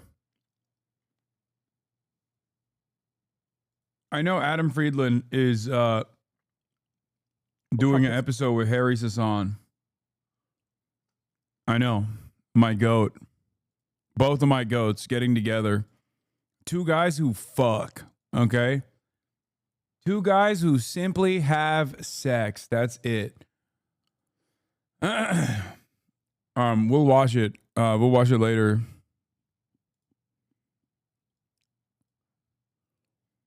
Charlie has advice about the Epstein files. Mr. President, the emphasis on Epstein is truly the best intentions of our most loyal followers is because we want what's best for the presidency. People are talking about Epstein because they love Trump. We are fearful the same people who try to kill Trump, impeach him, and throw him in prison were behind Epstein. Epstein represents a symbol of an out-of-control shadow government, and this is a chance to bring it to heel. What should Charlie's move be if he were just backing Trump? Avoid it or never talk about it? I mean, the best case scenario for Charlie is to never talk about it. But it's impossible for him to never talk about it if Trump is talking about it. Trump, ironically, is breathing life back into the story over and over again with his inability to let it go. Which then obviously provokes response from his most loyal fans. And Charlie, much like myself, cannot be sheltered from that. Like, Fox News can get away with not talking about certain things. Charlie, on the other hand, can't, because this is the biggest fucking issue. And it's going to be such a prominent issue, and he's so accessible as opposed to like a Fox News commentator or a CNN commentator, because it's going to be all over his fucking comments if he doesn't say anything about it. And his goal is to basically be a vessel for Trump and sometimes deliver information about what the base is demanding to Trump. And in other instances, message at the behest of Trump. So he's now stuck in this unique paradigm where he has to not talk about this shit, But then when Donald Trump talks about this shit, well, what are you going to do? You have to address it. Because now Big Daddy, Big Papi is addressing it on the main stage. So he's trying to do the same thing as like Alex Jones almost. But of course he is whereas Alex Jones is like clearly on the side of the people because he's like more beholden to his audience. Charlie is more beholden to the administration because he has a direct line of communication with the president. When in regards to Epstein and the messaging around Epstein, I'm gonna do my best. I may not land the plane perfectly, but I think I have something to say here that will add some context and some depth to what we are seeing. President Donald Trump repeated what he said this morning on Truth Social. President Trump said basically right now in the press conference, some people are doing the Democrats' work talking about Epstein, and they are stupid people. I'm approximating. He said something similar on his Truth Social this morning, and he calls it. This is so amazing. Donald Trump directly calling out Charlie Kirk's audience, and then Charlie Kirk having to like do Obama anger translator for Donald Trump is amazing. Yeah, go ahead, big dog. Tell us what he actually meant with this. The Epstein hoax. Now, before we go any further, I do want to say, big breaking news this morning.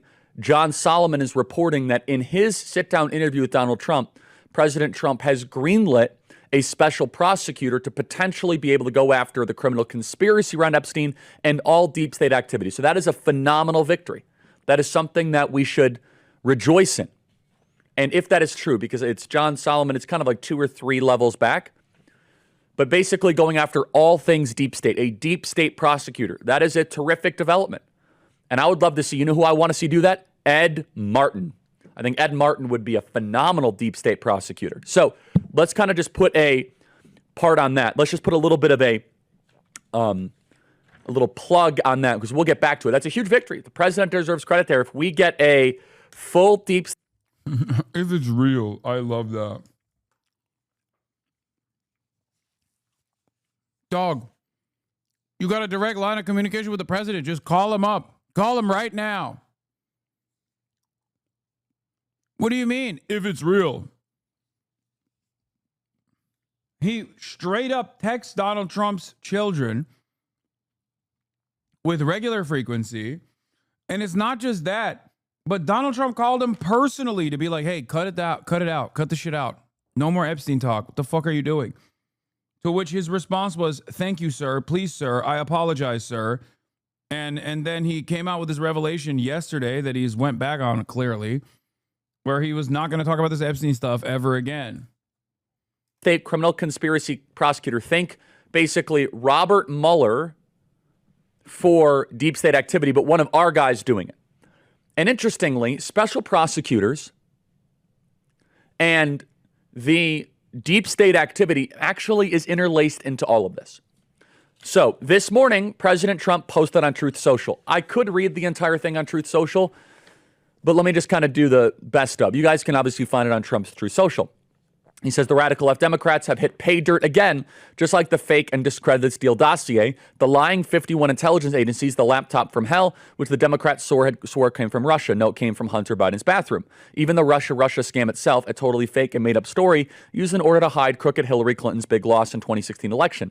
These scams and hoaxes are all Democrats are good at. It's all they have. They're no good at governing, no good at policy, and no good at picking winning candidates. Also, unlike Republicans, they stick together like glue. Their new scam. That's the funniest part about this, by the way.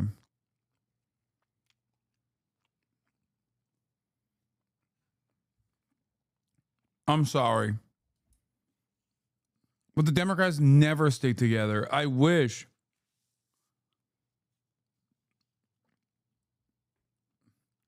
Like, to Donald Trump's credit, and there's obviously like a structural limitation that the Democrats will always face in terms of like disrupting the pre-existing hierarchy. Okay. And following through on campaign promises that they made. But like, that is so fucking, that's such bullshit. Donald Trump, to his credit, is capable of whipping the entire party together to get his legislative agenda across, no matter how evil it is. And he did that already. He got his BBB. Big booty bill. He got it across. He called every single person and he made the boss calls and he got it done. Everything that I have demanded of the Democratic Party in terms of whipping votes, Trump does every single time when it matters. Is that we'll forever call the Jeffrey Epstein hoax. And my past supporters have bought into this BS. Hook, line, and sinker.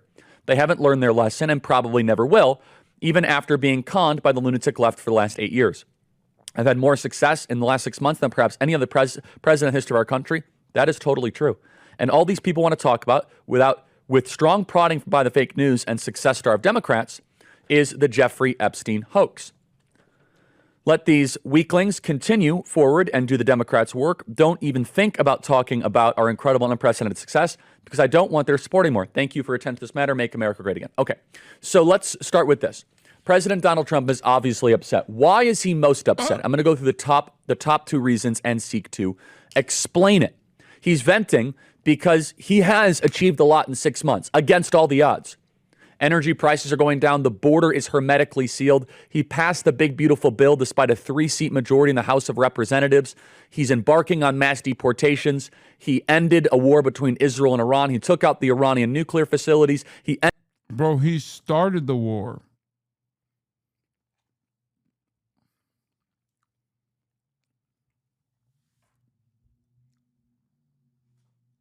This is the thing that pisses me off about Trump.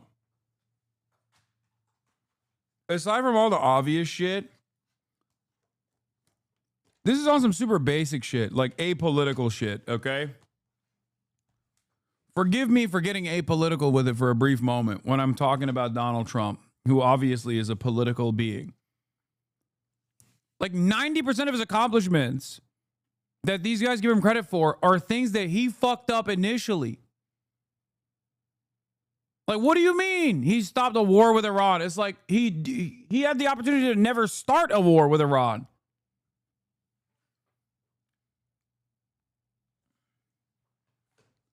Like, it's so goddamn annoying where these people should be like, oh, and he's doing the tariffs. He's doing the tariffs. The economy has rebounded. It's like, yeah, the economy rebounded because it took a fucking nosedive when he started with the tariffs.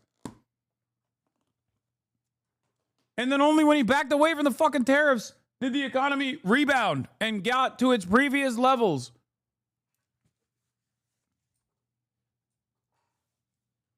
Before the dip.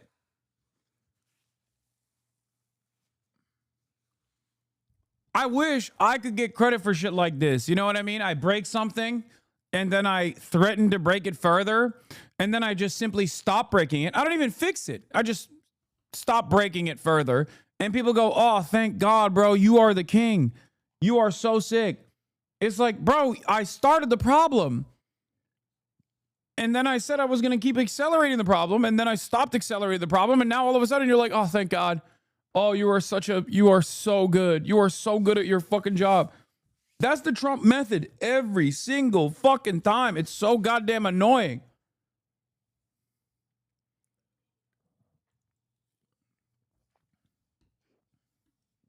Ended the India-Pakistan war. He ended the Congo-Rwandan war just in his spare time. He's going after DEI. He is reducing the federal workforce. He is the biggest welfare reform in American history. I could go piece after piece after piece of all of the victory. Yeah, and then the shit that he actually does accomplish is just horrifyingly bad for his audience, for his voters. Ironically enough, they'll be out here saying like, oh, dude, it's welfare reform. It's sick. It's like, dude, it's going to kill most people's grandparents. Like, what are you talking about? Yeah, say bye-bye to rural hospital networks. It's gone, okay? It's gone. It's over. Like, what good is that? He lied. He said he was not going to touch Medicaid, and then he did this molestation of Medicaid. That's what he did. He molested the money after saying, I'm not going to molest the money. You're going to make so much money. You're going to keep winning. You're going to say, Mr. President, I'm winning so much. I'm going to say, we're going to keep winning. Molested the money, stopped money molestation a little bit, only for the stock market to rebound a little bit. Okay. And then he said he's not going to touch Medicaid, and he's molesting the Medicaid. He also said, no new wars. We're actually stopping wars. Started a new war again, and then quietly ended it, I guess. He said, this motherfucker said he's going to stop Israel, Palestine, and Russia, Ukraine day one. The audacity. The fucking audacity. It's like, especially with like Israel, Palestine, like he could do that, okay? I'm willing to give him a little bit more liberty on the Russia, Ukraine shit because like the primary party responsible for the death and destruction here is Russia. And Russia is a foreign adversary. So like you have pressure points, but you don't have the same liberties that you do and the same power that you do with Israel. You could stop Israel day one. But he didn't do that.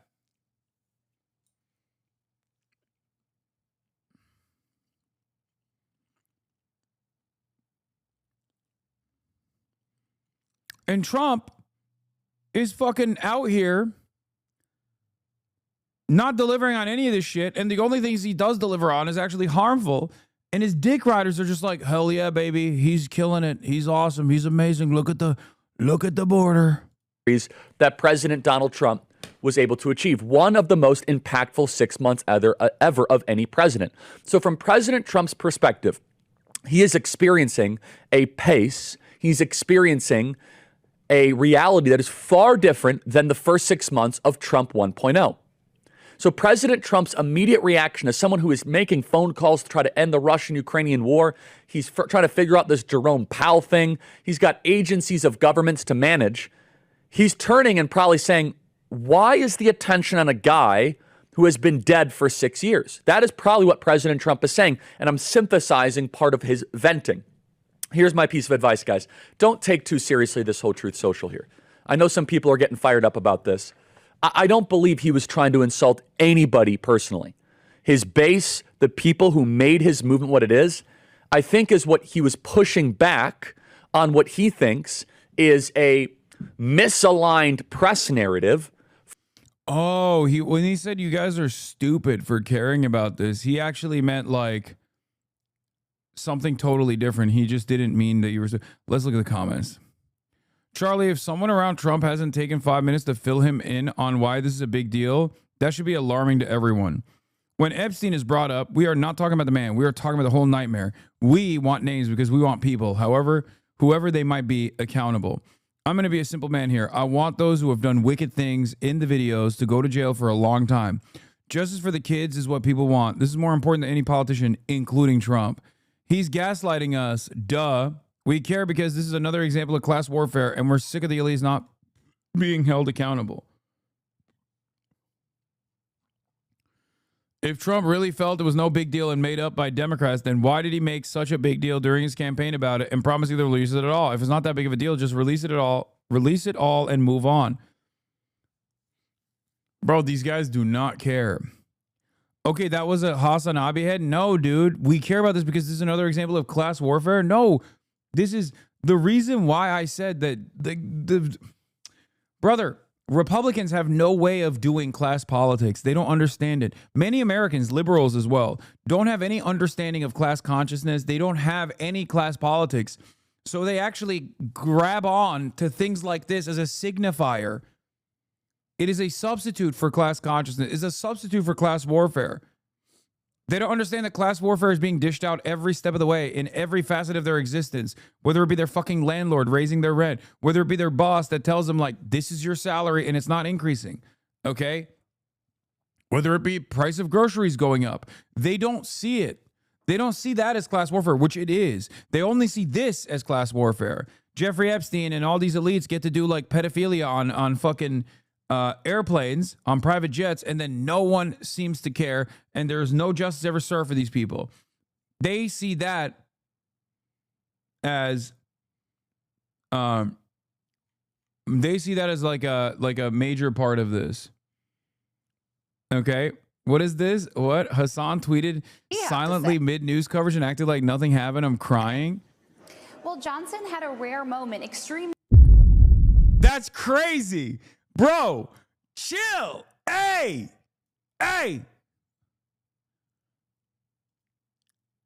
Look away. That's crazy. That's crazy. They got you in 4K, Unc? That's crazy. What I do in my side monitor is my own business. Okay? If I see something, I say something. Also, you can't say shipper, bro. They're literally flying to Japan together. What the fuck are you talking about? At that point, it's like, that's crazy to say. Oh, I'm a shipper. I'm just noticing things. How am I a shipper for noticing that they're wearing the same fit to a 5-day Japan trip? Excuse me for seeing something and saying something. That's what they have on the MTA, on the walls of the MTA. What do they have? If you see something, say something, okay? You could stop a terror attack from taking place. And that's precisely what's going on here. It's not shipping. I'm just noticing a thing that I saw. I saw something and I said something. That's crazy. That's crazy. That's crazy.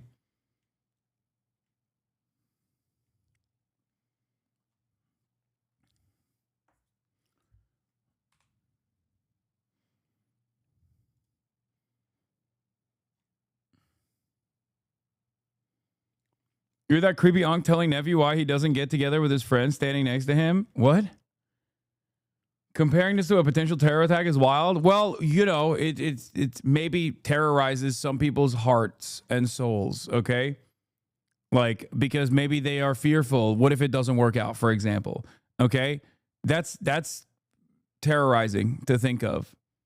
Okay? Maybe sometimes people feel a sense of hope. Okay? Maybe they feel a sense of hope in an otherwise dark world. Forgive me.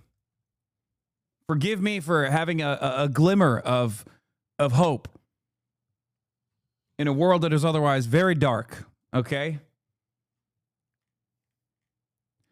Let's continue with the Epstein files now. From what he wants to see as celebration of all the victories over the last 6 months. However, now let me now go to why I believe not just like why I care about this and why the base cares about this so much. And then I'm going to kind of connect the dots. Remember where President Trump was at this moment in Trump 1.0. At this moment in Trump 1.0, President Donald Trump was being hunted by Robert Mueller. President Donald Trump basically lost his attorney general at this moment in Trump 1.0. He's very loyal to Pam Bondi for many reasons, one of which is that he does not want to lose another attorney general. He does not want to lose another member of his cabinet this early on. Dude, he has no option here. Yeah, he's small bean. Why won't you consider Trump's feelings? He'd be sad.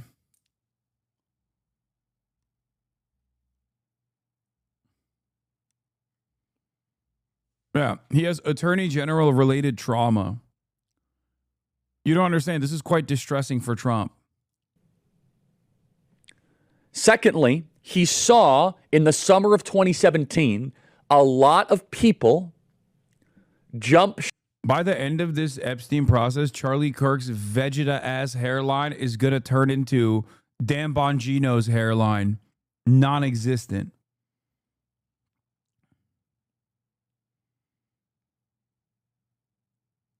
Oh, yeah, I saw this. Former NYPD head accuses Mayor Adams' police brass of criminal enterprise. Andrew Cuomo sends his regards. Ship and aligned with the Robert Mueller thing. So President Donald Trump has, within his memory, he saw that his presidency in 2017 was largely taken from him in Trump 1.0 because a lot of people jumped aboard the Mueller bandwagon. And with that, he kind of saw so much of his momentum that he had from the election thwarted. When people demand that he fires Pam Bondi, he hears people demanding that he explode his admin, just like what happened in the first term. So a big question the base has is, why doesn't President Trump care as much as the base cares? So let me connect the two dots together. The base cares about this. Bro, I never thought I see the day where Charlie Kirk is relegated to the position of like a hutch or like a sex pestiny trying to defend the Democratic incompetence. And only because, like, normally these guys get to have this veneer of independence from the administration because the administration is always giving things that their base wants. And now they have to just sit there and play catch up and play defense at a time when the base is directly at odds with the party. Fucking awesome. It's amazing. Of course, unlike those fucking losers, he has a direct line of communication with people in prominent positions of power. Those guys are just doing it for free 99 for funsies because they think there's a market for this. Not as a way to hurt Donald Trump. And this is where I think I think I could be an explainer here, because I think everyone's talking past each other a little bit. We do not care about the story as a way to hurt Donald Trump. In fact, it's the opposite. We love President Trump. We love what he's doing. We actually care about this story because this is a rare opportunity of a sloppy operation by the deep state. The deep state conducted itself in an overly messy, sloppy way. President Donald Trump taught us to drain the swamp. President Donald Trump taught us to want to go after the deep state. So I actually think we're all agreeing on this. President Trump wants... It's also crazy for a grown-ass man, he's my age, or maybe a little bit younger than me, but he fucking looks a lot older, to be talking about another grown-ass man like this. President Trump taught me. President Trump taught us. He taught us to live. He taught us to love. He taught us to hate. Bro, this is another dude. Like, get his dick out of your mouth, brother. Holy fuck. Like, what is this treatment that he's getting? He's giving Trump the Jesus treatment. This is cult shit. Oh my God. He's talking about Trump like Trump taught you right and wrong. Okay, he taught you to hate the deep state elite pedophile cabal, and now he's defending it. What now?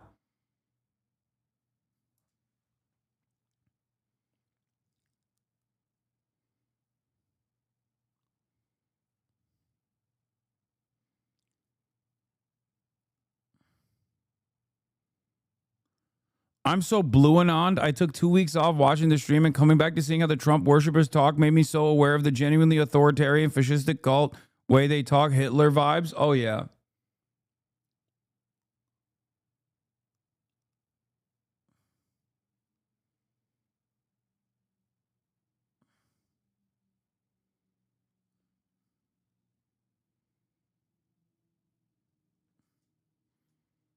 It's crazy, man.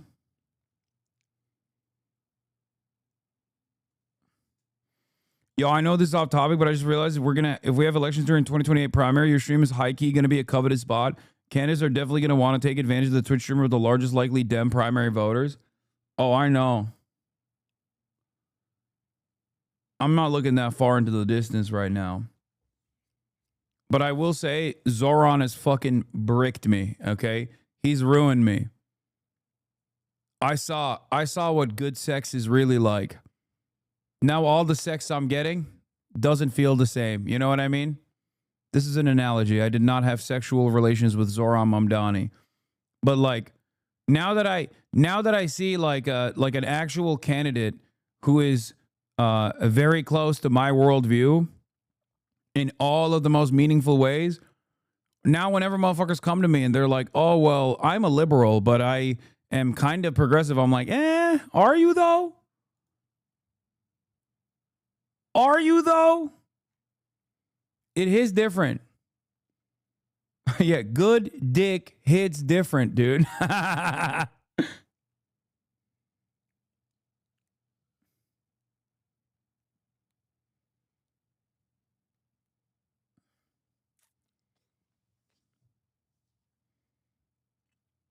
Now I'm like, I want you to be a democratic socialist.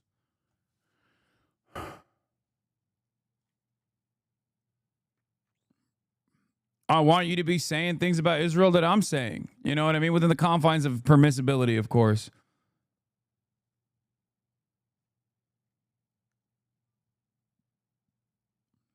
That's what I'm trying to see. So when you come to me with some wishy-washy bullshit, I don't know.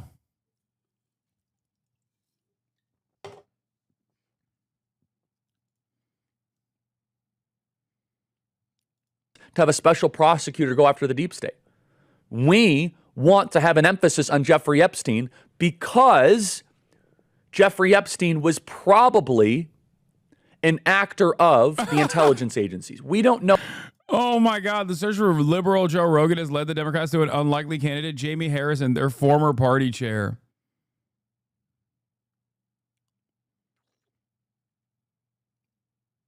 Amazing.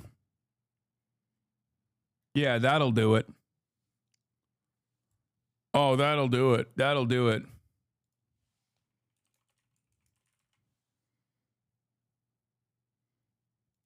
This is the dickhead that kicked you out of the DNC? Oh, I know.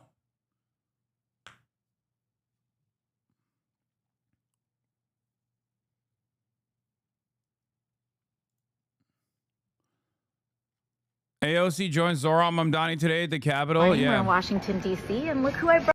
Yeah, she threw a luncheon for him. with me this week. Hello. Hello, hello. How's it going? Hello, everyone. Good morning. We're in Washington, D.C., and look.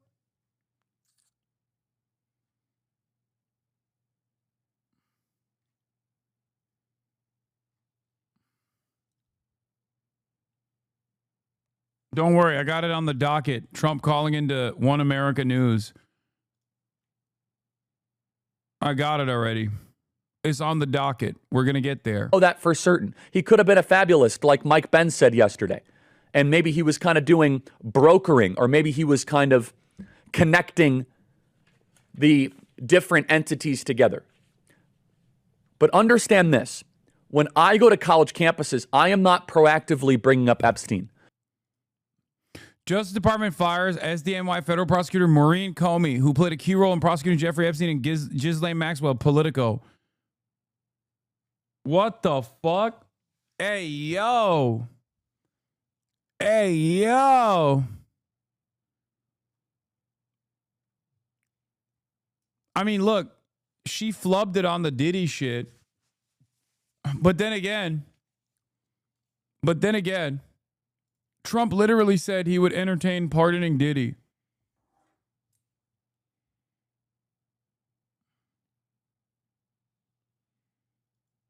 I'm just saying.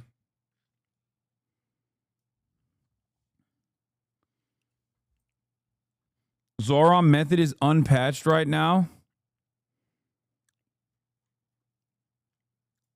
After the recent closure of two local grocery stores, the Worcester City, or is it Worcester City Council passed a bill last night ordering the city to study creative solutions like Zohran Mamdani's municipally owned grocery store idea. Worcester? Okay. I'll fuck with it. Dude, things are happening. Things are moving. Things are moving in an interesting direction. I like what I'm seeing. Okay? I like what I'm seeing, baby. People are bringing Epstein to me.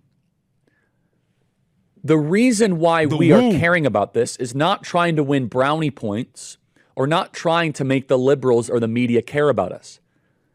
To go full circle, we are caring about the Epstein story because we are afraid that if we do not lance the intelligence community bull that tried to murder him on July 13th in Butler, Pennsylvania. He's like, bro, remember when the deep state tried to murder Trump? It's like, okay, well, I guess he's trying to not be murdered now, bitch. Because he's literally fucking defending the deep state. Pennsylvania that tried to take him out with Russia, then that very same deep state actor that spied on him and leaked the phone call of him between Zelensky that resulted in his first impeachment. We're worried the deep state will derail Trump. And we look at the Epstein story as a skeleton key to be able to look under the hood, dismantle and deconstruct the administrative state to protect Donald Trump from his adversaries. What do Andrea Bocelli, Steph Curry, Justin Bieber, and Tim Tebow have in common? All of their mothers were encouraged to end their pregnancies. When a woman faces an unplanned pregnancy, she is often pressured to end her child's life. She wants to make the right choice, but society and those around her are telling her that her baby is not a life. That's where the Ministry of Preborn steps in. Preborn and their network of clinics offers compassionate, loving care to mothers and the support they need to help them choose life, including a free ultrasound. Once a mother hears their child's beautiful heartbeat, she is twice as likely to choose life. If you consider yourself pro-life, it's time to join forces with Preborn. I'm a donor and you should be too. Together we can empower women to choose life, empower the truth of motherhood, transforms families and futures. One ultrasound is just $28 and a $140 gift will help to rescue 5 babies. When you donate monthly, you'll receive stories and pictures of lives you helped to save. What? Please dial pound 250 and say the keyword baby. That's pound 250. I'm glad that actually I walked away for this ad because this is the most terrifying ad I've ever seen in my whole damn life. What the fuck? Aren't you excited that the Piker Broadcasting Service is sponsored by only you with no ad breaks whatsoever?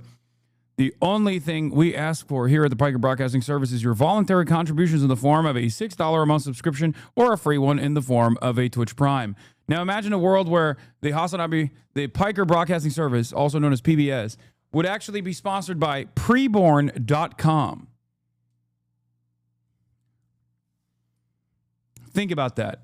Instead, the only thing that we ask for here at the Piker Broadcasting Service is your voluntary contribution. Like I said, you can also gift a sub to others, like Matt NLT just did. 20 gifted subs.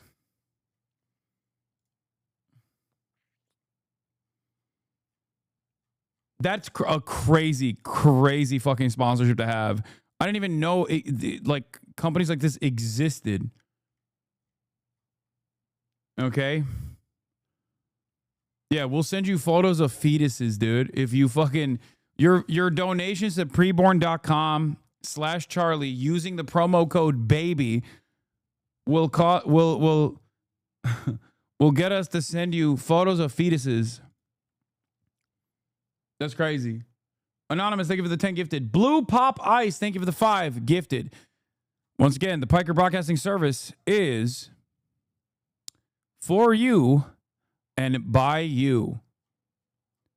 Your voluntary donations in the form of a subscription allow the Piker Broadcasting Service to maintain its editorial independence, and it allows the Piker Broadcasting Service to be ad-free. Thank you. Baby, or visit preborn.com/Charlie. That is preborn.com/Charlie, sponsored by Preborn. To elaborate on this a little bit further, to Lance the Boil that tried to impale him. President Donald Trump thinks that if someone is talking about this, they're going against him. And I can understand why he thinks that way, because in Trump 1.0, so many people jumped ship and went aboard the Mueller investigation. So many people jumped off of the Trump movement and thought that Trump was done because of Russia. And President Donald Trump clawed himself. That's not even true. That literally did not happen. Who the fuck jumped ship? Open Presents, thank you for the 10 gifted. Just curious, what are your financial ties if you have any? Are you funded purely from subs, ads, sponsors, etc.? Genuinely wondering. What do you think? I don't even run ads. No, it's entirely a subscription-based model. What financial ties do you have? Also, 100% of the people that if I'm a dishonest broker, why would I ever reveal that? Like, why would I ever fucking reveal that? Every now and then I'll do a sponsor stream from like Ubisoft or whatever, but that's it.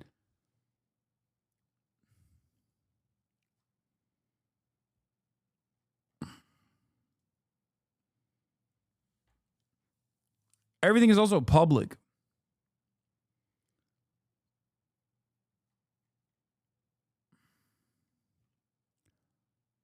Fair point. No, I was just wondering. It makes me like you even more. Well, I'm glad that you like me. Yeah, I've been sponsored by Marvel Rivals before too, but that's a Chinese company, so that's fair play. Out of it. He climbed himself out of it. Yeah, I'm sponsored by Woke. That's what I'm sponsored by.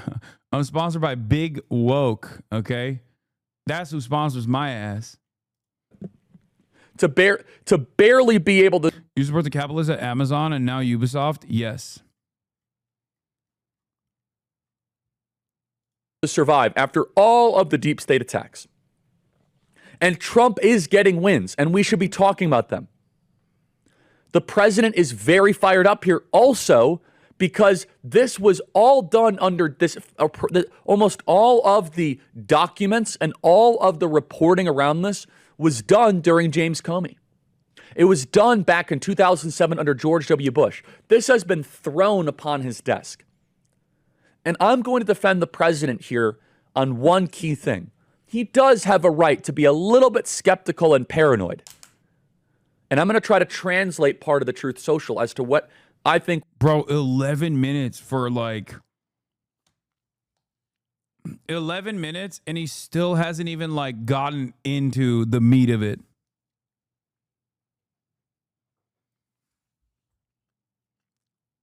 Amazing. Fell for it again award. What is this? For the sake of women and children, Trump must win, says Seth Dillon. Babylon B's very own Seth Dillon. This probably wasn't the best way to handle a hoax.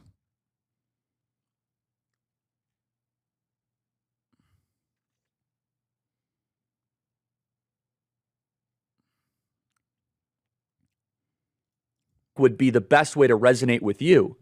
After all of the different... Hasan, there's a rumor going on that you're sponsored by Steak in the background. Is this true? What do you think?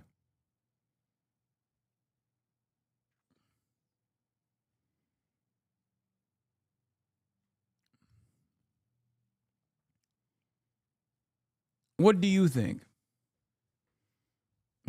Source, I made it up.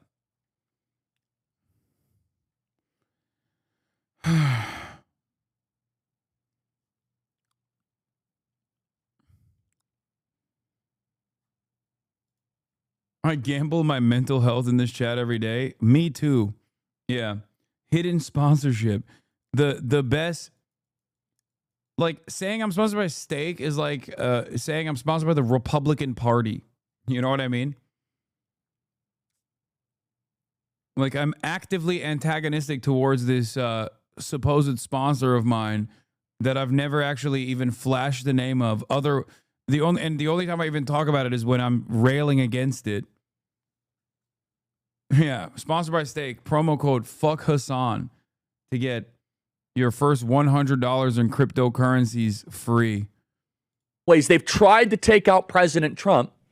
He's saying, guys, they could have put a stink bomb in the quote unquote files that will make. Oh my God, brother. What the fuck? Oh yeah.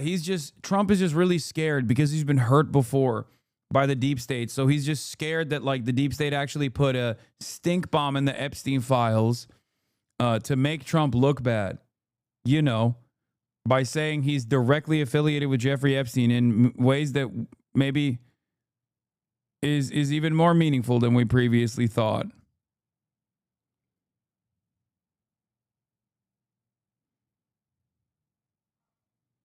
Me look bad. Honestly, that paranoia is not totally unfounded. On the other side, this is what I'm telling the president both privately and publicly, is that The base cares about this, not to get you. The base cares about this, not to try to take you out. The base cares about this because they have your back. The base cares about this because they have your best interests at heart. The base cares about this because... I love that he writes this stuff down and he has to like glance down to read it. It's just, it adds to the dishonesty, like the overarching dishonesty of his commentary. Like, and also, this is him, bro. This could have been a text message to Donald Trump. This could have been a phone call to Donald Trump. Like, you're saying this to him. So why don't you just say this to him in private? Because we are defending you. And it's not so much about that we care about the person of Jeffrey Epstein. We do care about the victims. But it's not so much that the person of Jeffrey Epstein is a hyper focus. Instead, it is not the person of Jeffrey Epstein, which the president, he's communicating here as if we are obsessed with the creep, the pervert, and the evil, demonic, satanic activity of Jeffrey Epstein. No, we are actually interested in who was he an agent of? Were the same people that were behind Butler, Pennsylvania, the same people that were behind the Russia hoax, were they also the ones that were pulling the strings of Jeffrey Epstein? The same people that were around COVID? We think these are the same actors. But first, here's the breaking, promising news. John Solomon, 352. You did inform him that they're thinking about appointing a special counsel on this to take over this entire investigation. Yeah, and he said, I think it's a good approach. Let's just do it. Let's get the trust of the American people. Let's get accountability, and then let's focus on the things that matter. So he's on board with the situation of getting a special prosecutor and having the Epstein situation put into that, so that can be formally looked Anything at. legitimate that should be looked at. And really in a criminal context. He volunteered it, by the way, Steve. You know, I ask about the special, but he immediately volunteers, and then I follow up on it. But he immediately brings up Epstein. Like, just throw that in. Let's get it all answered. I got nothing to hide. I want truth, and I want prosecutions, and I just want the justice system to take care of what needs to be taken care of. It was really a remarkable moment. It's a phenomenal clip, and I would say Ed Martin as the deep state prosecutor would be a perfect person. Throw Epstein in there, throw the 2020 election there. Why does that matter? And this is why I think we're actually more in agreement than the back and forth here. How do you think Trump's going to get away with it this time? He's not. I don't think he's going to get away with this. I think he's just going to like do some crazy shit to try to get people not to pay attention to it. But the more they move in this direction, the more it feels like look at this. Look, Donald Trump fired Maureen Comey, who was the key prosecutor in the Jeffrey Epstein and Ghislaine Maxwell cases. Like everything that they're doing is just like making people more invested in this. It's crazy.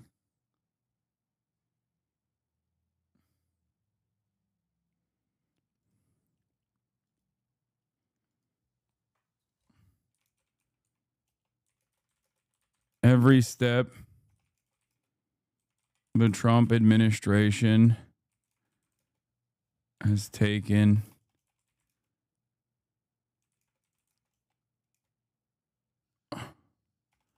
on the Epstein issue so far makes them look more suspicious.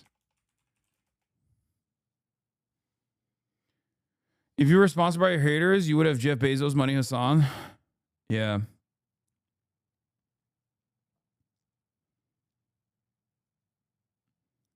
Once people know you are the Sith, there is no pretending to be the Jedi. You cannot hide this kind of evil. That's crazy.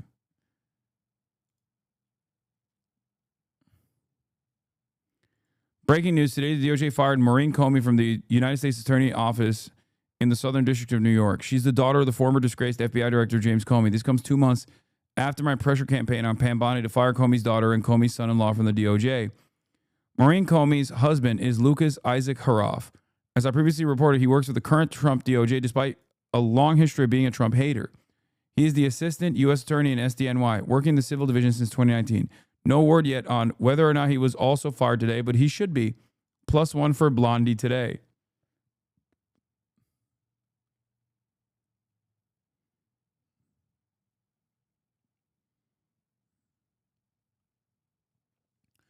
Who is Laura Loomer and why does she have this kind of leverage? She may or may not have sucked Trump's ugly penis. At least judging by the way that Donald Trump talks about Laura Loomer, she's a fiery person. She's a free spirit. She's a free spirit. Laura does what Laura will. Laura Loomer, my queen. She's a free spirit.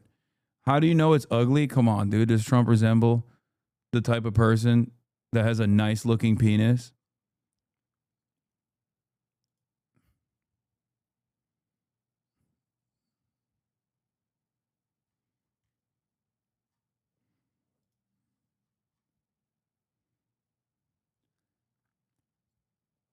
Does anything about the way he carries himself give you the vibes of a man with a nice looking penis? The reason the base cares about this, again, is because we believe Epstein was an agent of the people that tried to kill Trump and try to destroy Trump's first term.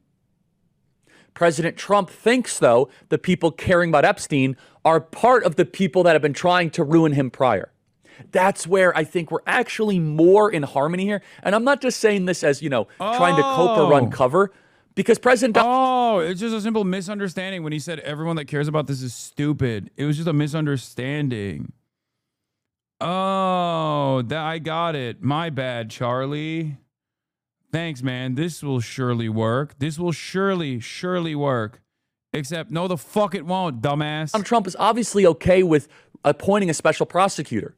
Simultaneously, he's fired up about people. He thinks that some people are trying to use this to hurt him. We're trying to use this to save him. Not save him, but to try to protect him. I don't want to say save him, but maybe save him from another deep state coup attempt. So President Donald Trump is in a active posture right now. He is in a place of where he is looking for threats on the horizon. Who can blame him? Play cut 353. Operated the auto pen, had a policy, which is, by the way, I think the biggest scandal. That's the scandal they should be talking about, not Jeffrey Epstein. Will you ask Attorney General Pam Bondi to release more documents to finally put this controversy to bed? Whatever's credible, she can release. If a document is credible, if a document's there that is credible, she can release. I think it's good. But it's just a subject. He's dead. He's gone, and. All it is certain Republicans got duped by the Democrats, and they're following a Democrat playbook. And no different than Russia, and all the other hoaxes. They're started by the Democrats, and some Republicans, in this case I was surprised, but they got duped. Okay, I think he's talking about people on Capitol Hill. He might be talking about Speaker Johnson here that are calling for special investigation or Ghislaine Maxwell, something like that. But we're all talking about the same thing in different ways. Knowing this from privately and public conversations, this is not that hard of a code to crack. The president says, "Why are you so focused on the person of Epstein? We're doing all this amazing stuff. This guy's a creep. I kicked him out of my club. I don't know. Why are you so fired up about this?" Where our counter is, we're actually not that interested in the person of Jeffrey Epstein. We're not. What we are interested in. Why does he keep saying that? No, we are interested. What the fuck? Why does he keep saying, we're not that interested in the Jeffrey Epstein, the person? It's why does he keep angling it like that? It's weird. No, man, people are interested in what he did and who he did it with. That's precisely what people want to know.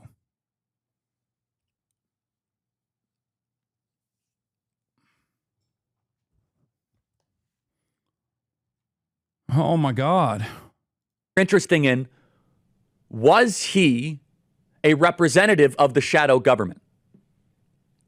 We all want to focus on the president's big wins happening right now, on things that matter for all 340 million Americans. And he's doing an awesome job of that. And he is.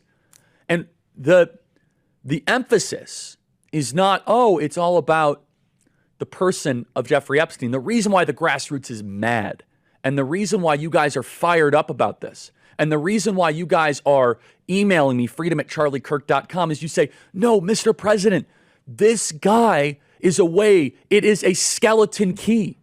It's a chance for us to look under the hood. It's a chance for us to say, whoop, this is the thread. Thank you. The deep state made a mistake.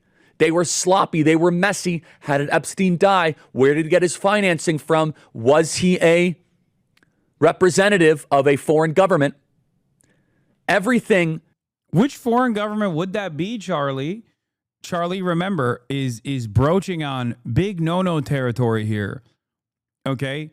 Even making inferences to Jeffrey Epstein being an agent of a foreign government, which is, of course, we all know which government that is. They're not talking about Zimbabwe, okay? They're talking about fucking Israel, dog. That's what they're talking about, okay? And that is a major no-no for any Republican.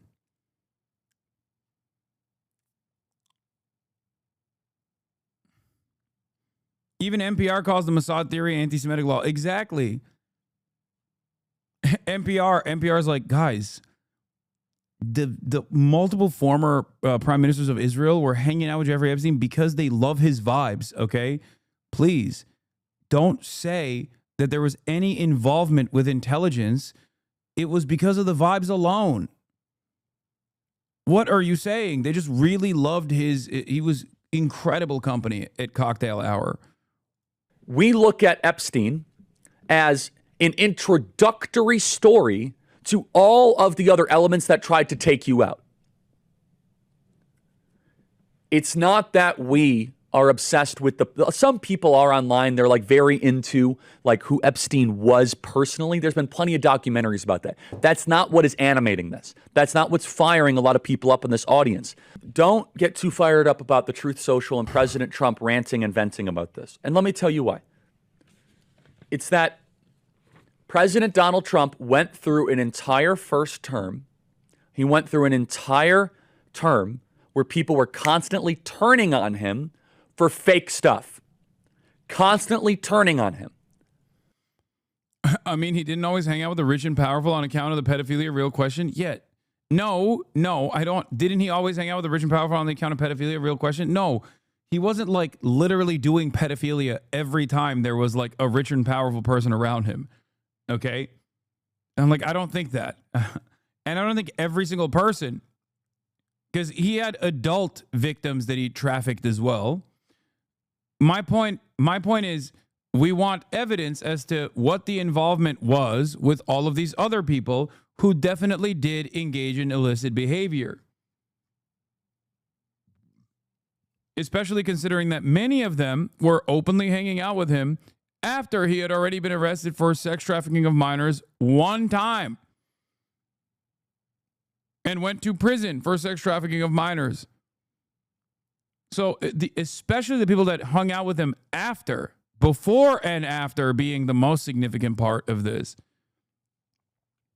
Like post early 2000s when he goes to jail with a sweetheart plea deal, the people that still hung out with him after that happened, there's got to be a level of like awareness there.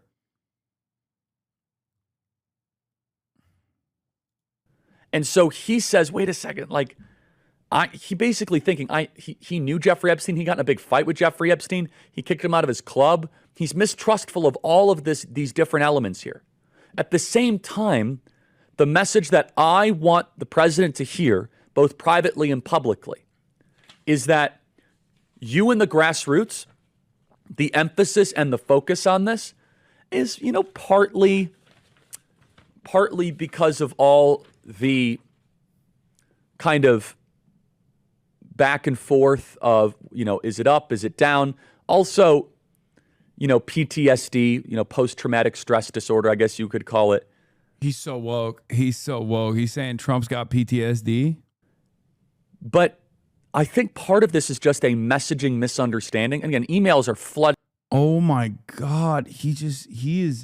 Who's he talking to? At first, I thought this was a message to Trump. Now I'm thinking this is just a message to himself. Like he just keeps reiterating it over and over and over again. He just keeps repeating this over and over again because he wants to believe the lies that he is telling. In right now, supportive of the way that we are articulating it. Yeah, and right, dude. No shot. That's where John Solomon says we're going to get a special prosecutor on this. I think it's phenomenal. What I'm going to say to the president, if I see him soon or if we talk on the phone, or I'll say this the same thing on the show. There's no private agenda here. Is that, Mr. President, the emphasis on Epstein is truly the best intentions of your most loyal followers. Where we're not trying to score points with the CNNs or the New York Times. It's truly because we care about you. It's because we want what's best for the presidency. And one of the core campaign promises that I know... I hope this is a real wake-up call for at least some of the Republicans that, the people that they thought were, independent actors are very clearly not. Okay? Charlie and many others actually realized this. That's why they're trying to play this wishy-washy both sides narrative where it's oh, well, President Trump, when he called you stupid, he didn't mean it. These guys only care about proximity to power. That's it. They don't care about your wishes. They don't care about your interests. They've lied to you about every single thing up until this moment. And hopefully this division for many of the right-wingers will be a moment of awareness that when they tell you, if they're lying about this in such an obvious way, what else have they lied to you about is a question you should be asking yourself. If you're a right-winger and you're watching me right now and you're oh, I hate this fucking commie bastard, this piece of shit, whatever, normally I got a brave truth teller that I lean on. And these guys seemingly, maybe they fucked up a little bit here. Implying Republicans have any capacity for any self-awareness, I mean, it doesn't matter. I'm not going to fucking discourage people from seeking out the truth, especially considering that there are plenty of former Republicans in this chat. This community is comprised of many people that did not agree with me initially. My position in American politics is unfortunately very unique. Okay? It's not a position that you get to hear, especially without any sort of severe limitations or any sort of negative lens. The things that I believe, I think, if people watched and listened to charitably, many more would be in agreement with. There are a lot of people who probably came in here and were initially Republicans or even the alt-right, and have slowly but surely chipped away at that kind of that worldview that they previously had.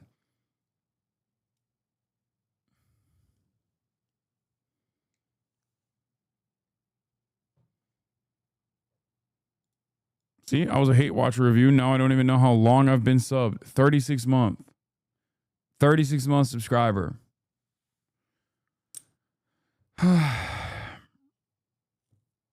But don't you think the left would have done the same like we saw earlier? It doesn't matter who's in power. They all lie, apparently.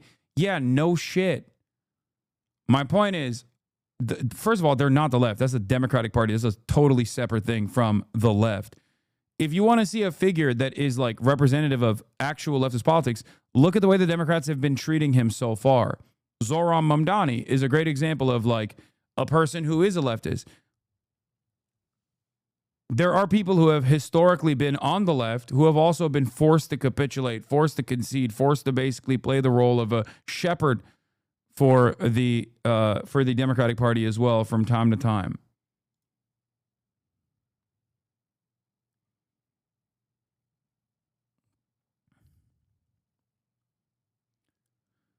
If all Charlie Kirk cares about is proximity to power, why doesn't he appease Dems when they're in power? What do you mean? His entire fucking...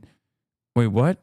No, his entire livelihood is about keeping the Republicans in power. Proximity to power on the Republican side. He is, in a way, no different than let me think. Who is the equivalent of the Democratic Party? An MSNBC commentary person. You know what I mean? Or a Jake Tapper almost. At CNN, a Van Jones at CNN. Van Jones is not going to fucking suck up to the Republicans, right? Or a Matt Iglesias is not going to suck up to the Republicans, at least now. But they will do the sucking to the Democrats. They've picked a side. And they're a loyal servant of said side. And they will very rarely separate themselves from that side.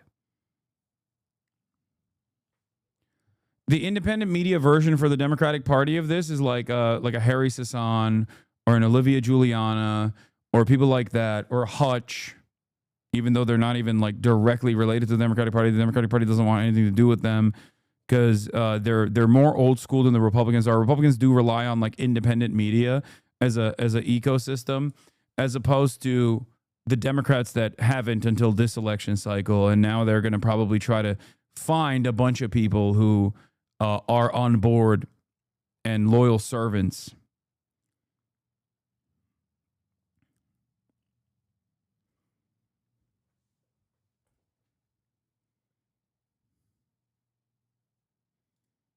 Yeah, look, this is what I mean. Look, I'm done. Here is a Democrat hatchet man. Okay, Van Jones, a servant of the elite.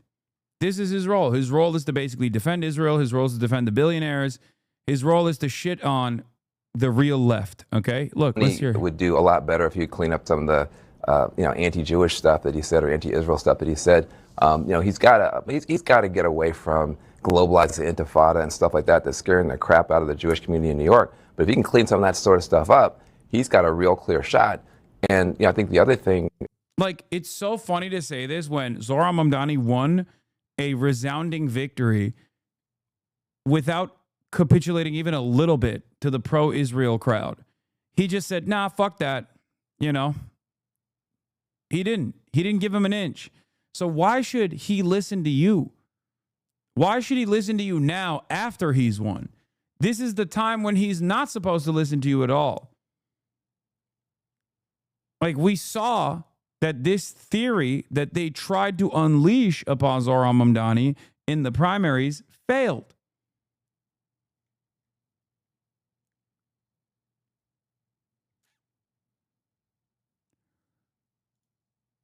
So why should he turn around and just be like, oh yeah, you're right, actually. about Cuomo is, he didn't run a race.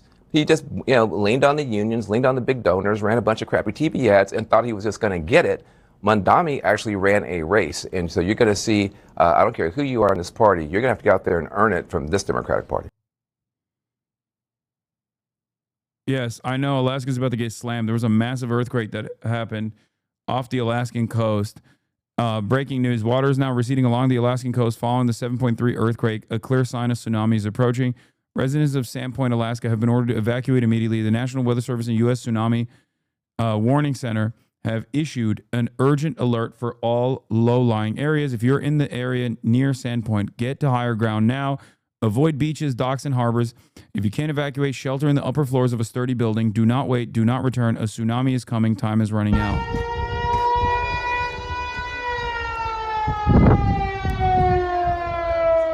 Wait, someone said the tsunami warning has been canceled? Okay. Never mind. The tsunami advisory is canceled. Some areas may see small sea level changes from Kennedy entrance to Unimac Pass. That was quick. Downgraded to tsunami advisory.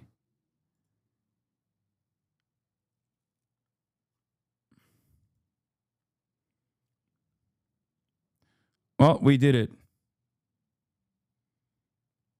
We did it. I saved Alaska.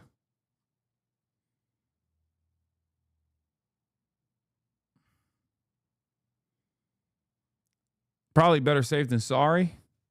I wouldn't stay. But, to each their own, I guess.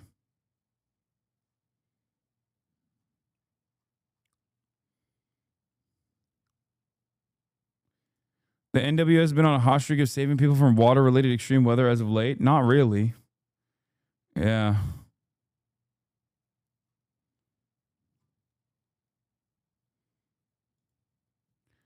We will be talking about Zohran Mamdani in a second. Hold on. There's a couple things that I want to... Let's talk. There's a couple things related to Epstein that I want to finish off. Look, Charlie is just polishing this shit off. You know what I mean? Two establishment Dem Titans going at it. I know we got Harry Hassan. Don't worry. We got Harry Hassan, Biden scandal, Gen Z Democrats. Do not worry. We'll be covering that, obviously. I already covered this. The DOJ has fired the Jeffrey Epstein prosecutor. I already mentioned that. Mike Flynn put out an open letter to the Trump administration, QAnon's very own. I'm going to skip that. But here, an unlikely ally has joined the battle. Let's take a look. And now this administration is kind of looking like more of what you oppose, that they're covering for the powerful. Now, by the way, I don't believe that that's what this administration is doing. Certainly not to cover for Trump. Those pictures online of him with Epstein and the young girl and the hand, it's fake. I can't show you the picture, and I shouldn't show it to you because it's just going to keep the fakery going. He knew Epstein. He liked Epstein. He partied with Epstein. But he also knew that he was a creep, and he took some private action against him. And I've never seen proof that ties Trump to any of the ugly, disgusting, illegal, and lascivious behavior that Epstein loved. Dude, it's really funny. Now that his brother got shafted by the voting base of the Democratic Party in the primaries for New York mayor, he's just lost his mind. He already had lost his mind. He already lost his career, hitching his wagon to his brother. Now he's stuck on News Nation. And now he's just like trying to reinvent himself. It's awesome. It's great. So I actually find Trump's position on Epstein to be pretty reasonable for him. And now Here's Mick Mulvaney. You said the Jeffrey Epstein scandal would have no political impact at all on Trump's election chances. And you were right about that. It didn't. But it's certainly impacting his presidency. It's divided the MAGA base. Many conservatives are furious with him and his administration. Trump, of course, is a former close friend of Epstein's. They're furious at him for not releasing the Epstein files as he promised he would. Is it because, as Elon Musk has said, Donald Trump is in the Epstein files? No, absolutely not. He's in the files. A lot of people in the files. This is if there was something in the files that was particularly damning about Donald Trump, the files would have been released by the Biden administration. No. No, that's not true. There ain't no fucking way that would happen, actually. There ain't no fucking way that would happen. And the reason why that wouldn't happen is for two reasons. One, because there's plenty of fucking prominent liberals that they don't want to let go of that are in them. Okay. Yo, Hasanabi, you know everything, right? I mean, on this issue, I know as much as you can fucking know. Guilty by association? Really? Really? You're trying to do this shit? Really? Right now? That's crazy, man. For years and years, I've talked about fucking Bill and Hillary Clinton being involved with the Epsteins and how fucked up this is and how the Democrats are actually... I'm literally in the process of describing to you why the Democrats haven't released this information when they were in charge. I'm not the partisan here. You are, motherfucker.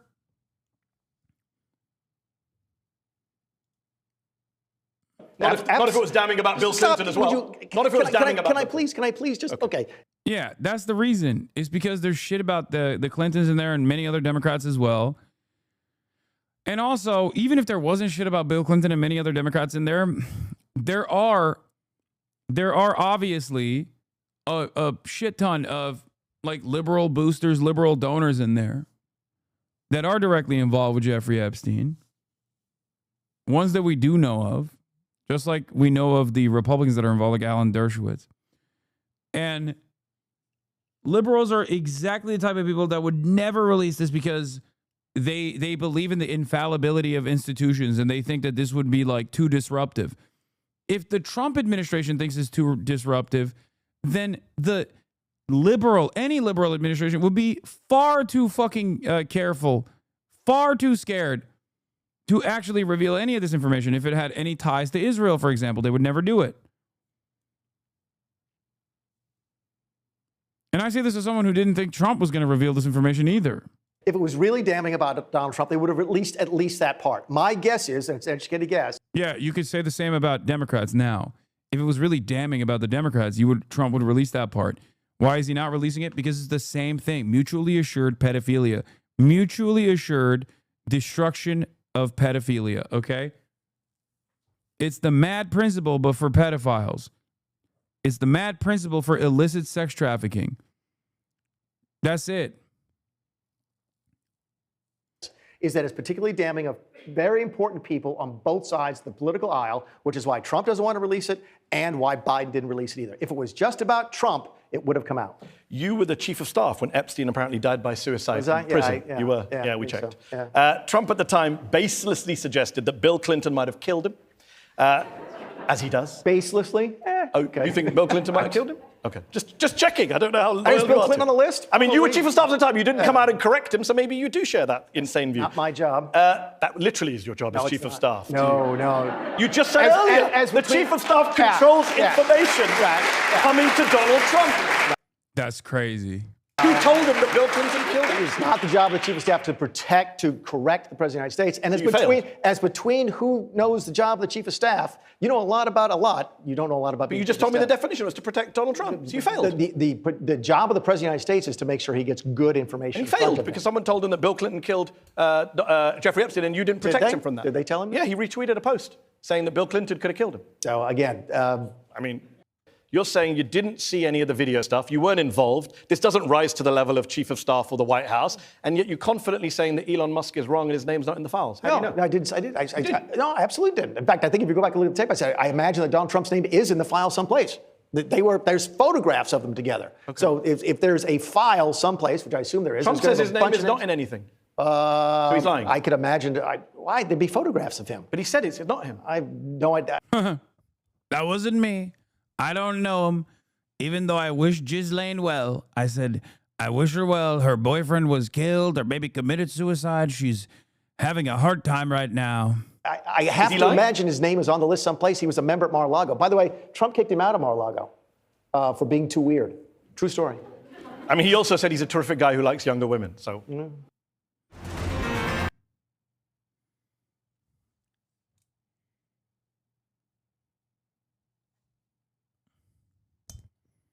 He wishes everybody well. That's Trump. He's just a well-wishing guy. Jeffries knew. Oh, here is This is how disingenuous that comment was. What is happening with fucking Twitter today? Here's Bill O'Reilly. Disingenuous. Also on News Nation. News Nation is just really popping off with this stuff. If you can't go anywhere on television, you can go on News Nation to defend Trump. and also how he was not connected to Jeffrey Epstein, and there's nothing to see here. Julie K. Brown, fact, Epstein was arrested in 2019. Merrick Garland was not the attorney general. Biden was not president. Trump was president. Bill Barr became attorney general that year. Trump then forced the U.S. attorney who brought the criminal case against Epstein to resign. Disingenuous that comment was, and this is what infuriates me about these people. Jeffries knew the Biden administration had exactly the same thing the Trump administration has on Epstein. Exactly. Right. Because Epstein was convicted during the Biden administration. Not one time. Wrong. Trump administration. Did Hakeem Jeffries call for any exposition of what the Biden... Hakeem Jeffries was not even a part of the I don't even think he was a part of the Democratic Party as a congressional representative at the time of his arrest. Not to defend Hakeem Jeffries. Yeah. He was arrested in 2019. Merrick Garland was not the attorney general, and Biden was not the president. Justice Department knew. Not once. Look, he's looking at the information. He's like, that's not correct. So this guy's a top phony, okay? He's a political player. He doesn't care about the truth. He doesn't care about the people. Hold on. Bill. This is what hold on. he I just does. got. Hold on, Bill. Hold on. You said Epstein was convicted during the Biden administration. Epstein committed suicide during the Trump administration. Yeah, so? How is he convicted? How do you convict a guy who's Epstein dead? was convicted in I believe, okay, under Merrick Garland's Justice Department. That could be. Am I wrong on that? This guy used to be the #1 Fox News political commentator, Chad. You don't understand. Some of you old heads know this because he bricked your parents' brains. Like half of this chat over the age of 30 has at least one parental figure that lost their damn minds because of this fucking asshole on the right side of the screen right here, okay? It is mind-boggling. It is crazy that this man, the fall from grace, holy shit. Yeah. He was such a prolific sexual assaulter that it was a bridge too far for Fox News. Okay? He got fired from Fox News because he couldn't stop himself. Okay? He was just a rapacious little monster. Like, think about that. Think about how much rape Fox News allows as a part of the contract, basically, especially for their top talent. And look at him now. I mean, he's got kills. He's got direct kills. Okay? We talk about stochastic terrorism now. He has direct kills. He singled out Tiller. What was his name? George Tiller, a doctor. He kept calling him Tiller, the baby killer, every fucking night. And then one of his freak ass fucking fans killed him for doing abortions. Like, that's how much of a fucking powerful propagandist this man was. Never forget falafel fucker. Oh, he loofah. There was some shit about the loofahs too. Remember when Bill O'Reilly's sex with some lady were leaked and he said he wanted to rub falafel on her pussy? Have sex with Macros in the shower. So anyway, I'd be rubbing your big boobs and getting your nipples really hard, kind of kissing your neck from behind. Then I would take the other hand with the falafel thing, which is a loofah, and I'd put it on your pussy. But you have to do it really light, just kind of a tease business. Yeah, he forgot the word loofah because he was so horny, so he said falafel.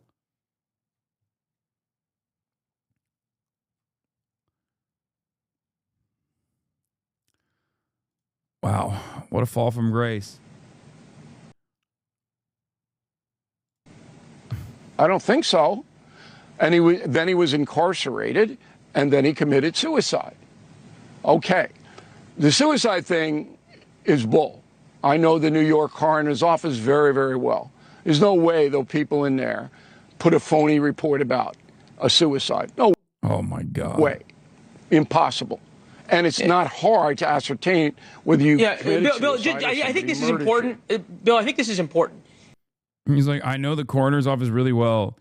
Bitch, you didn't even know what time frame Jeffrey Epstein was convicted. He was arrested in 2019, and he committed suicide in 2019. He died August 10th of 2019. So the Biden administration was not involved in a conviction or a trial of him. They were of Ghislaine Maxwell.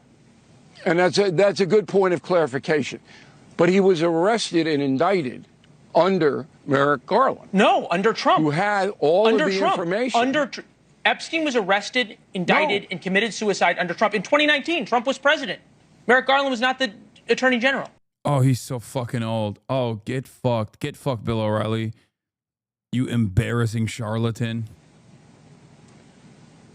The only problem with dementia of this kind is that, like, he kind of doesn't even realize he's washed. But I hope he has at least enough mental fortitude to recognize that it's over for him. Okay, I stand corrected. Yep, that's Bill O'Reilly. Piece of shit. All right. Oh, here's the last update. Trump called into One America News Network before we move on to Zohran Mamdani. What are the things are most important that you would like to see the FBI get to the bottom of? I think they could look at all of it. It's all the same scam. They could look at this. Not OAN, Real America Voice. Sorry, not One America News Network. Real America Voice. So I remember from the first Trump presidency when he's like really down and out, he would call in and do these phone conversation. He would do these like phone conversation media hits. Oftentimes in the morning, like he would call into the morning show on Fox News when he was like really desperate. Okay. When there was like a narrative that he was trying to get ahead of and he was trying to be everywhere all at once. And it seems like he's doing that right now. And the reason why he's going directly to Real America's Voice is because, like, this is one of the more conspiratorial outlets out there. So he's just trying to fucking get ahead of the narrative in the conspiracy slots. The Jeffrey Epstein hoax also, because that's the same stuff. That's all put out by Democrats. Yeah. And, some of the naive Republicans fall right into line like they always do. They just don't have the...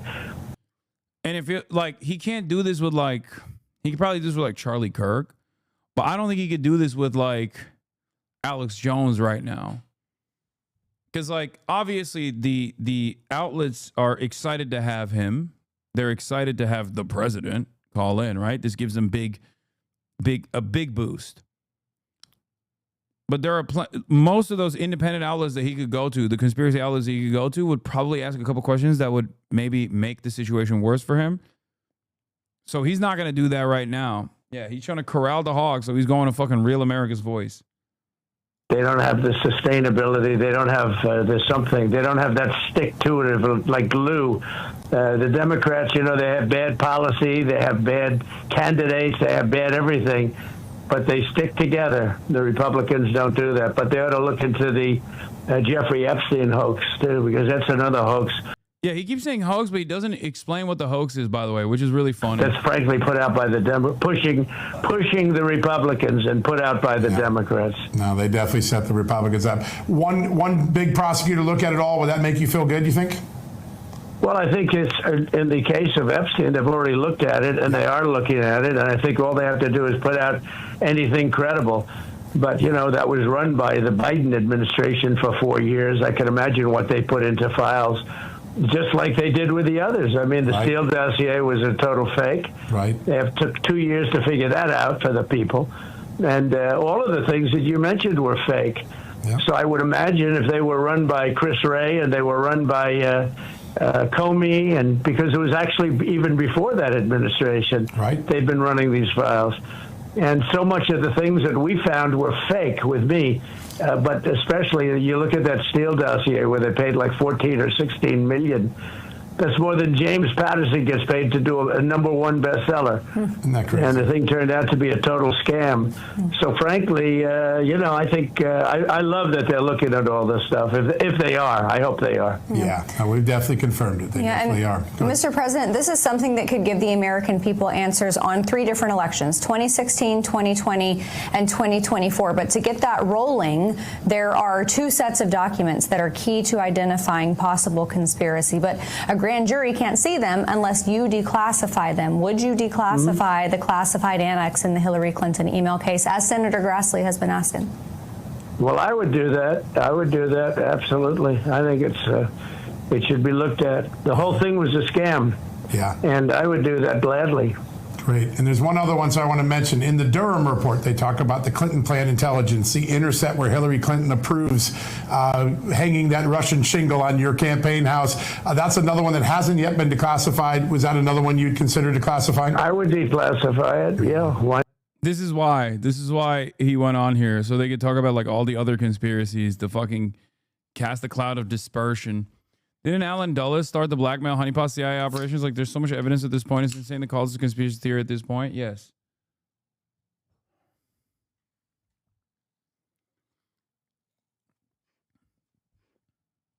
He said so much of what they put in was fake with me. Oh, that's what he's saying is fake. The Steele dossier was a total... I think it's, in the case of Epstein, they've already looked at it, and they are looking at it, and I think all they have to do is put out anything credible.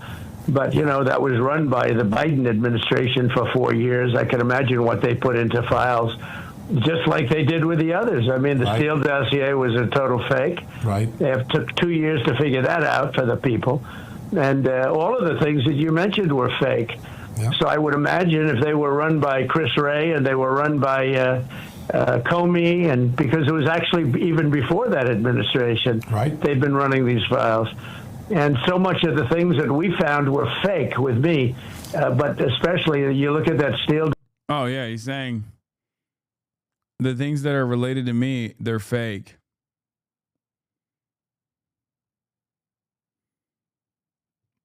Yeah. All the stuff that are about me, the things that are about me in the files is fake. Okay, well, that's enough confirmation that now we know why Now we know why he doesn't want to release the files, you know?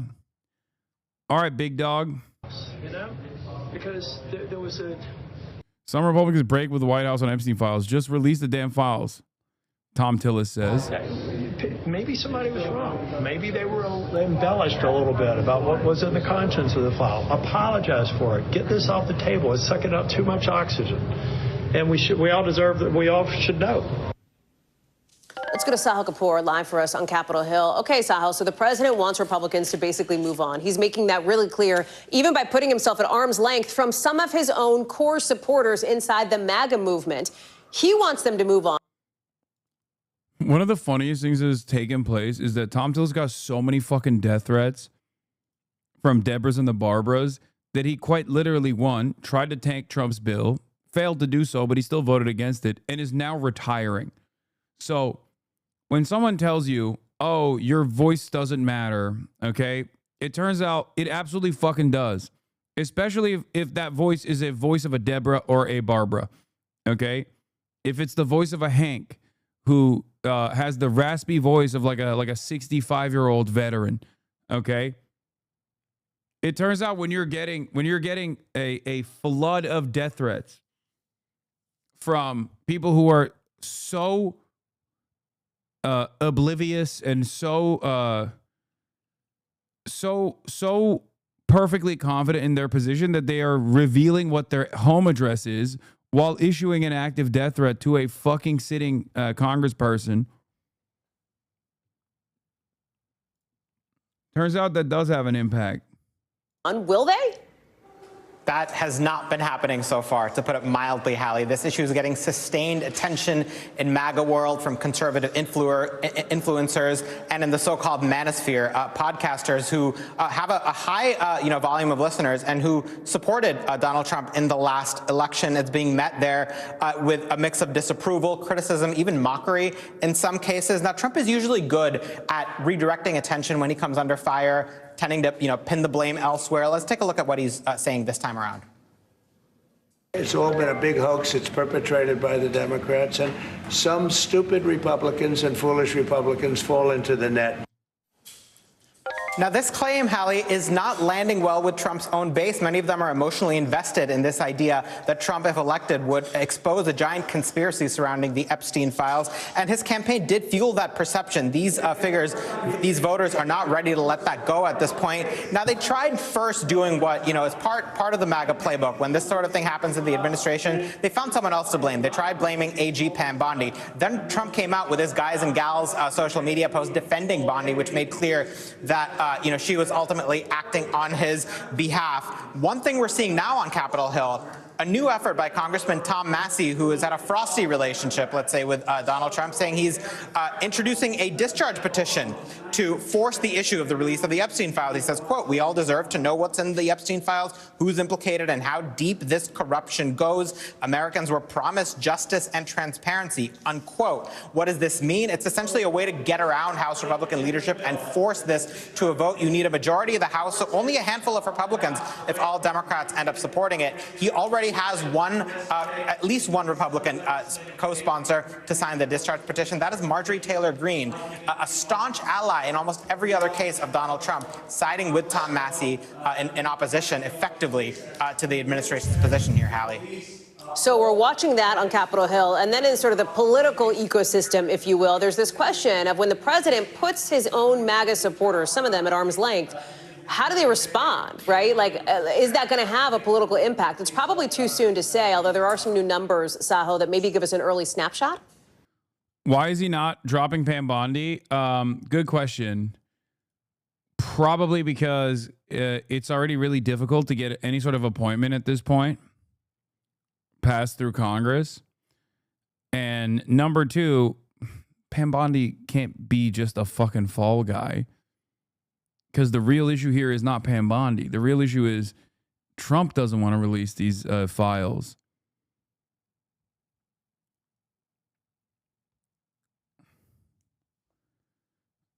That's it. Like, what makes you think that it's actually Pam Bondi that's a genuine hurdle in front of the release of these files?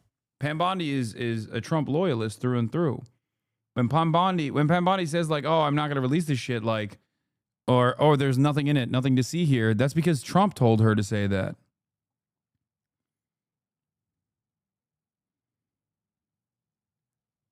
So what? You're going to get a new attorney general, already difficult to pass through this Congress, especially now. There's a lot of attention on this. Okay, fine. You got a new attorney general. Sure. What's that new attorney general going to do? They're going to ask the same questions to them. Is he just going to keep firing attorney generals over and over again? Keep burning through attorney generals? Because ultimately, it's not up to the AG. It's up to the president. Yeah, that's right. This shows that even President Trump's influence over the MAGA base is finite. This new Quinnipiac poll shows overall how the country feels about his handling of the Epstein file. 17%, dude. The fact that this is not even at 30 implies that there are at least half of Trump's loyalists are off the boat on this. Just 17% approve, 63% disapprove. Now, the approval number is so low because among Republicans, it breaks about even between approval and disapproval, which is highly unusual. Told you. Yeah. Under normal circumstances, Republicans would be at like 75, 80%, right? This is the first time you're seeing 17%. Generally, Trump gets a very high approval rating from self-identified Republicans. And this Quinnipiac poll, Hallie, also shows that more than half of Republicans say they are following this issue of the Epstein files very or somewhat closely. It has escape velocity. That's the funniest thing is that like Republicans care more about this than Democrats do, which is why you're seeing that 50-50 point swing here. But in any case, make no mistake, there is unprecedented opportunity to drive a wedge within the base of support for MAGA, but seemingly the Democrats will fail to capitalize on that. Let's see. The bottom line is this. Democrats are behind their 2006 and 2018 paces when it comes to the generic congressional ballot. What are we talking about here? All right, the Democrats versus the Republicans on the generic congressional ballot, the margins. Look at where we are now. Democrats are ahead, but by just 2 points. Look at where Democrats were already ahead by in 2017. They were behind by 7 points. How about 2005 on the generic congressional ballot? Ahead by 7 points, ahead by 7 points. And now they're only ahead by 2 points. Their lead is less than half of where it was in either 2017 or 2005 in July of those years, the year before. Holy Toledo! For the midterm election. Yes, Donald Trump may be unpopular, but Democrats have not come anywhere close to sealing the deal at this particular point. Yeah, wave looks very different. Yes. All right. One of the biggest Trump dick riders I know has finally drawn the line in this, took it pretty hard, changed his PFP to an all-black circle, 36 years old.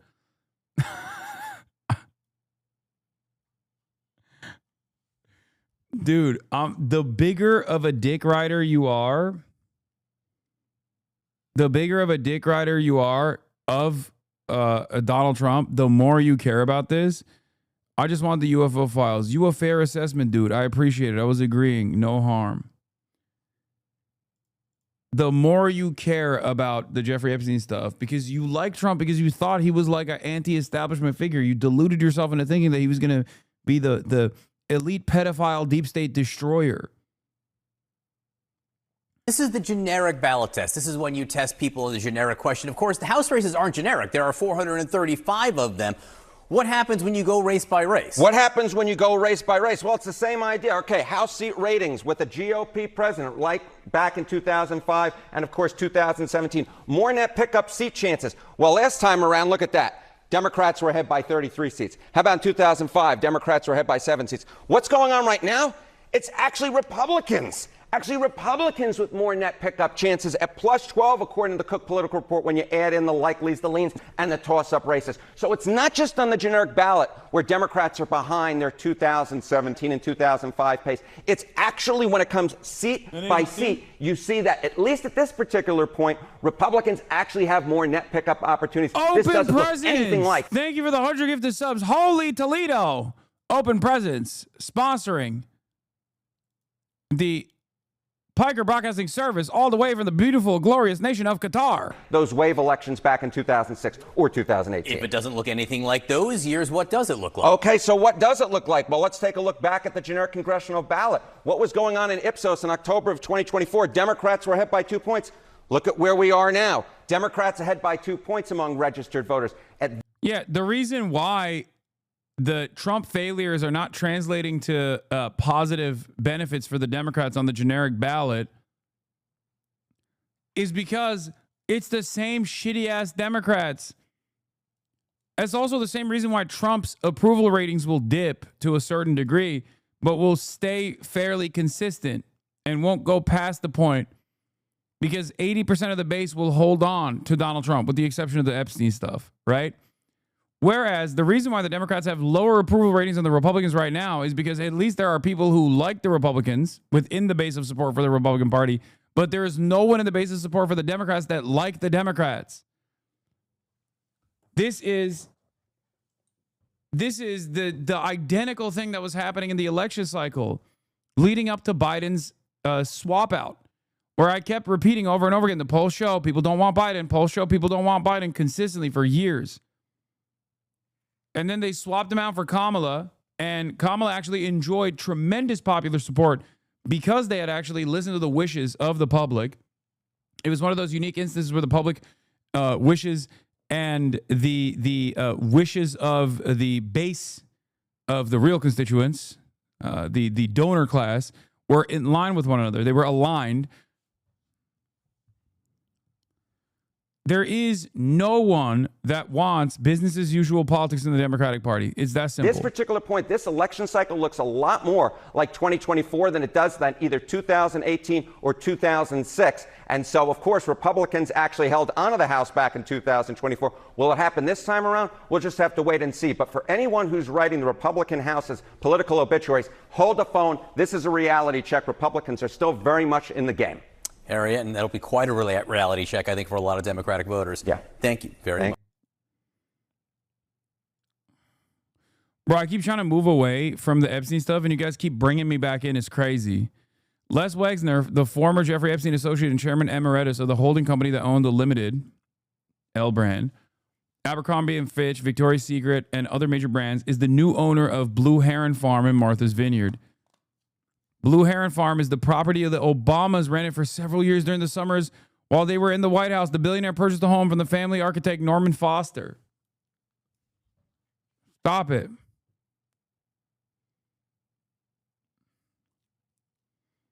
Bro, I'll never forget that night when she said the most lethal military after you got kicked out and our entire world came crumbling down. I had suspicions that Kamala Harris was not going to be even present herself as like a progressive beacon, but all of that was solidified after that night, the last night of the DNC. That's when I was like, it's over, it's done. You can go back and watch my commentary when I listened to her speech the last night of the DNC. Every single thing I reported on there came true. Maureen Comey, federal prosecutor in the case against Jeffrey Epstein, and the daughter of former FBI Director James Comey, has been fired from the U.S. Attorney Office. We already talked about this. All right.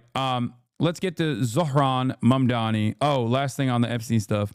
In 2005, when Epstein was caught in Florida for rampant child prostitution of 14 to 16-year-olds, he hired Alan Dershowitz, to intimidate local witnesses, hired the spouse of the local prosecutor, conflicting her out of the process, gave huge donations to police, hired private investigators to tell local police attempting to gather evidence, and then surveillance footage and other evidence from his home disappeared.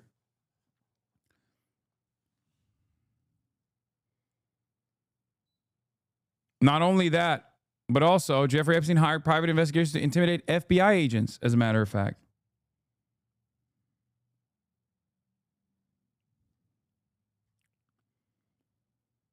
So just remember that. Suspicious. But I digress. Let's get to Zohran Mamdani.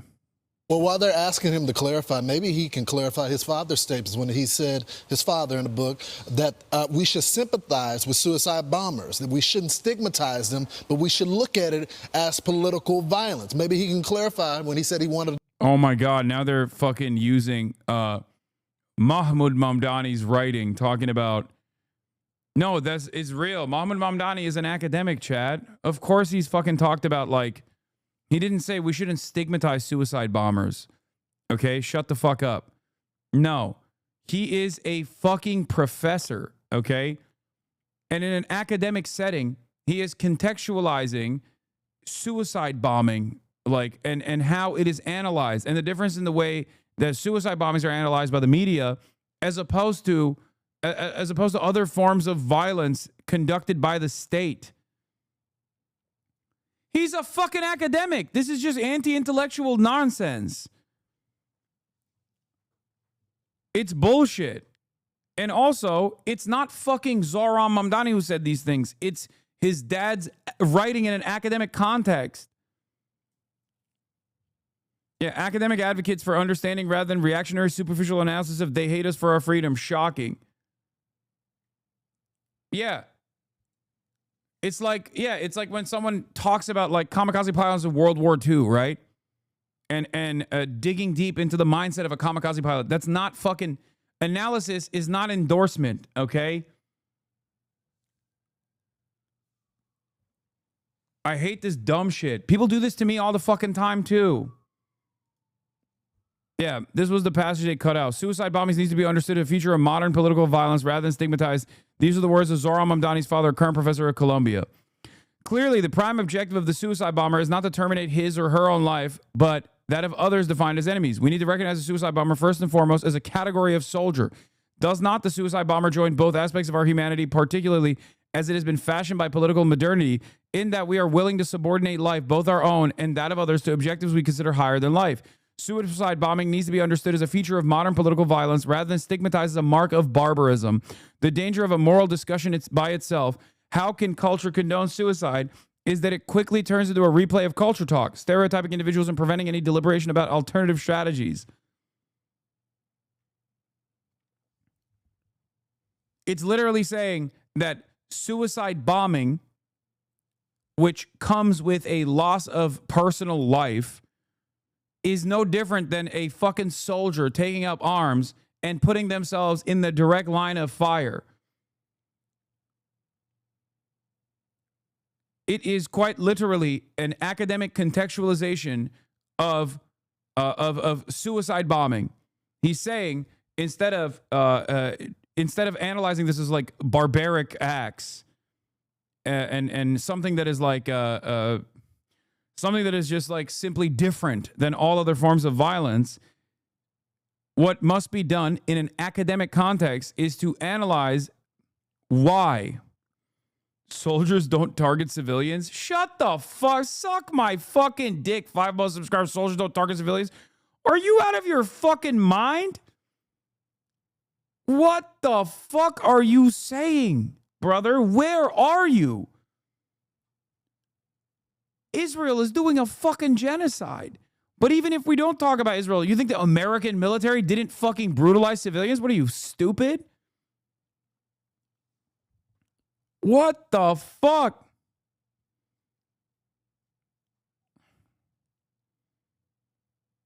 What are you saying? That's the entire purpose of soldiering. That's the whole thing. That's the whole purpose. Yeah, I mean, they aren't supposed to. Oh, okay then.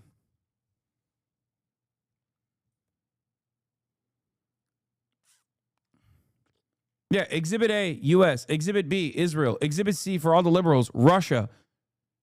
There has never been a moment where soldiers have not deliberately targeted civilians, okay? Get the fuck out of here.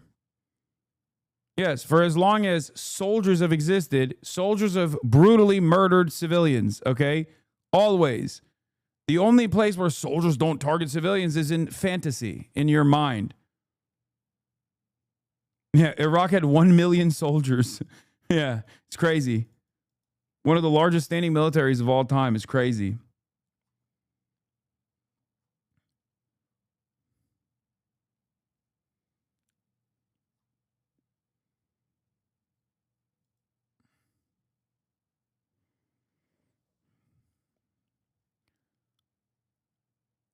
It's wild that they're trying to do sins of the father shit, and the only thing that they're doing is basically exposing how stupid they are for their lack of Like, this is basically just to say, I don't want to think about this. You should not think about this either. This is scary. These are scary thoughts. This is something that I receive all the time. Now, obviously, I will offer an academic contextualization of like militancy that forms against Israel and against America and things of that nature. But then I also will go to the realm of entertainment. I have the capacity to try to like, you know, make something funny or whatever, and I have my heated moments as well, which is precisely the reason why like I'm, you know, understandably people can use that to their advantage if they want to craft a fucking elaborate narrative that like I'm on board with this or that, right? But this is a literal fucking academic writing in writing scholarly research. Like, what do you mean? In a way, it's no different than people being like, oh, these guys are studying cat piss. They're studying piss, animal piss. It's like, yeah, of course they're doing that, you dumb fuck. They're researchers. It's stupid to me. It sounds stupid and scary, so they shouldn't. It's like, shut the fuck up. This isn't the Zoran story. Zoran sold out today and hired DNC folk. Okay, shut up.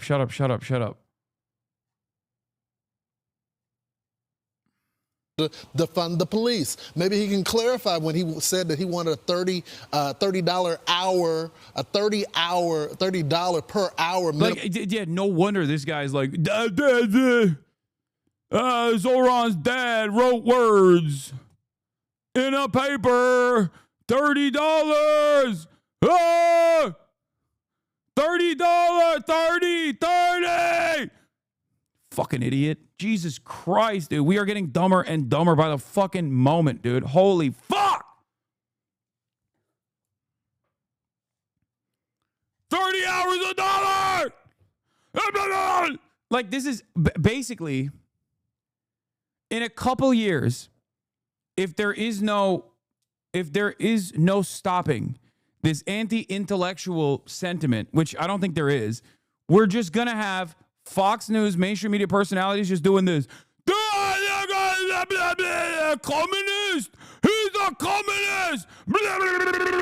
And then that's it. And then everyone else that's tuning in is going to be like, oh my God, I can't believe it's a communist! Bah! What the fuck? It's just the Tom Homanification of American politics. This is where the fucking discourse is, dude. This is where the discourse is. We're like, you don't even need to make sense. You can just go, blah, blah, blah, scary Muslim. And then that's it. That's it. On the independent side, we got, you know, the Angel Tates of the world being like goo goo gaga, trying to directly fucking tailor their commentary to like the mind of a 14-year-old boy, or rather a 35-year-old man who is intellectually stunted and resembles the mindset of a fucking 14-year-old boy, talking about like girls have cooties. Don't talk to them. Women are bitches. They have cooties. Goo goo gaga. It's nap time.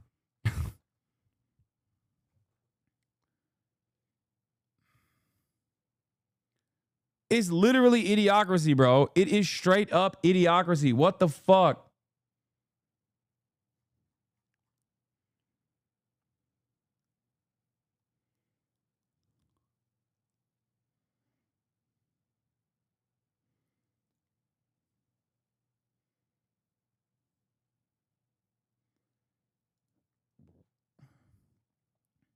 Minimum wage in New York City. There's a lot to clarify. Not really a great message when New York lost so many people in 9/11 to say his dad to say I sympathize with suicide bombers. We need to understand them. It's unbelievable. He grew up in that house under his parents, you know, under their supervision. Does he think the way that his parents do? Does he want to sympathize with suicide bombers?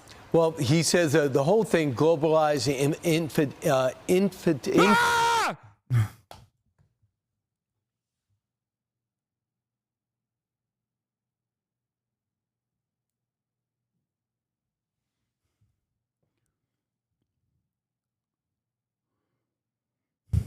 Every fucking day, bro. He wants to globalize the enchilada. The enchilada. The infantada. The scary thing. I don't even know what he's saying. I don't know what he's saying. Isn't that scary? Isn't that fucking scary to you?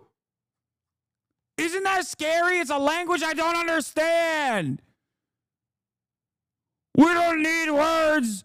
We don't need language, not English. We don't need not English language in words. Speak! He's brown. He's brown. He's brown. He's a brown Muslim guy. He's a brown Muslim guy. He's going to do 9/11. He's going to do 9/11. He's a brown Muslim guy. Please don't vote for him. That's basically all this is.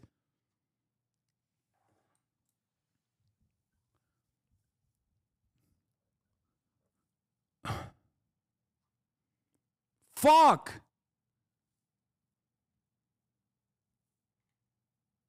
Half of the goddamn country is like a lobotomy recipient. What the fuck? What do we do? It's over. It's fucking done. It's done. Dying empire. Put out the pasture. It's done. It's over. Hit a fucking hard reset.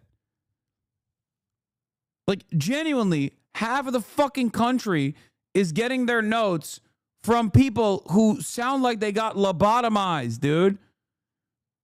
51 seconds in, they started off by being like, well, his dad wrote scary word in book. His dad teaching? His dad teaching in elite institution that make you gay and woke. His dad talk suicide, bombing, no like. 30-hour minimum. 30. He want $1 million janitor. He's socialist. It's bad and wrong. And then the other guy's like, oh, scary word. Muslim word. Fuck. Intifada. Yeah. So he once says, he goes, not a statement that I use. But he says, I understand the sentiment. That was his clarification. It's not a statement I use, but I understand the sentiment. I don't use that exact phrase, right, but I believe what it means. That's exactly what I'm saying. Listen. Do you condemn that phrase, globalize the intifada? That's not language that I use. Why not just condemn it? Ultimately, it's not language that I use. It's language I understand there are concerns about. But you're standing with the people that are saying it in the middle of the street. If a let's not like right after October 7th, he got pretend, arrested. Is there two standards here? If a Republican candidate had the KKK behind him screaming stuff, what would be the? Yeah, that'd be entirely. First of all, you're literally the token black commentator who is supposed to defend the KKK. Brian Kilmeade, sitting across from you, has made numerous jokes about white supremacy directly to your fucking face. Okay, so that wouldn't be a bridge too far. That wouldn't be alarming for you. You do it every day. Okay, that's your fucking job. I remember because Brian Kilmeade was like, oh, we should play after Cory Booker's like record breaking filibuster. Brian Kilmeade straight up sat across from this fucking asshole and literally said, we should play the entire speech of the previous filibuster record holder. The previous record holder for the filibuster was Strom Thurmond, a white nationalist, white supremacist, who literally held that record for trying to stop the Voting Rights Act passage, dude. Yesterday, his fucking co-host on the same news network, Greg Buttfeld, had this to say, reclaiming the word Nazi and making jokes about how it's just like the N-word. Here, let's take a look. Let's see. Oh, I wonder what he would do about this if there was some kind of racist language taking place on Fox News of all places. I wonder what he would have to say about that.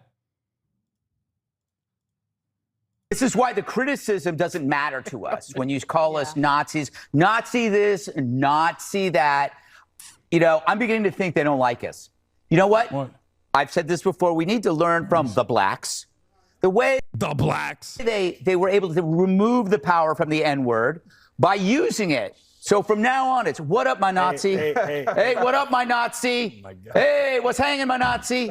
Nazi, please. Yeah, that would be crazy, right? That'd be crazy. He'd be the first. He'd be the first to call in his resignation, you know? Would it be just enough to say, look, I don't stand with their sentiment? Dog, you are defending a president who literally did that after Charlottesville when actual Nazis and the Klan, well, the difference between the Klan and the Nazis was the fact that, you know, these guys didn't even hide their faces. We're saying Jews will not replace us. Okay? And Donald Trump unironically said, well, there's very fine people on both sides. You know, both sides has some very fine people. So shut the fuck up. I wouldn't say it that way. My point of view is this. So why is it okay for the guy to stand with the people? That's literally what Trump did. Also, there is no moral equivalence between a bunch of fucking anti-Israel protesters and the Klan. Okay? There is no moral equivalence between these two. One is on the side of justice. The other is on the side of injustice. The comparison here in this circumstance would be pro-Israel people. They are the Klan in this conflict. They are the ones who represent the Klan in this fucking conflict. Shut the fuck up. This is precisely the reason why this discourse around globalize the enchilada, globalize the infantata is idiotic. Blocking Jews from going to class on Columbia that literally held janitorial. That's not what happened. That never happened. God, I fucking hate mainstream media for even giving any sort of breathing room for this kind of idiotic discourse. It's totally fake, totally phony. They never blocked Jews from going to fucking school or anywhere else on the campus. They took up space in a quad away from anyone else. And all of these fucking people that tried to go into the quad to start shit, to beat up these protesters, all the counter protesters were not allowed into this quad space. It had nothing to do with fucking students not being able to go to class. It was a lie. It was a complete fucking lie. It was a complete and utter lie. And the media absolutely played a major role in advancing this fucking lie. Hostage who has been coordinating protests in the middle of the street. Then he was screaming at Tom Homan. Remember, he got in Tom Homan's face when he was trying to arrest people as well. So let's not have a double standard for the next mayor of New York because he's a Democrat. So here's his clarification. When he was on with Kristen Welker saying that, then the clip we just showed you, that was a few weeks ago. And now, according to the New York Times, they're saying that he says he'll discourage the term globalize the intifada. The article says Zohran Mamdani, the Democratic nominee in the race for mayor of New York City, moved to distance himself from comments that sparked outrage during the primary. Why is he distancing himself possibly from this? Is it because he knows this is not a winning message for many people in America? Does he know that there's so many Jewish people that live here in America? Is he saying this because he believes it or he wants to win an election? That's not distance either. We're asking for a full condemnation. Right. We're asking for a full, we want, as they tell us with every issue, moral clarity. Say that the Jewish state has every right to exist, that you don't want to globalize the intifada. It's definitely not a statement that we believe in either, because we don't not one we use every day. It. But I'll add to this. He still wants to defund the police. When asked about it, he says he wants to build up mental health services. He wants social workers to go out to domestic disputes. He said, this is why you'd never capitulate to these fucking demons, okay? Do you understand? This is why, because it's not a sincere request. None of these people are genuinely going, oh man, I really wanted to vote for you, but like, this is the one hang up that I have. Do you understand?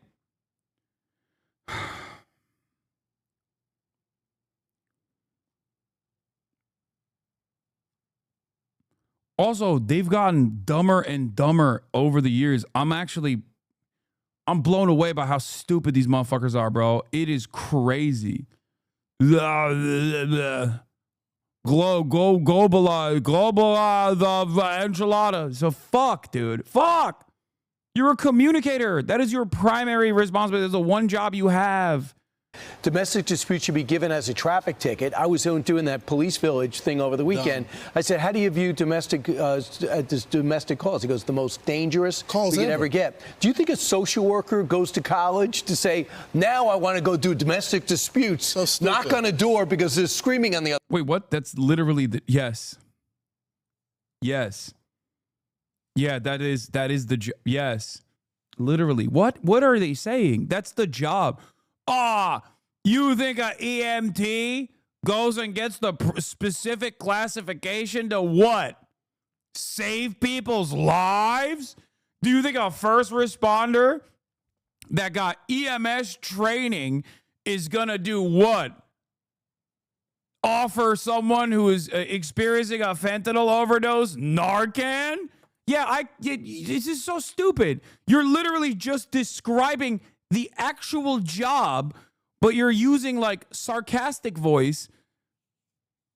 And then that's it. That's like, I guess that you owned it. Like, that's the fucking job. Yes. What's a firefighter supposed to go through Fire Academy? What are they supposed to do? Stop fires? Save people from burning buildings? Yeah, that's the job. Other side. Wants to raise corporate taxes, wants to raise taxes on the rich. The rich pay the taxes for New York City. There's going to be a mass exodus. Businesses are going to leave because they don't want that 11% corporate tax on top of the city tax, on top of the state tax, on top of the federal tax. They're not going anywhere. They're not going anywhere. You joke, but if they could opt out of paying firefighters and pay private firefighters, they would do it in a heartbeat. I know, and that's where we're moving towards. It's going to be expensive, more expensive to live here. Die on calls for domestic violence than any other call, and you want to. And a second day of meetings set to begin between the New York City Democratic mayoral candidate Zoran Mamdani and more. They can't even say his name right, let alone like globalize the infantada. God, this stuff pisses me off, dude. This stuff pisses me off so much. Yeah, remember this, by the way. Also, Polymarket owned Newswire. Resurface photo shows New York City mayoral candidate Zoran Mamdani with leftist streamer Hasan Piker, who once said America deserved 9/11. Yeah, it didn't work, did it? Dumbass.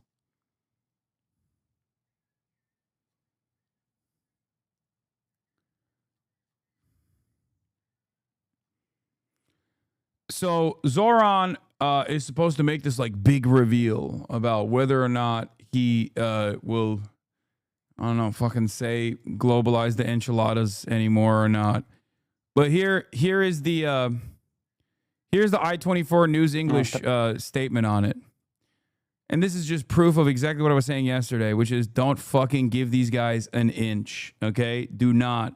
Away from the Middle East. According to the New York Times, New York City's Democratic mayoral candidate, that's Zoran Mamdani, you've probably heard of him, he said he will refrain from using the phrase globalize the intifada and would, as it was put, discourage others from using the phrase. Now, Mamdani's comments apparently emerged from a closed-door meeting with business leaders on Tuesday, and if true, it would be the first time that he's expressed any issue with the threatening phrase, which shows solidarity with Palestinians, but it espouses violence against Israelis. And every damn day of the week, Zoran Mamdani should be working to improve his base of support within the boomer black and brown population of New York voters that are reliable Democratic Party voters. That's it. Don't fucking touch any of this shit, dude. Please. Just go out and door knock and talk to every auntie and every unk you can find. That's it. And not in a disingenuous Hillary Clinton hot sauce in my bag kind of way, but in a way that actually matters. Go out, talk to community leaders, show support. That's it. None of this shit matters. The idea that oh my God, the Jewish voters are so scared. Get the fuck out of here. Suck my dick. This is Israeli television, by the way. I-24 is Israeli news, is the English broadcaster for Israeli news. notably, he's not publicly commented on these reports. But to get more into the topic here, as pressing as it is, we're joined by our host and correspondent, Nicole Zedek. Nicole, jumping right into this. Look, this is a guy who's an avowed anti-Israel figure. How much does it matter, what phrases he uses or doesn't? I mean, he is what he is. He stands by his politics. If anything, I think that can be said accurately about him right now. It's, he is who he represents to be. And again, these are staunch positions that he staked out against Israel. Absolutely. It's no It's no surprise to us here in studio as it's continued to state his anti-Israel policies, and this is what has won a lot of the support inside New York. And so the fact that people are walking away from this meeting with reports that he says, I'm going to refrain from using this statement. I might encourage others not to, but not flat out condemning it, not flat out condemning globalize the intifada. Now, he has stated that it's not the mayor's job to police free speech. This is kind of the stance that he's taking. But in New York, in the United States, in these European Western worlds, we've seen them use this phrase, globalize the intifada. They're trying to claim it's some sort of a phrase to unite the resistance and calling on resistance, not actual hate speech and harm. But David, here in studio, here in Israel, we know exactly what the intifada means. We saw 2 of them here in Israel.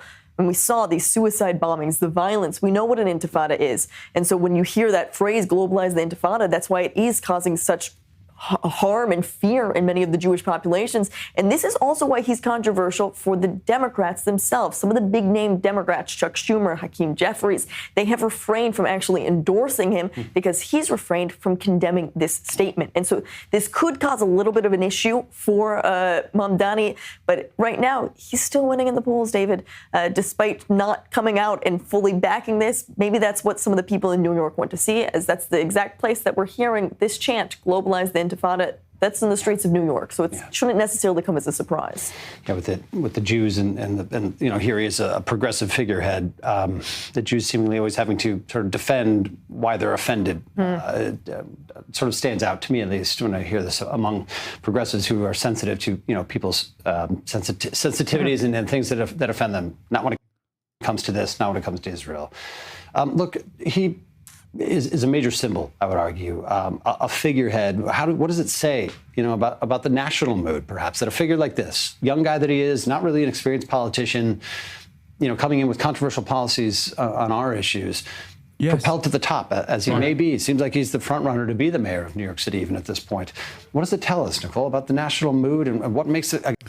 Yawn. Nobody cares. Everybody hates Israel. It's fuck Israel. Now it's fuck Israel. Tomorrow it's fuck Israel forever. Okay, sorry, you don't get to do a genocide and then you know, complain about the way that people feel about the country doing a genocide. You know.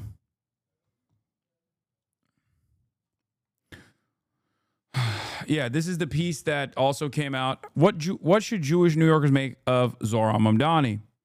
Beth Miller and Joanne Mort wrote this piece. Hard to imagine, Tim Baker says, hard to imagine a less vital contributor to this discourse than Joanne Mort, the person who I once heard say, I used to fall asleep worrying about whether I was a socialist. Now I worry about how to make money. Okay. Now, we'll obviously cover pieces of it, or at least Adam Johnson covers pieces of it. Lots of problems with this piece, but it's totally a batshit claim that is backed up by zero evidence. Of course, freedom of speech must be defended, but language that makes many of us feel unsafe and has in fact led to violence and even deaths on U.S. soil of innocent Jews who were murdered simply because they were Jews must not be excused. It's not what happened. Okay? Now, she can't say Free Palestine has led to the murder of Jews, right? Because that's what the one shooter said. Okay? That's what the guy who shot the embassy staff said. Because that would come across as insane. People would be like, I don't know about this. So that's why she has to associate it with globalize the intifada. But what she actually wants to say, that she can't say openly, is Free Palestine is leading people into fear.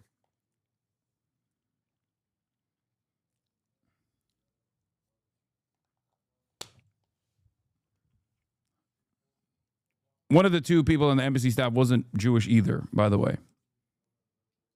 He was a Christian. His wife, that he was supposed to marry, was Jewish. In any case, many feel spurious claims that unspecified words led to the killing of innocent Jewish people. It's all very fuzzy. And it can be. No intellectual rigor required. It's all about vibes, solipsism, and lurid innuendo. There's been 900 takes this week trying to Elizabeth Warrenize Mamdani by having him condemn Arabic words in random tweets. They all have the same gross combination of veiled menace and condescension wrapped up in a whiny standpoint theory claptrap. I hate it. Just have an opinion. You have such a great career ahead of you. Just mindlessly recite every liberal Zionist cliche and it'll get easier. If you don't, we'll keep heavily implying you're an anti-Semite until the end of time. Now, in the past, many politicians, I think, that got hit with these accusations would have quickly capitulated, would have quickly conceded and apologized profusely for the crime, the greatest crime of all time, which is to ever dare criticize Israel. Okay? But we don't live in that time anymore. You can win. You can be like, nah, it's fuck Israel time, actually. Oh, what is that? Hold on. Oh, what does that say? It's fuck Israel o'clock, as a matter of fact. Here's what I say to you. You can do that and still win in the most Jewish city on the planet. Okay? The notion that, like, New York Jews care about this or should care about this is fucking idiotic. That's it. Oh, who's calling? Oh, that's right. Oh, it's fuck Israel calling. That's it. Look at the time. It's bullshit. It's bullshit. So we absolutely should not back away from this.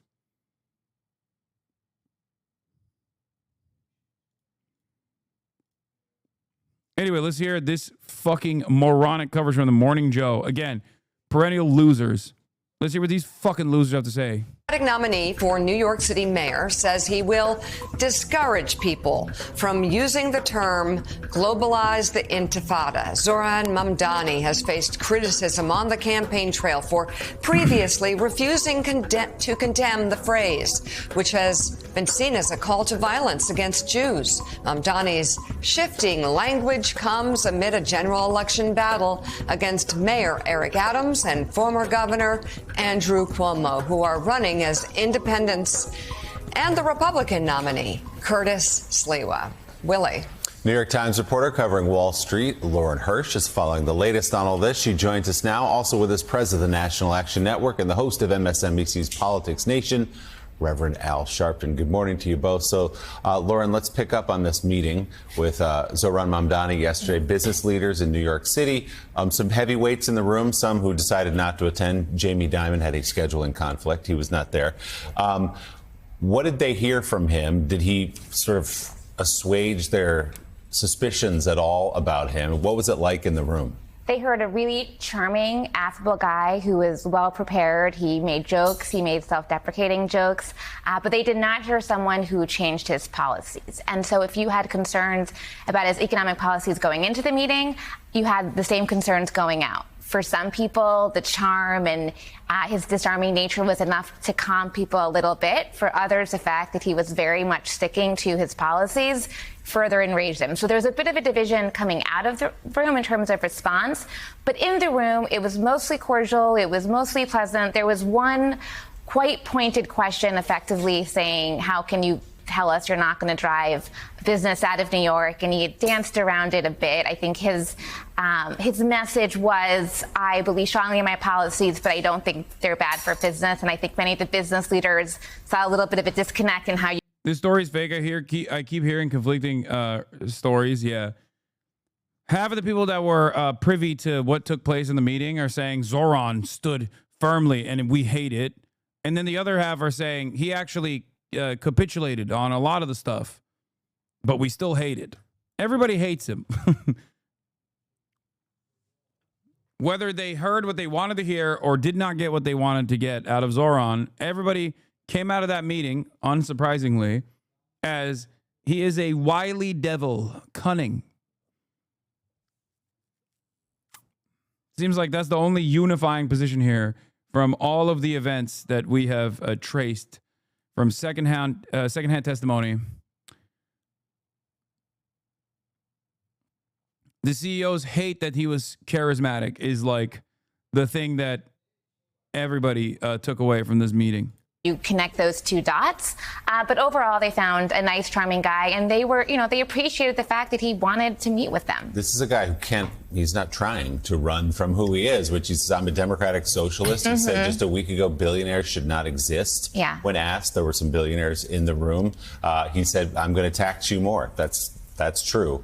But I believe it's the best thing for our city. What about the story that Mika just walked us through, where he said, okay, I won't use the phrase globalize the intifada, and I will discourage others from using it almost sort of grudgingly because he's refused to refused to condemn that language even as recently in the last few days. Right. So that answer came after he was being pushed on Israel and his views on that by the CEO of Pfizer. And my understanding is it was a fairly long response before he got to it. Some people were very happy to hear that. And as I said, some people, it's never going to be enough. So others weren't mollified.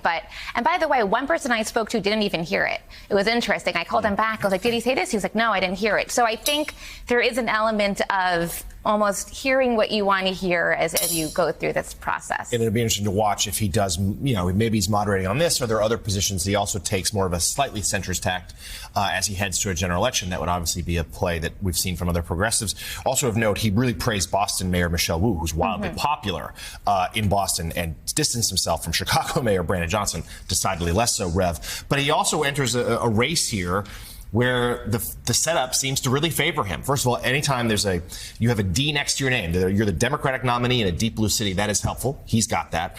But if Andrew Cuomo and Eric Adams both persist in this race and are both vying for the same sort of centrist vote, they split that only helps Mamdani. No, I think the fact that Andrew Cuomo has now announced he's in the race, which I, among others, asked him not to. Let's have a one-on-one. The fact that he's in makes it highly unlikely that Zoran does not win. I talked to some people last night who were part of the partnership meeting, and they were relatively impressed with Zoran. They had very serious concerns. And they were impressed. He's very charismatic, which we found. He came twice to National Action Network. And some of them agreed with him, some disagreed. But they say he's a lot more personable and more informed than they thought. I've said to him when he's come met with us that, in my early days, you would say things or identify with people that say things that you should just say, that is not right. That is not what I meant. He went as far as saying he will tell people not to say it again. But you've got to say it's not right. It's not right to talk about things or say things that is morally wrong.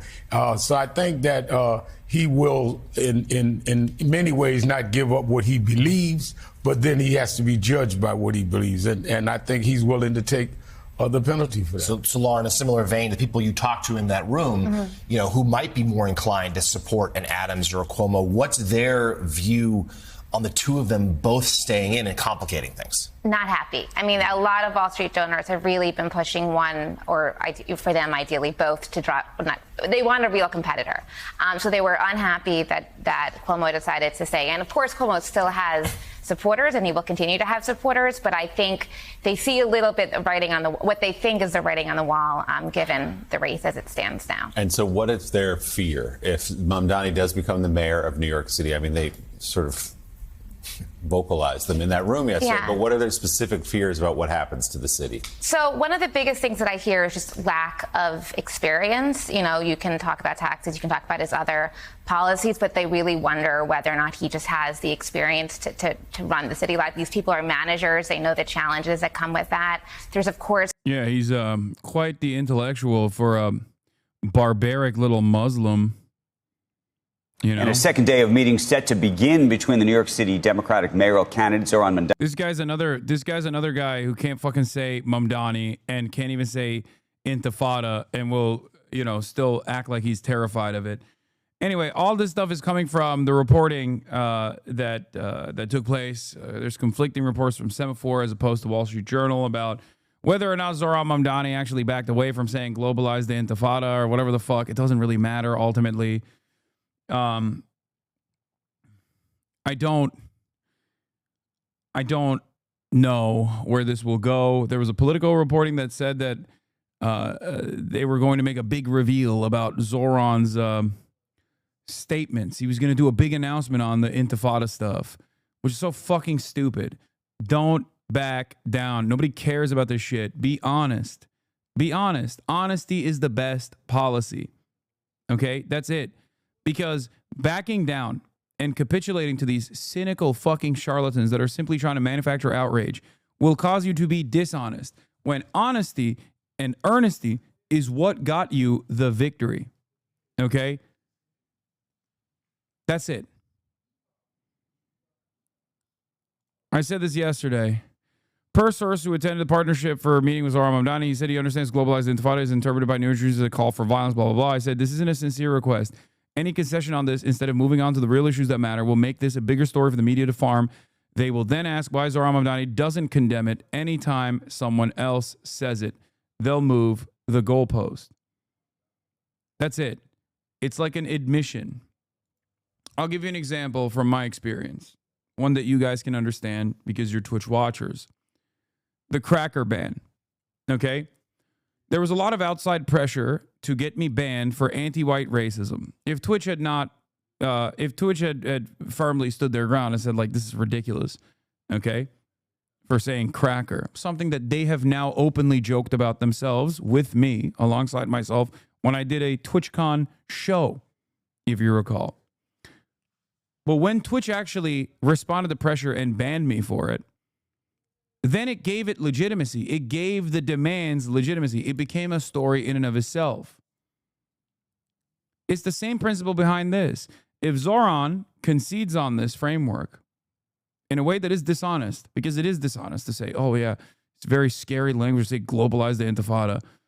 Like even the fact that he's like, well, I don't say that word, but you know, I'm not going to police others. Sure. Maybe you don't say it, but then that begs the question, why don't you say it?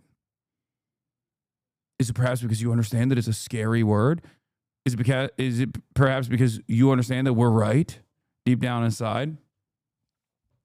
Instead of just like tackling why this question is being asked over and over again. What? To be fair, the full phrase you said was dumb cracker bitch, which I think that whole phrase led to more of the ban than just the food. You think I got banned because you think my defense of this? Are you fucking stupid? You think my defense of this is that I said cracker like the food item? No. I said someone was behaving in a cracker-like way. I said dumb cracker bitch when responding to a Redditor. Yes. My criticism of this is that it's not a real thing. I like that you also had the point C word in here. Like you had to spell C word. Like that's a real scary slur. I'm fucking white, dumbass. It was obviously such a silly thing that Nabisco, Wheat Thins, literally jokingly sent me a cracker pass. Let's take a look. Okay. Hasan.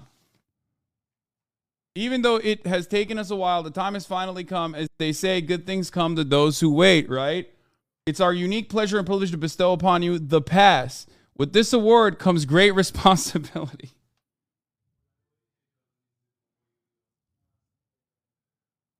Enclosed with this distinguished honor are several boxes of Wheat Thins for you to snack on, share, give away, or whatever else you might think of. Our banter this year is something to be really proud of. Maybe the real friends were the crackers we ate along the way. Your friend, Wheat Thins. P.S. As excited as you are and inclined as you may be to share this pack. By the way, they were literally up for an award for this. This was like, I'm pretty sure they got nominated for an award for this as like viral marketing. Like that's how little people thought this was a sincere ban. Do you understand? A multi-billion-dollar corporation made a mockery of it. And there are still dumb fucks in here that are trying to go, well, you know, you did call someone a dumb cracker bitch. Like you did exhibit anti-white racism. Okay? Bitch is a worse slur than fucking cracker in that regard. Okay? And if someone were to be banned for calling someone a bitch, that would be ridiculous.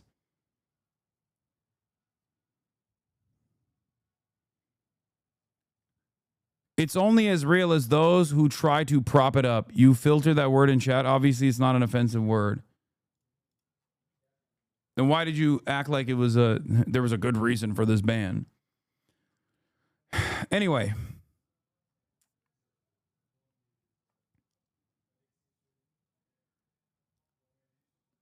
The point is, when you as an institution or from a point of a point of privilege, a point of power, offer any sort of serious concession, okay? Offer any sort of real concession to cynical naysayers that are trying to manufacture outrage, You end up breathing life to it. You look like you did something wrong when you didn't do anything wrong.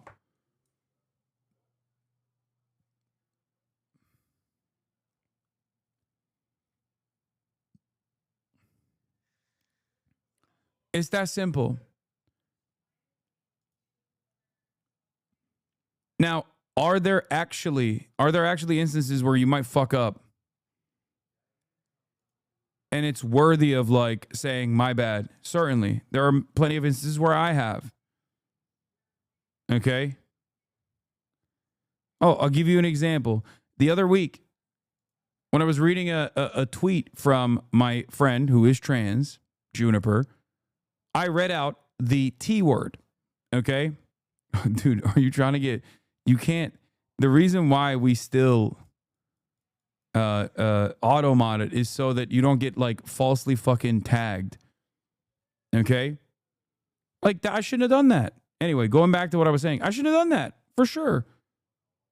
It's not the end of the world. Obviously, I'm not transphobic. I know that people don't think I'm transphobic. Okay?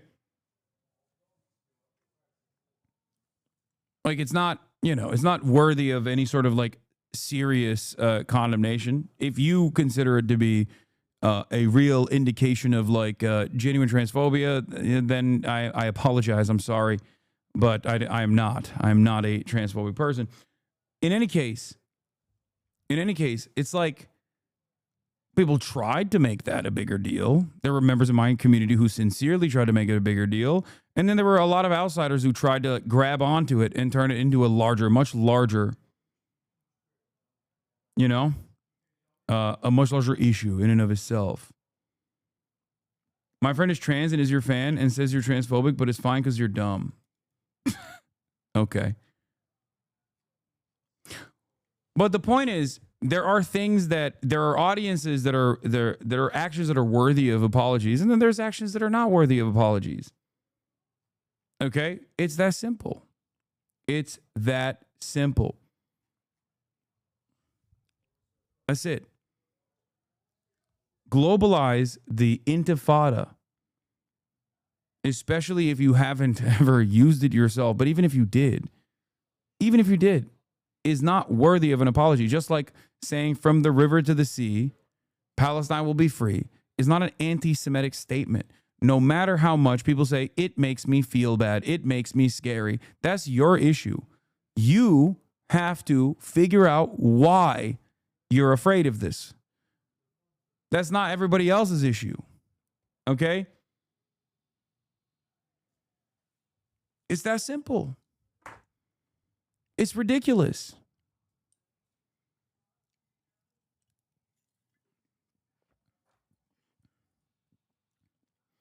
I am trans. You are dumb about trans things that are low-key transphobic and don't know it in that way, but your heart is in the right place. You're our himbo. Okay. I guess you're subscribed to a transphobic person as a trans person yourself. I don't know.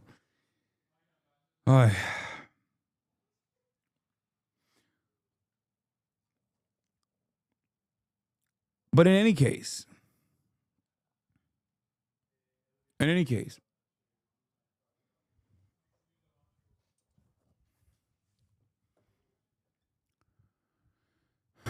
there are instances where an apology, a sincere apology, is warranted, and there are instances where you've done nothing wrong.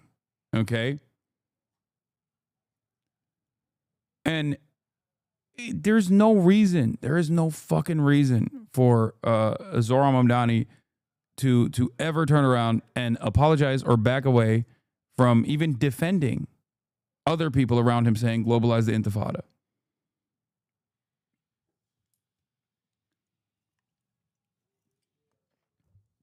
These are emancipatory slogans.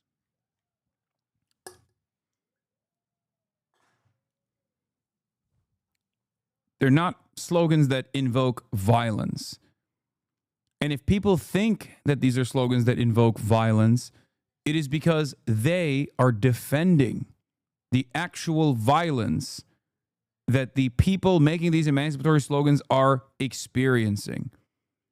Just like Black Lives Matter is an emancipatory slogan to address the injustice that black communities experience in the hands of the police, disproportionate targeting, and violence overall, violence that is normalized through the racist criminal justice system.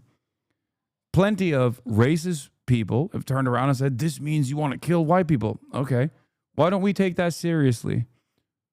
It makes white people scared. It makes racist white people scared. So why is it that I'm supposed to take it seriously when someone says, well, I'm Jewish and it scares me that you're using an Arabic word for uprising? To me, this means you want to kill all Jews. Okay, well, you're fucking schizophrenic. That's it. That's your problem. That's not my problem. That's it. Like, I'm sorry. I'm sorry about your racism. Like, oh, man. It's no different. It is no different than a racist white person saying Black Lives Matter scares me because I feel like you're saying I want to kill all white people. Globalize the Intifada scares me because I feel like you're saying you want to kill all Jewish people. No different between these two. These are both inherently reactionary statements.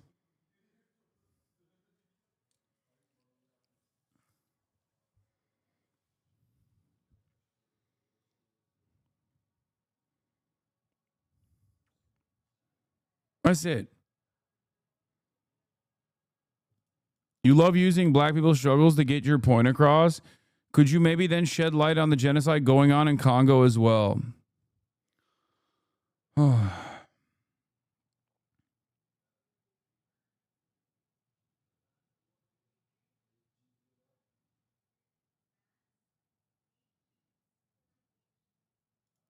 This got to be a federal agent, right?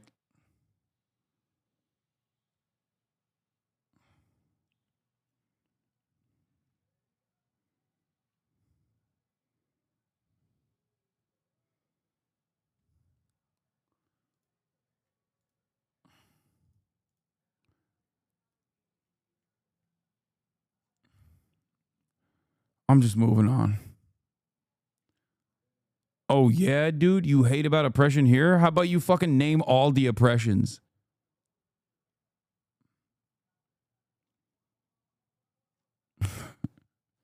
Oh, you're an oppression enjoyer? Name all of them.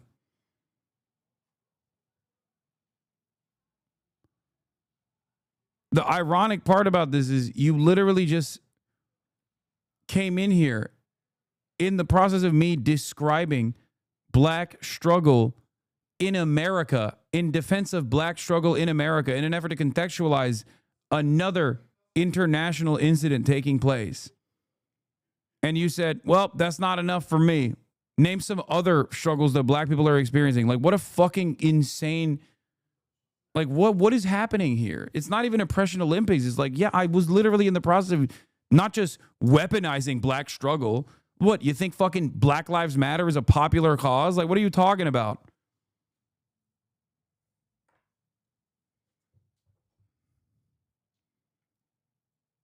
It's so stupid.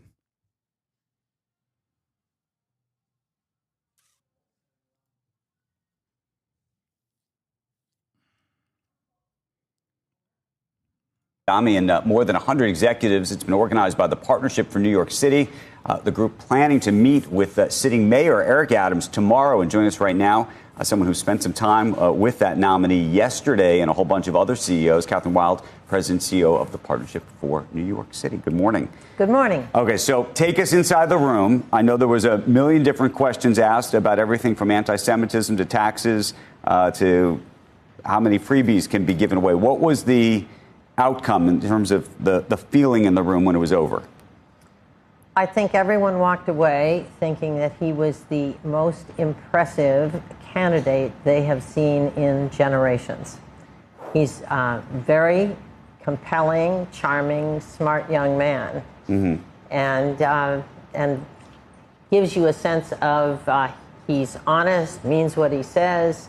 So and he's full of hope. Okay, so here's my question though. There were Yeah. Okay. Well. Talk about the drama. Talk about the bad things. Talk about the bad things. He was scary, right? He said he didn't say M Israel Chai. He said he's a socialist. That's scary. He wants to obviously hang every billionaire, clearly, including those in the fucking room. In terms of the reporting that I saw on this, a lot of folks who thought he was charming and a great candidate. Clearly, he's a good candidate in that he was able to attract a huge base and could speak in a way that attracted a group of people to vote for him. Having said that, there was also a sense, at least from some of the reporting that I saw and folks that I talked to, that a lot of the people in the business community might have thought he was charming, but fundamentally disagreed with his underlying views of how to attack the city's problems. Totally. You didn't let me finish. That was my butt. Okay. No, he's clearly totally inexperienced. They raised the issue of, it's a city of 300,000 people. It's a very complicated management experience. What have you done? What's prepared you? He said, well, I'd surround myself with good people and follow the Mike Bloomberg principle of letting them do their job. That was a good answer, but I don't think it made up for the lack of experience. And on policy issues, he's sourcing from sources that they don't believe in terms of the fiscal realities, the tax impacts, et cetera. And did he hold firm? Did you feel like he on those views? Did you think that there was a flexibility to his perspectives?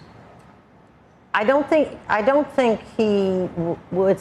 What he said was he wouldn't be flexible on his basic values, but he was eager to learn. He seemed to want to say, I'm open to learning, to better understanding. And he said, importantly, because I think this is important, I think we all agree the challenges facing the city, he nailed it. Affordability and et cetera. The fact that... Are you not at all worried about how easily Zoran caved and to who he's caving, assuming it's true? Like he's only caving to one group, the Dem establishment, which he literally does not need to win. If anything, this is going to hurt him and makes me worry about his ability to stand strong. I don't think so. I don't. I mean, we'll see. Only time will tell. But I think he's smart enough and surrounded by like-minded enough individuals that he's not going to fucking do that. I don't know if he actually fully caved or anything like that.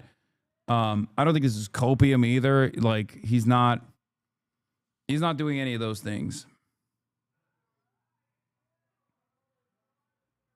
I like that he's got billionaires talking positively about him after one fucking meeting, saying that he's like undeniably charismatic. The left infighting about this is big. Cinemarxism and Mike from PA had an argument this morning about it. Yeah, I mean, we'll see. We'll see what happens. Like I said, only time will tell. You're already getting doomer worries on Zoran? No, I'm not. I'm not getting those worries. I think he needs to continue paving his own path as he has done so far and lean into what got him elected. And what got him elected was not like the little name recognition that he had and the fact that he was able to take advantage of that little name recognition. What got him elected was that when he actually presented himself in front of people, he was earnest. And they attacked him about the Israel shit. And it didn't matter.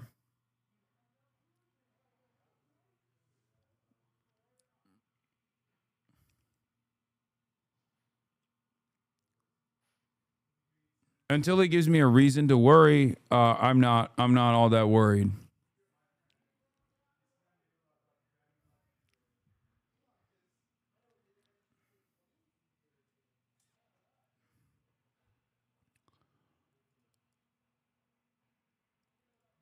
I said. That doesn't mean, but I do think there is a yearning for generational change in the Democratic Party. Paul Begala is still trying to make the case for moderates to have the energy in the Democratic Party, while Alyssa Farah disagrees. Let's take a look. That doesn't mean, by the way, generational change does not necessarily mean ideological shift, right? We all got all gassed up because some guy got 43% of the New York Democratic primary vote for mayor. Good for him. He ran a fine campaign. 4 days later, James Walkinshaw won a landslide in the Virginia 11th special election. Another congressman died, Jerry Connolly. And he's young too. And nobody noticed him because he's a moderate. And we don't want to acknowledge that the real energy in the Democratic Party is on the moderate side. That's how Mikey Sherrill won a convincing victory to be the nominee for the Democrats in New Jersey for governor. How Abigail. Yeah, the Arizona situation is pretty obvious. It's like just because you're young and attractive doesn't mean that you're actually progressive. And if you don't actually channel progressive policies, just simply being young and doing social media hits is not going to fucking carry you across the finish line at all. It is actually a direct... It is unironically a direct example, so close to the Zohran Mamdani victory, of exactly what I've talked about. It proves my point. If you don't want to believe the point that I'm making over and over again by my comparisons to Bernie Sanders and his approval rating, Bernie Sanders, who is, 800 years old and not exactly the best social media personality, and having said that, people still love him.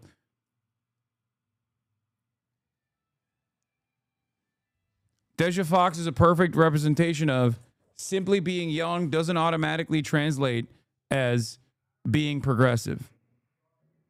Okay? That's it. And it's very obvious that for a lot of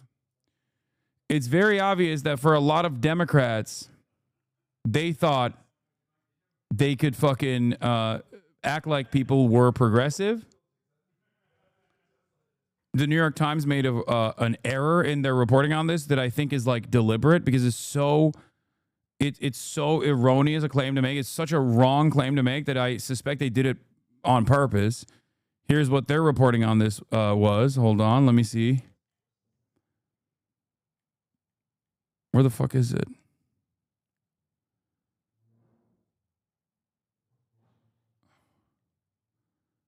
Oh, here, this is it. Mamdani momentum withered in the deserts of southern Arizona, says Jonathan Weissman, looking at Jack Healy's report on the New York Times. This is the quote that I'm looking at. Mamdani momentum withered into the deserts of southern Arizona on Tuesday night, Jack Healy said, on Adelita Grijalva's convincing win in Tucson against the upstarts who called for a new face and name to succeed Raul Grijalva in the House. Except, as Faiz Shakir posted, Adelita was the Bernie and AOC-backed candidate, the candidate who stood on the stage at their very well-attended Fight Oligarchy tour in Raleigh in Tucson earlier this year. Now, Adelita herself has some issues. Okay? Adelita herself has some issues as well, for the record. From what I understand, she's also noticeably quiet about Israel. That's one aspect. But beyond that,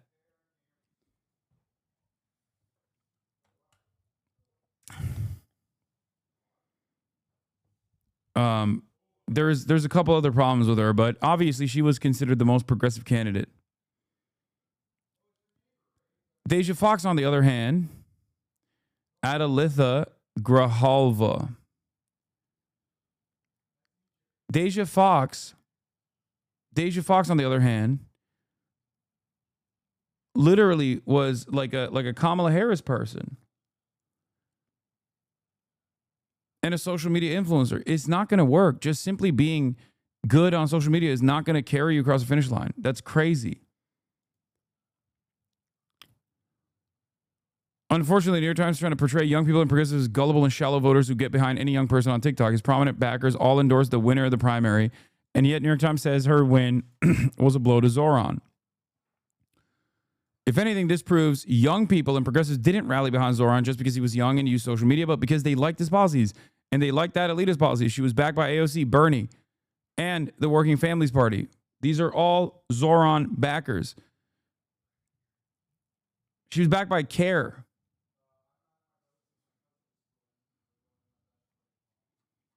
These guys have cultivated their own. Yeah, she was not just a Kamala person. She was a K, however, and a staffer since 2020. Deja Fox is. And she was a moderate, posing as a progressive. There are many such incidents. The Democrats have taken note of at least the David Hogg criticisms about the gerontocracy and think that the solution to this The solution to this is simply running the same old moderates, but with a new, younger patina. This is stupid.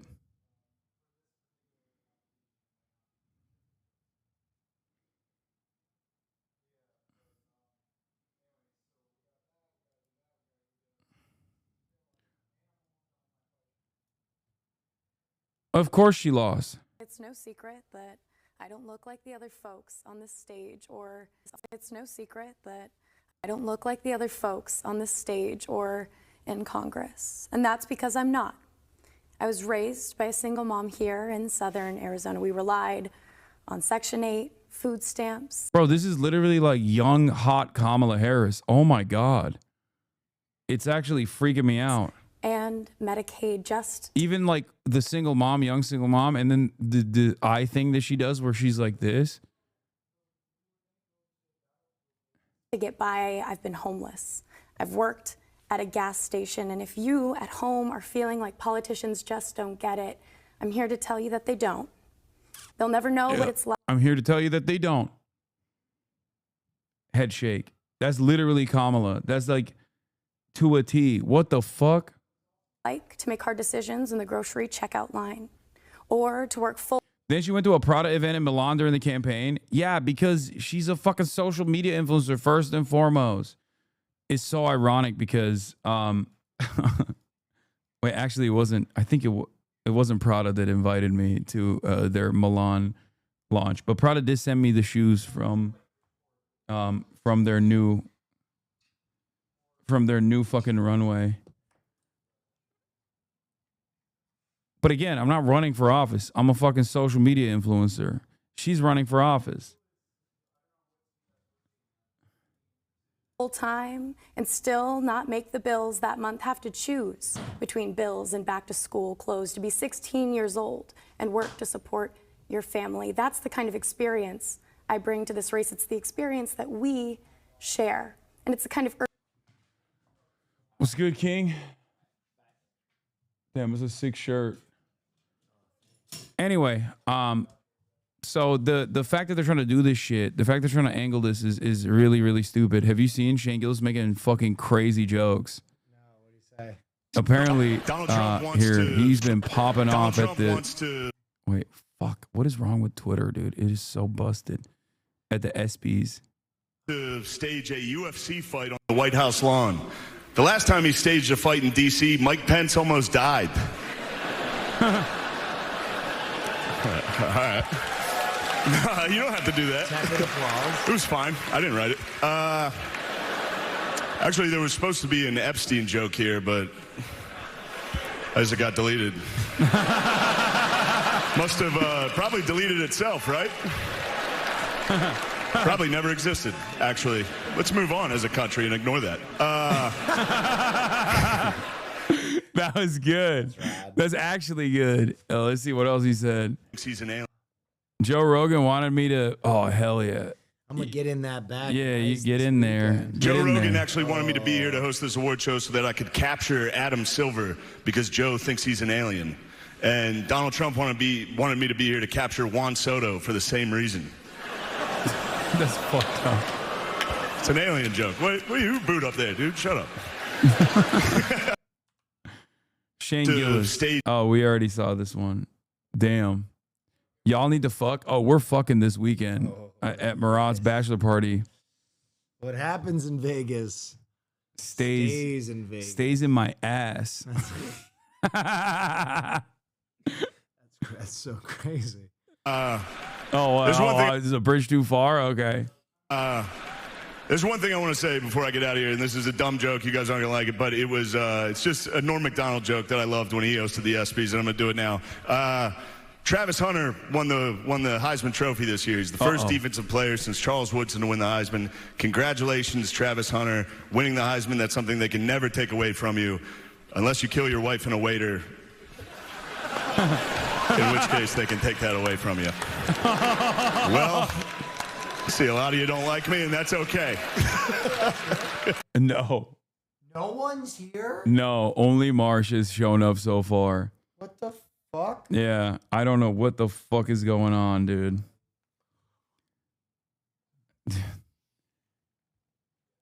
Oh, I guess film night's chalked. Karl Anthony Towns is here.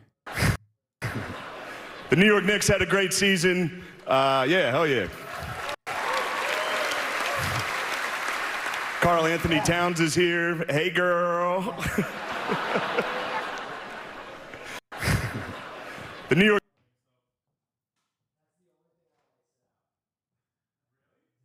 What the fuck? Caitlin Clark retires from the WNBA. She's going to work at a Waffle House so she can continue doing what she loves most, fist fighting black women.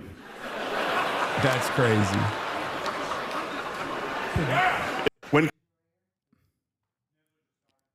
That's crazy. He has some fucking daggers in there, it seems. It's fucked up. Drewski loves it.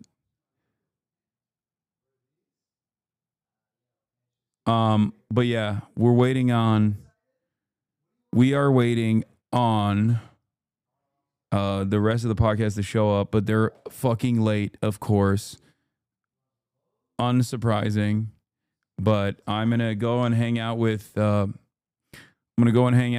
family, my cousins here for the bachelor party, all the way from Turkey, and then I'm gonna do the podcast. So I love you guys, and I will see you tomorrow.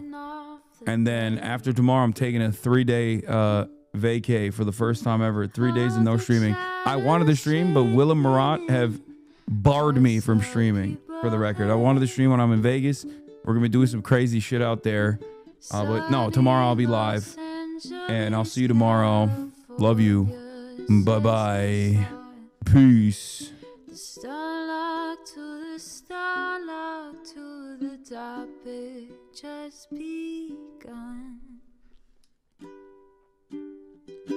There he is again, Hasan is streaming.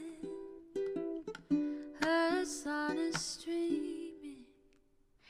There he is again, Hasan is streaming. Hasan is streaming.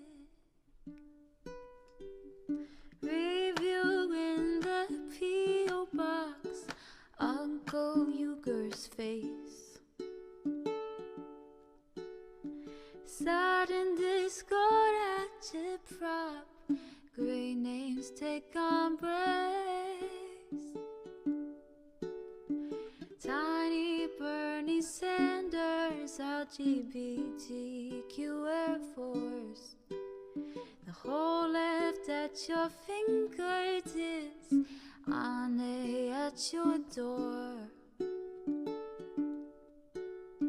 H3 crowded debate, the Young Turks online show.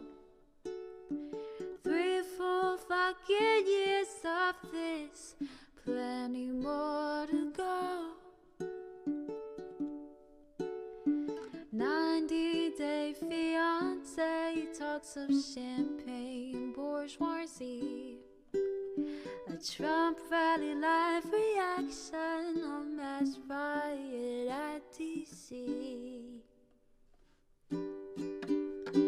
There he is again, Hasan is streaming. Hasan is streaming. There he is again, Hasan is streaming. Hasan is